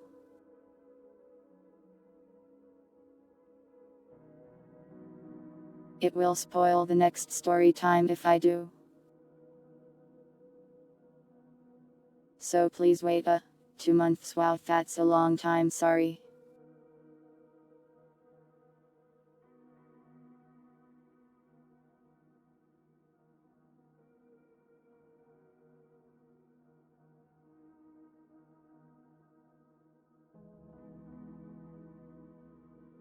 It's a lore thing.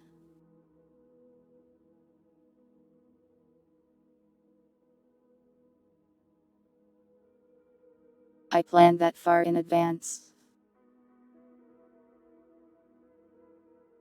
Well, kind of. I guess I'll run you through the thought process here.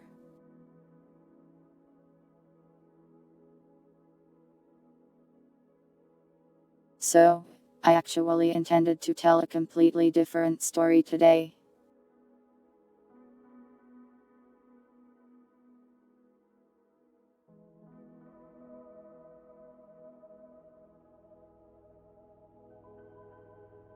But last night I was like, wait, actually I came up with a completely different idea that will help link this thing to this other thing.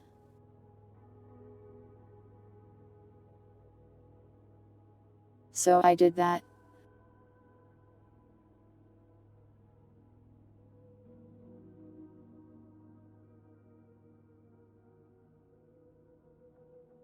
My brain writes things weirdly, honestly.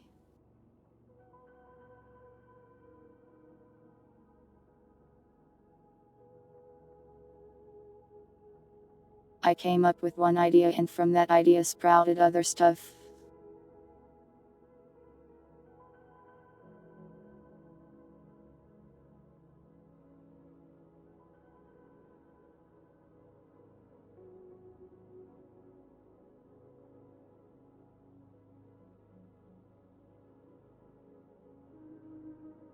I think this worked out pretty well though, and it will make you like the next episode too.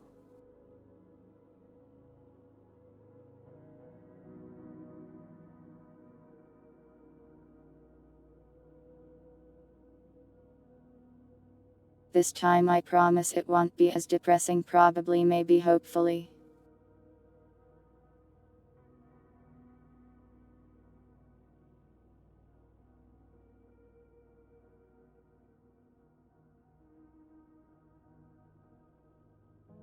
That's a problem for the numbers 2 months from now.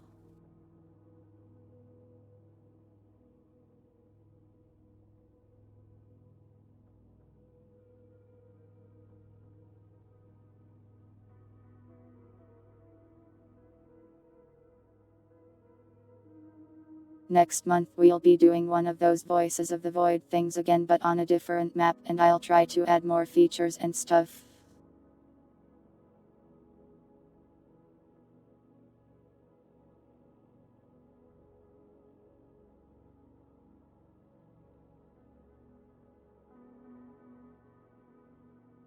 I actually don't curse past numbers that often, really.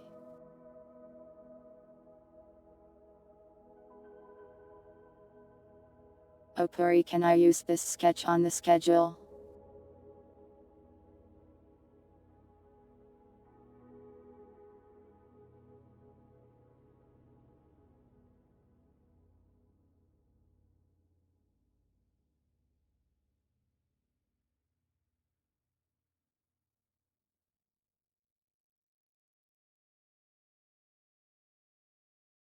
I should collect an energy tax.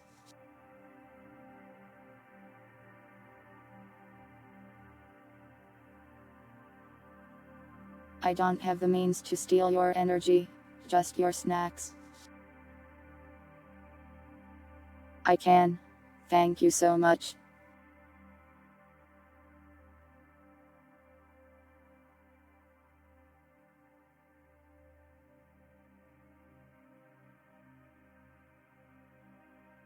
You finished 2 commissions this week. Great job.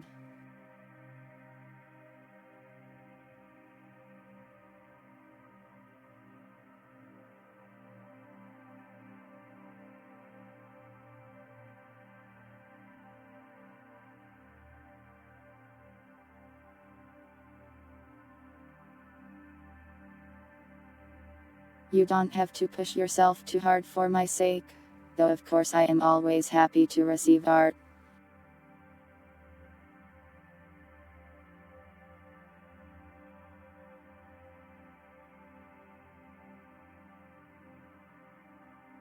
Good luck though. in the art mines.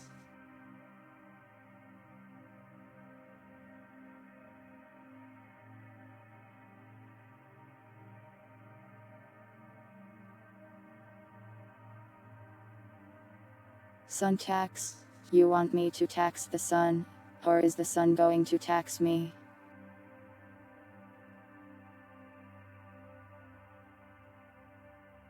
The sun would be an intimidating tax collector.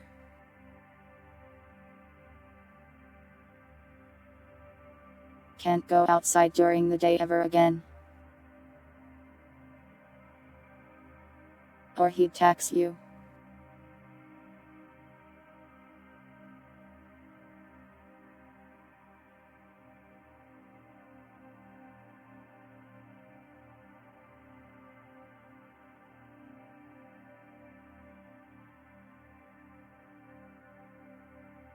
I mean, I still see the sun sometimes. I open the window.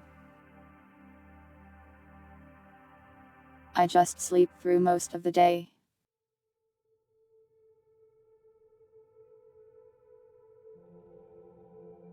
Now that it's summer, I see the sun a lot more though, since it's up for longer.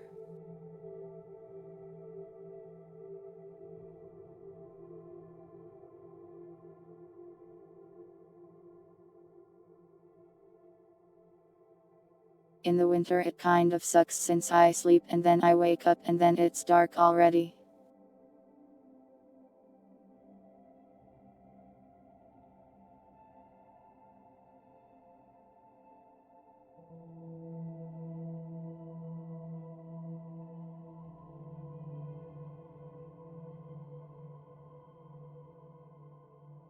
Let's go make the schedule real quick before I run out of energy.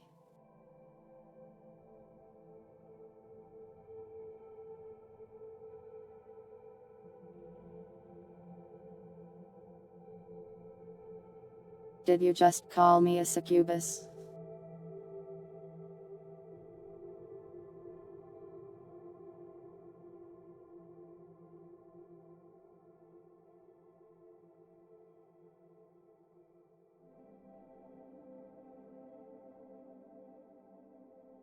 A cult leader? I don't lead a cult.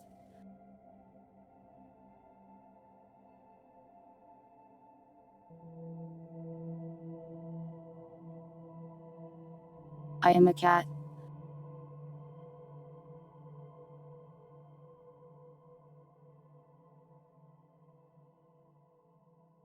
I don't think I could lead a cult.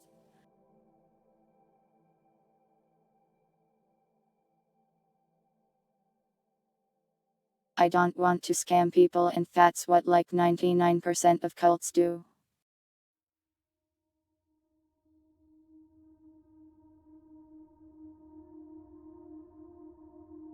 They aren't like, haha, let's sacrifice blood to an old god. It's more like,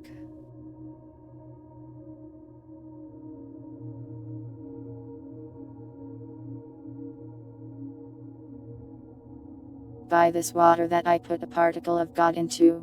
You will become immortal for the small price of 99.99.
There, cat.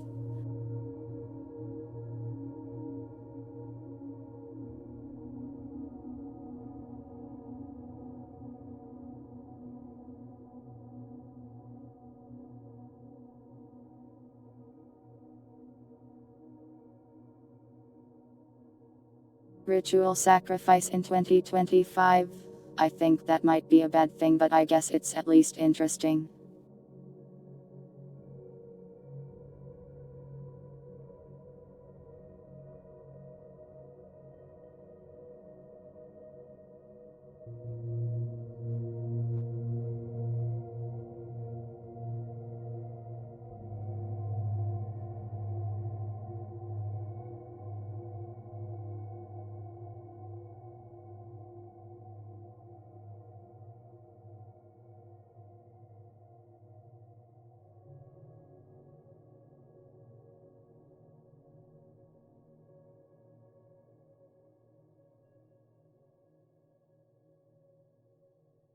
What do we do on Sunday? I think another comfy day is in order.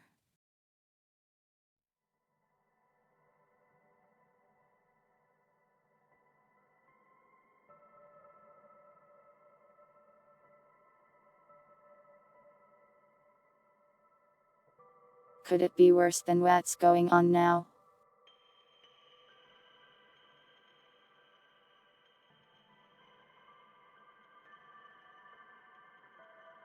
I am sure things can get worse, but I am hoping they get better.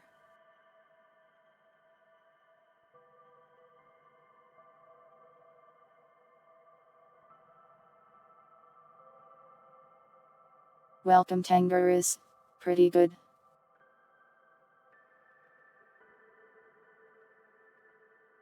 We just finished a story thing and I think people liked it, so I'm happy.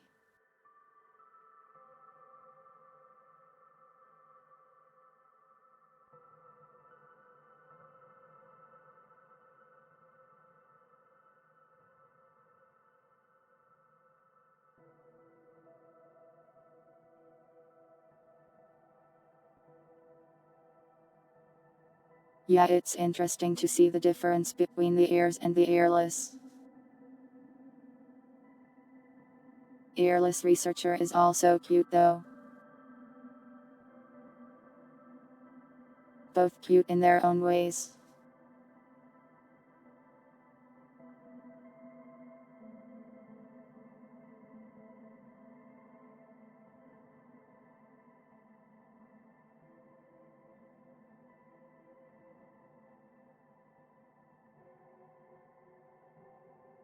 My art streams are fun.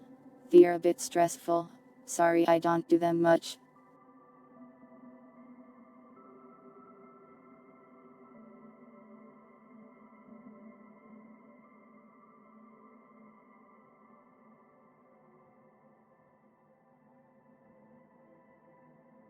The thing is that I want to do so many things that it's kind of hard for me to be like I want to learn how to draw. I have to like hold myself back or I will want to do 50 things and get done none of them.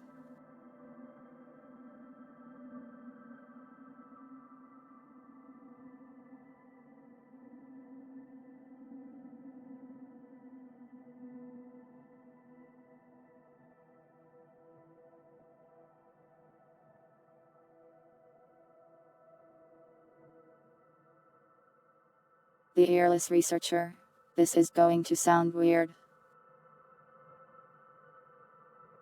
But I want to head pat her. I don't know why, but I do. Only I am allowed to do so.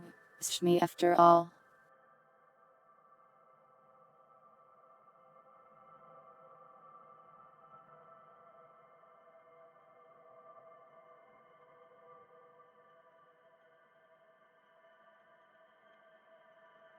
Yeah, sure, tell me about it later, Purity.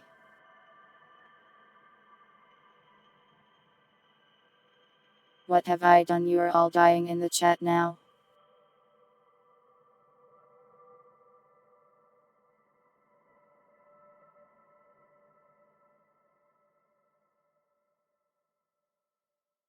I mean, I can head pat myself as much as I want and it won't kill me.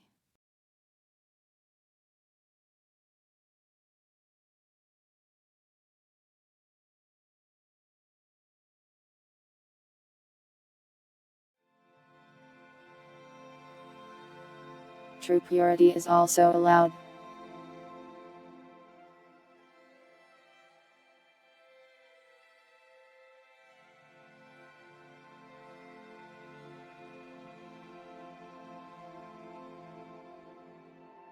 Invisible tail.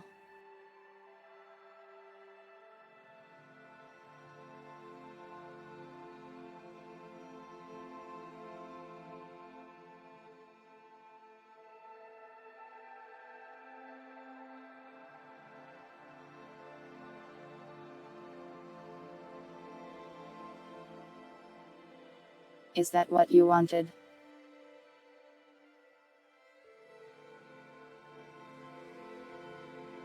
It's kind of distracting.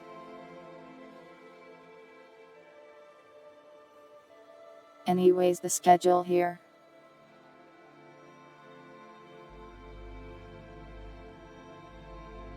We'll start a new game on Thursday. Not sure which one yet.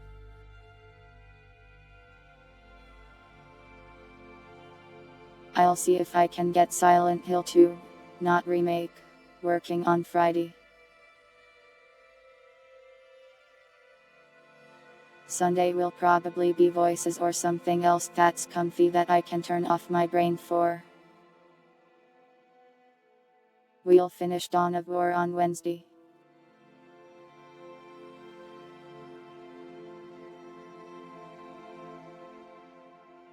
Funny enough, Dawn of War is getting a remake too suddenly.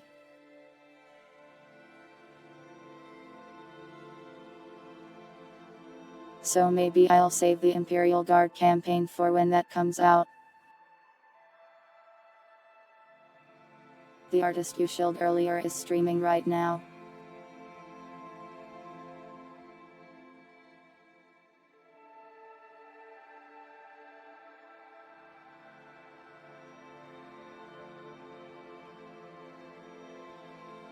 I don't think I have the power to raid someone new after this, but maybe when we get to raiding team I might.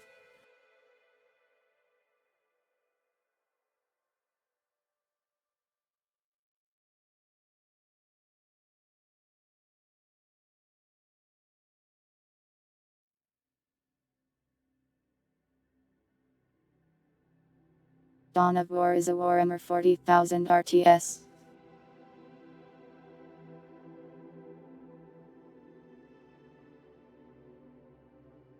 Pilots, this is an entire purity Valentine.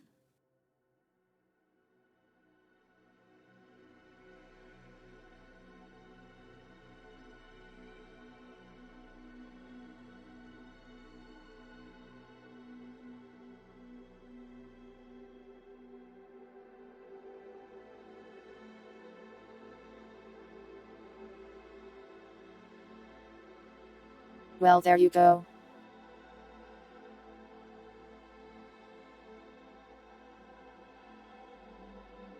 Nya. There is your Nya. Sorry that you're being shook.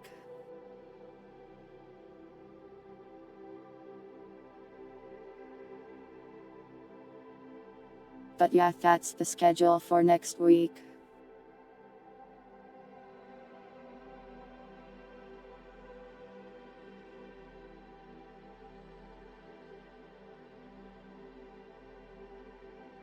Here, rescued.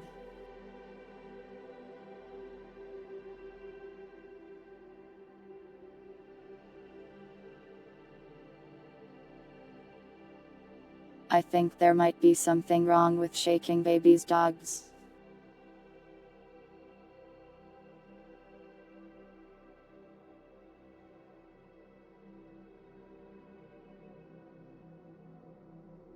Yeah, I don't think him that much larger than purity. Not this much.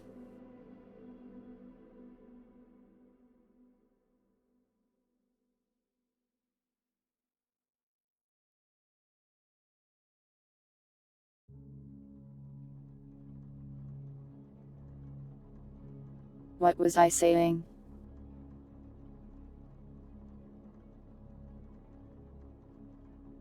Oh yeah, Thursday, what kind of game do you want to see? Like an FPS, a story game.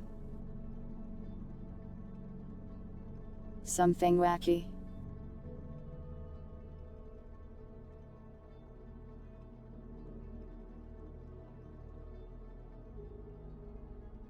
You only looked short because pirates squished it so much.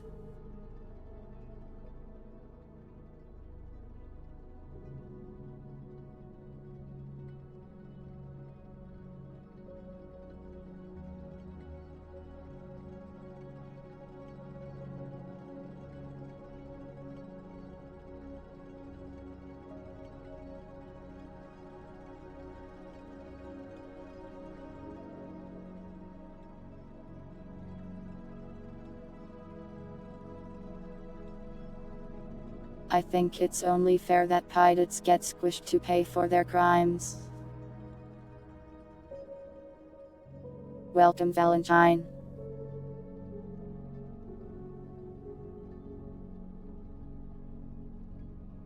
Do not pet me, it's dangerous for your health.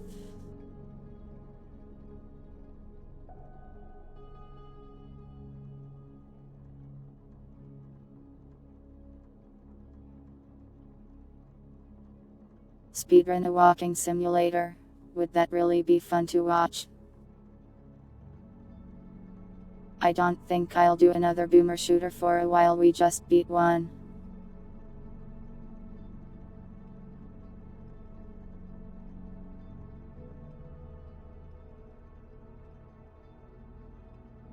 I can't believe you guys ate that banana.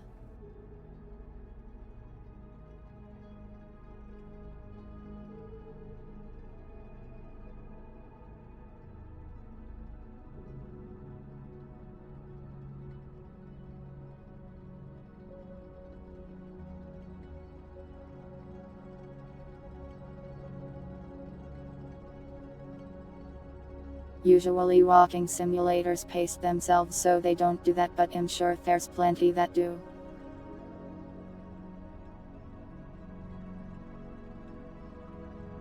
I mean, I give you the option to do like everything. It's you who makes the options, in a way.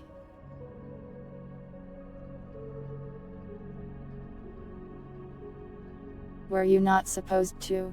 I mean, there's no intended route really.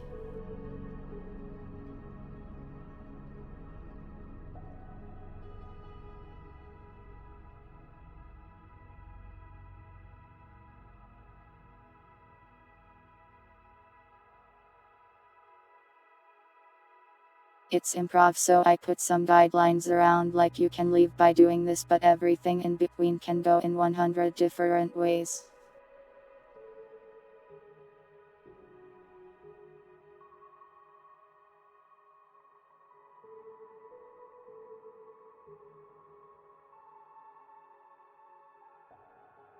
How much murder hoboing would I accept?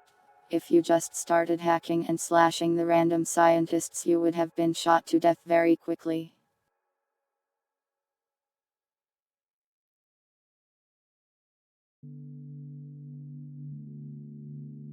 If Gordon jumps into the portal too fast, you die actually. Well, you like spawn above a void and fall to your death or something like that.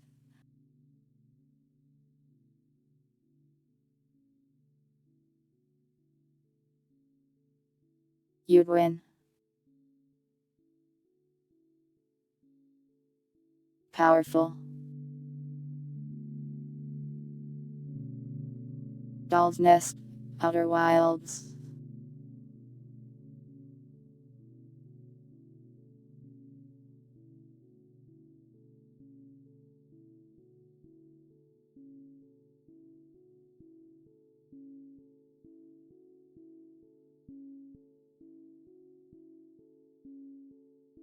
I'll have to think about it later because right now my brain can't steer doing anything, and it's like don't wanna because of the post story time exhaustion.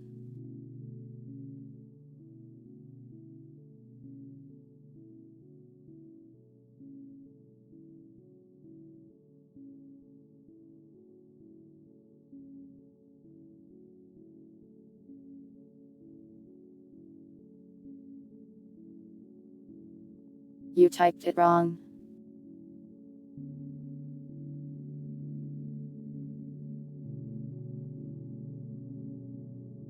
You failed to even attempt to give me a head pat. Weak.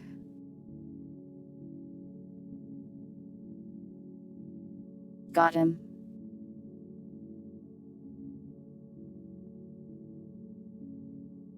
At.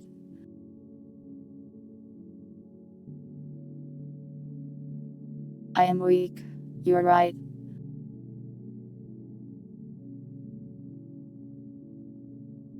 Right now I am a little sleepy from all that thinking I just did.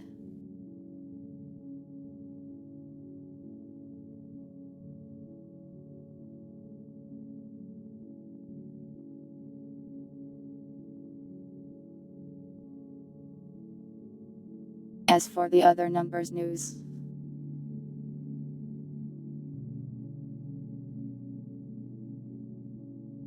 I think my priority is going to be making a new break screen.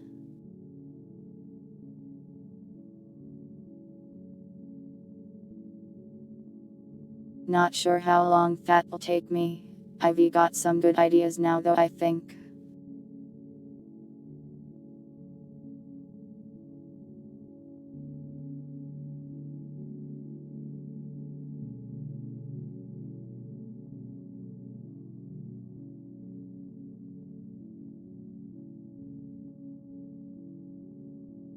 I think I'll probably try to get one of those guest respites sometime in June. The one-off ones. Riot, do you want to do your guest respite in June?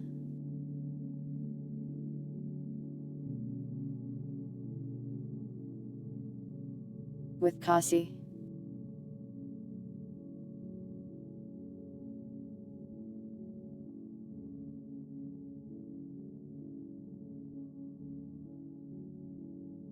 The small numbers at off Kai.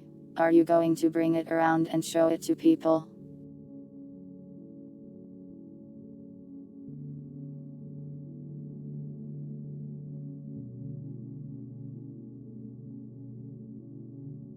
I won't go myself, but if you go and bring a small numbers, I give you permission to show the cat to people. What day? I don't know, whenever you want to do it in June.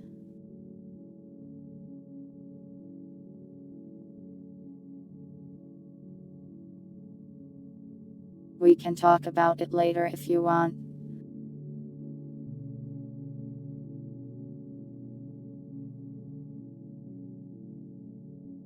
Right now, I'll kill you, I'll kill you, I'll kill you.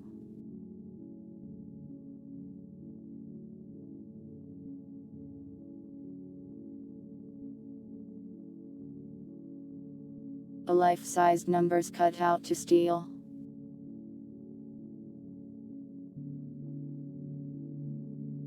Don't steal my cutout. I don't even have one.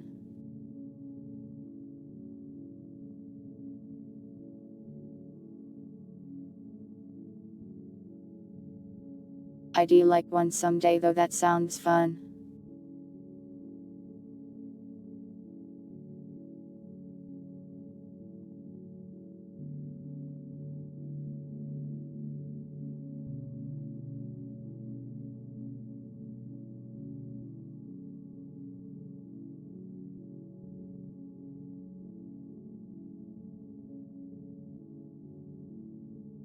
No space to put it after the con. Encourage theft, that way you don't have to store it. Then it becomes someone else's problem. Though I am not sure if I am popular enough for some random Congoer to steal my cutout.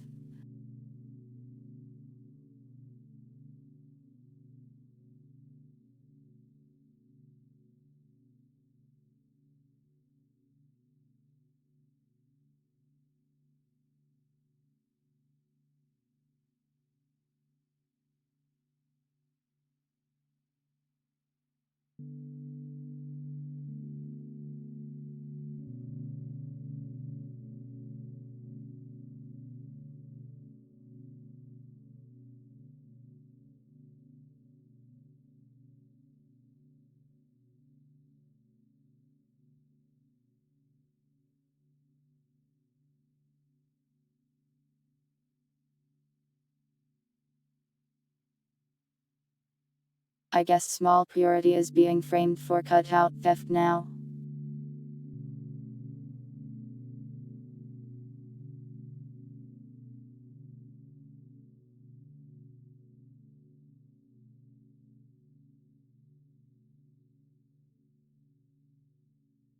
What else did I have to say?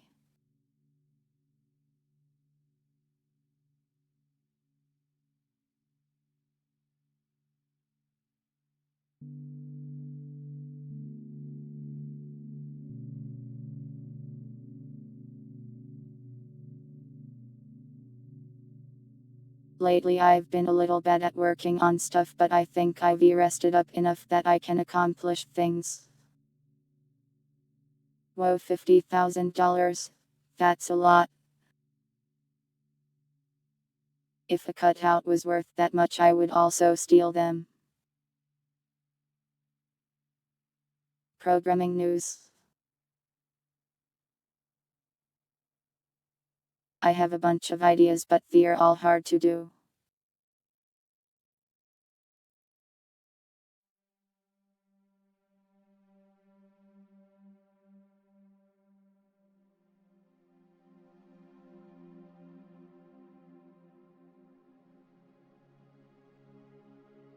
I did by self-reflect, yes, so I will be putting out more Half-Life Alyx with possibly improved tracking.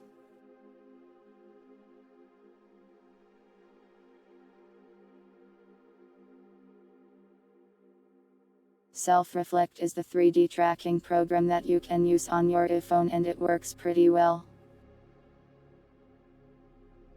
I haven't recorded with the new version yet though, but I might tomorrow. Expect another Alyx upload on like Tuesday or Wednesday.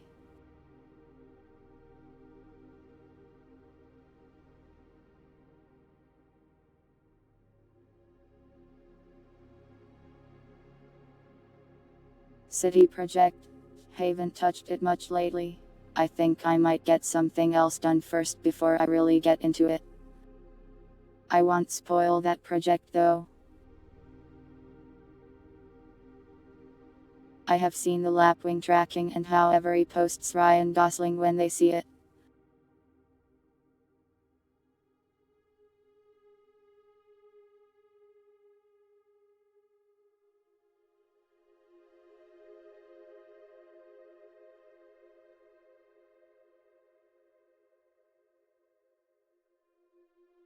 I have not heard from Nombrow, assume he is still busy. I will let you know if I hear anything.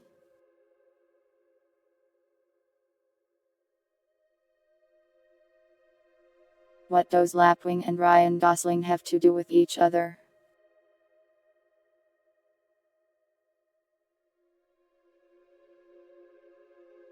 So it's really good and cute tracking for a 3D model.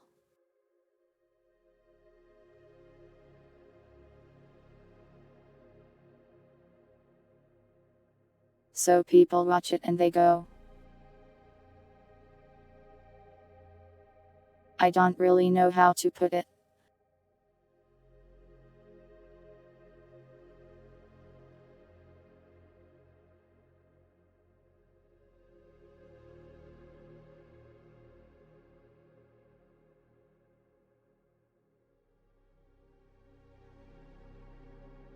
It's not actually a pluvianism, it's a common thing actually.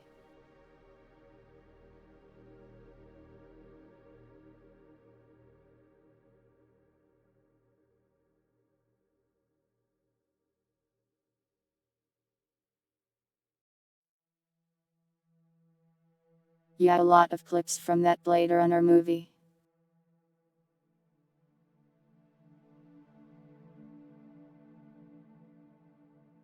I wish I could find the right words for this. But the only word that comes to my mind is Gosling.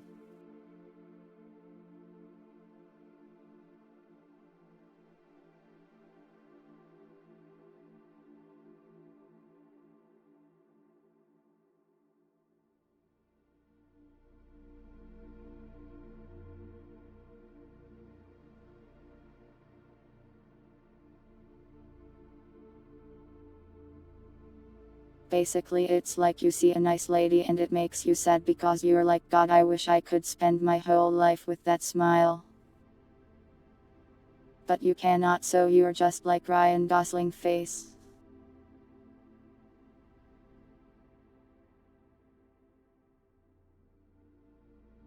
And you stare into the mirror in slight depression.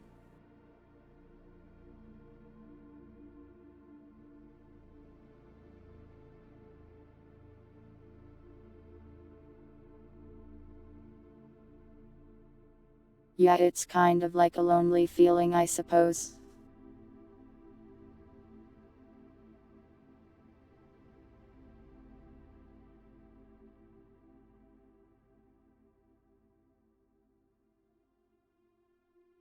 Is that me whenever I open up a Fubuki stream?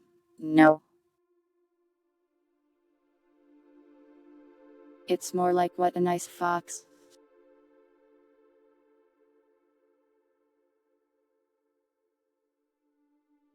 No idea what's saying, but nice.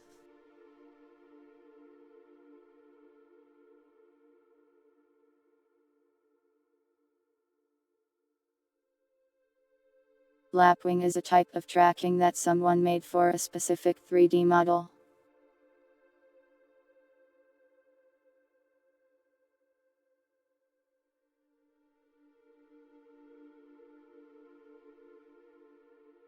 If you just look it up on YouTube, you will probably get 100 Gosling memes and you will understand it all better than what I'm saying.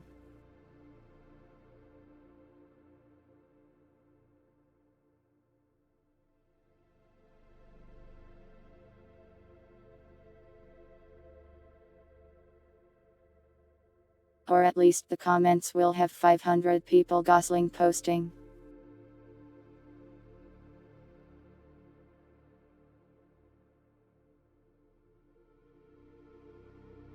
I opened one up and the top comment literally was,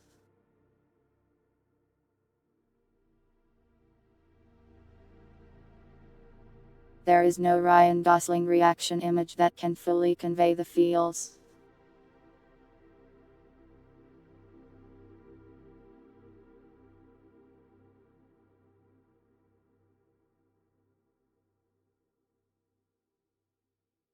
Sorry they made me laugh.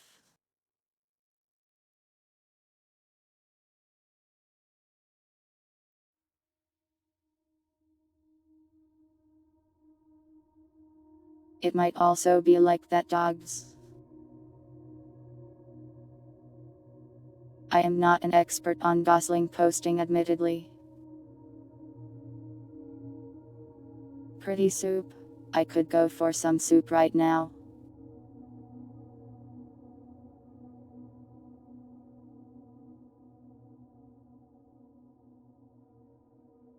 I mean, I do understand a lit Japanese, just not enough to speak it or understand a lot. I can kind of get a bit of like, this is what's happening right now. But I couldn't really tell you exactly what they're saying.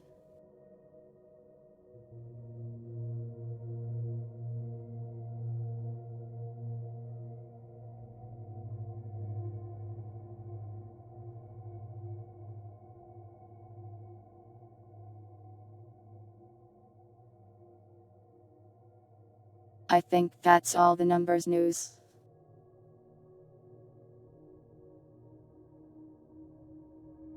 I can read Fox Girl vibes, yeah.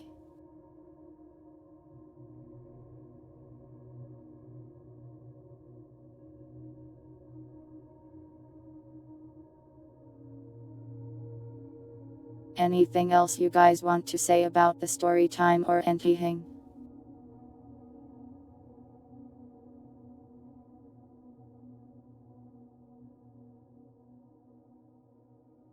Yes.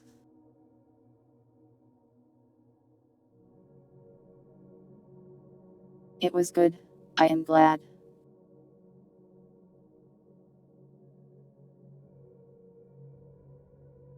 You miss your wife?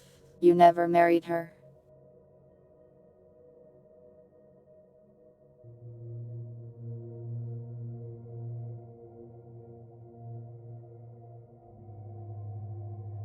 I am a wonderful writer.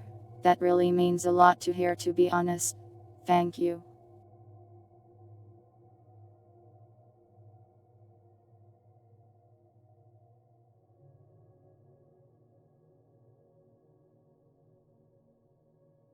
I'll keep doing my best to create interesting stuff for you to see.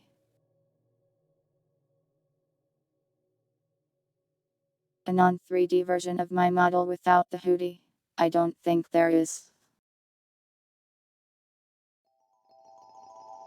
Riot made a reference image that has one without the hoodie.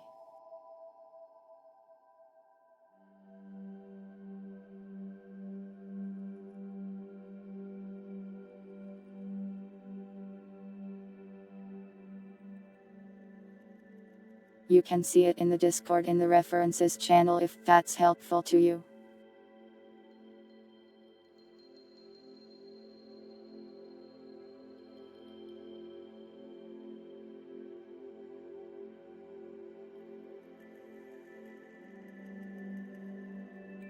Compliments do leave a mark on me, you just can't see it that easy.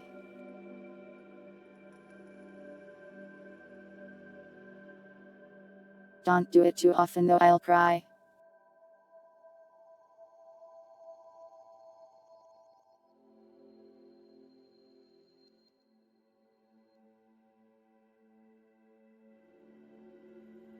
Let's see who's on today.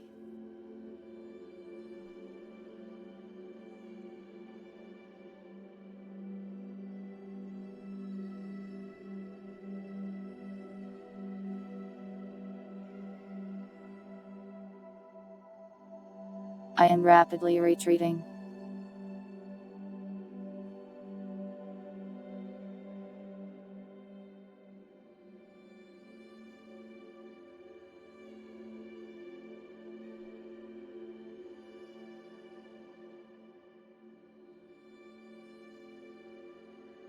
Don't DM me compliments, I will deploy rats into your pantry.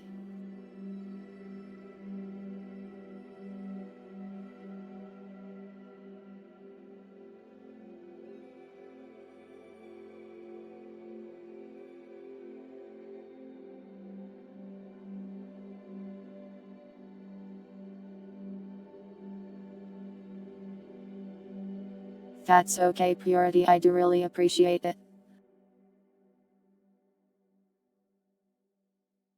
What if you like rats? I guess you can have them.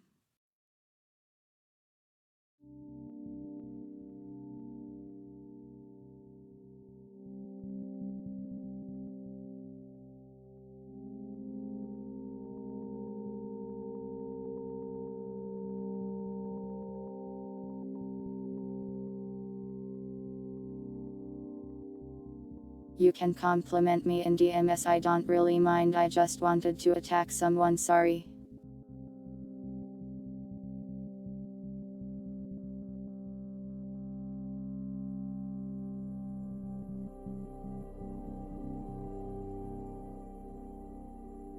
For every compliment there is an equal and opposite feral growling animal.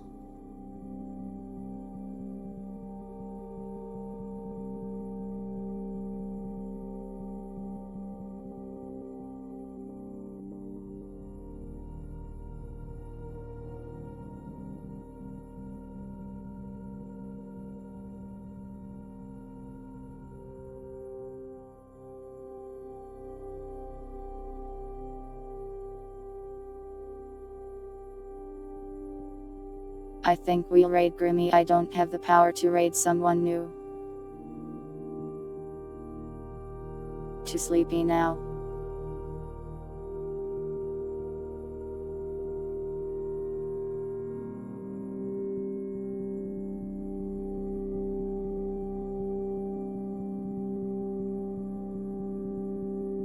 This is a random question, but do you think we should do it during her loading screen or after? I don't know what the streamer etiquette would be.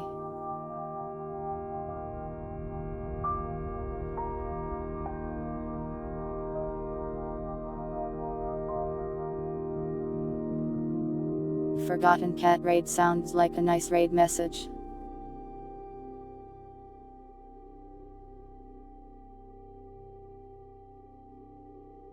We can wait until she starts then, I suppose.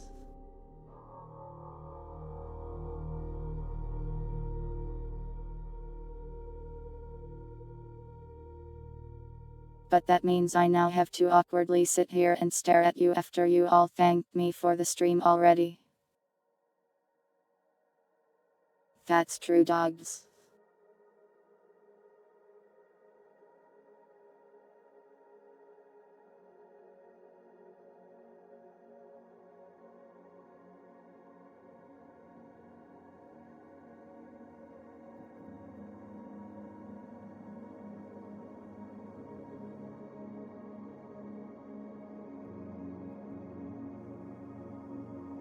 When am I bringing Grimmy to respite?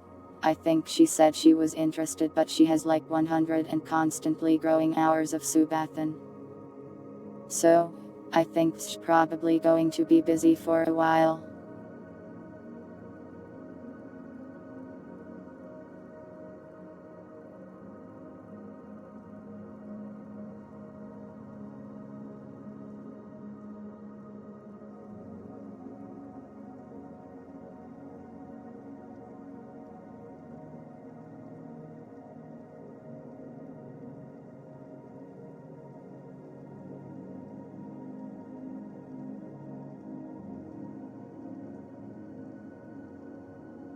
More Dragon Girl collabs.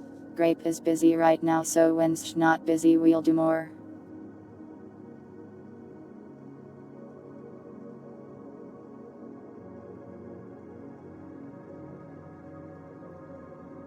She said she was capping it at 50, but I mean that was 48 days ago. She might have changed her mind.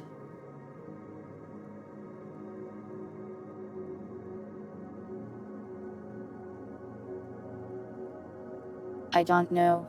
I am not Grimmy. I don't know what Grimmy's plans are.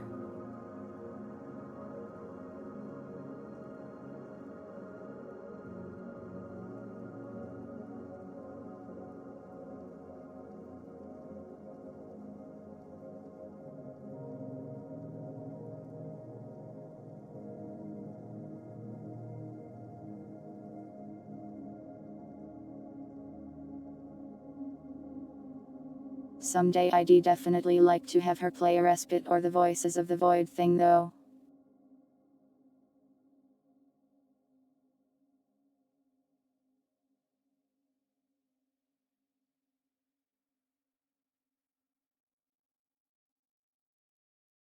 I probably won't do a Subathan unless I am in actual financial trouble or I need to fund some kind of insane project.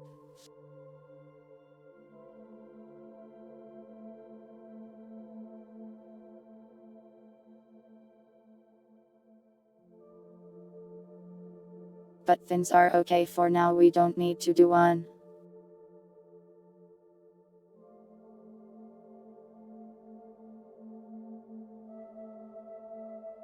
But yeah, more collabs will surely happen, just be patient.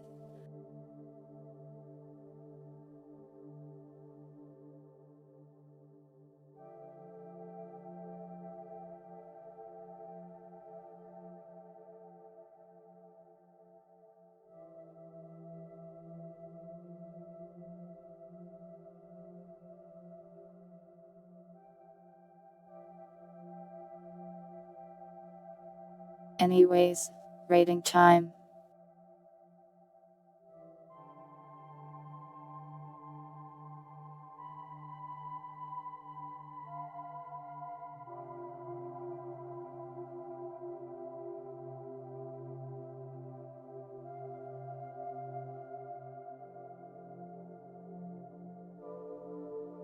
Forgotten Cat Raid.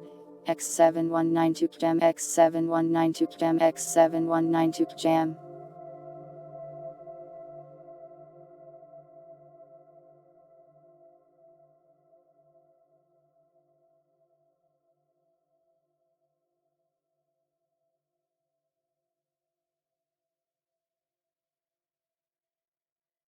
That's all from me for today.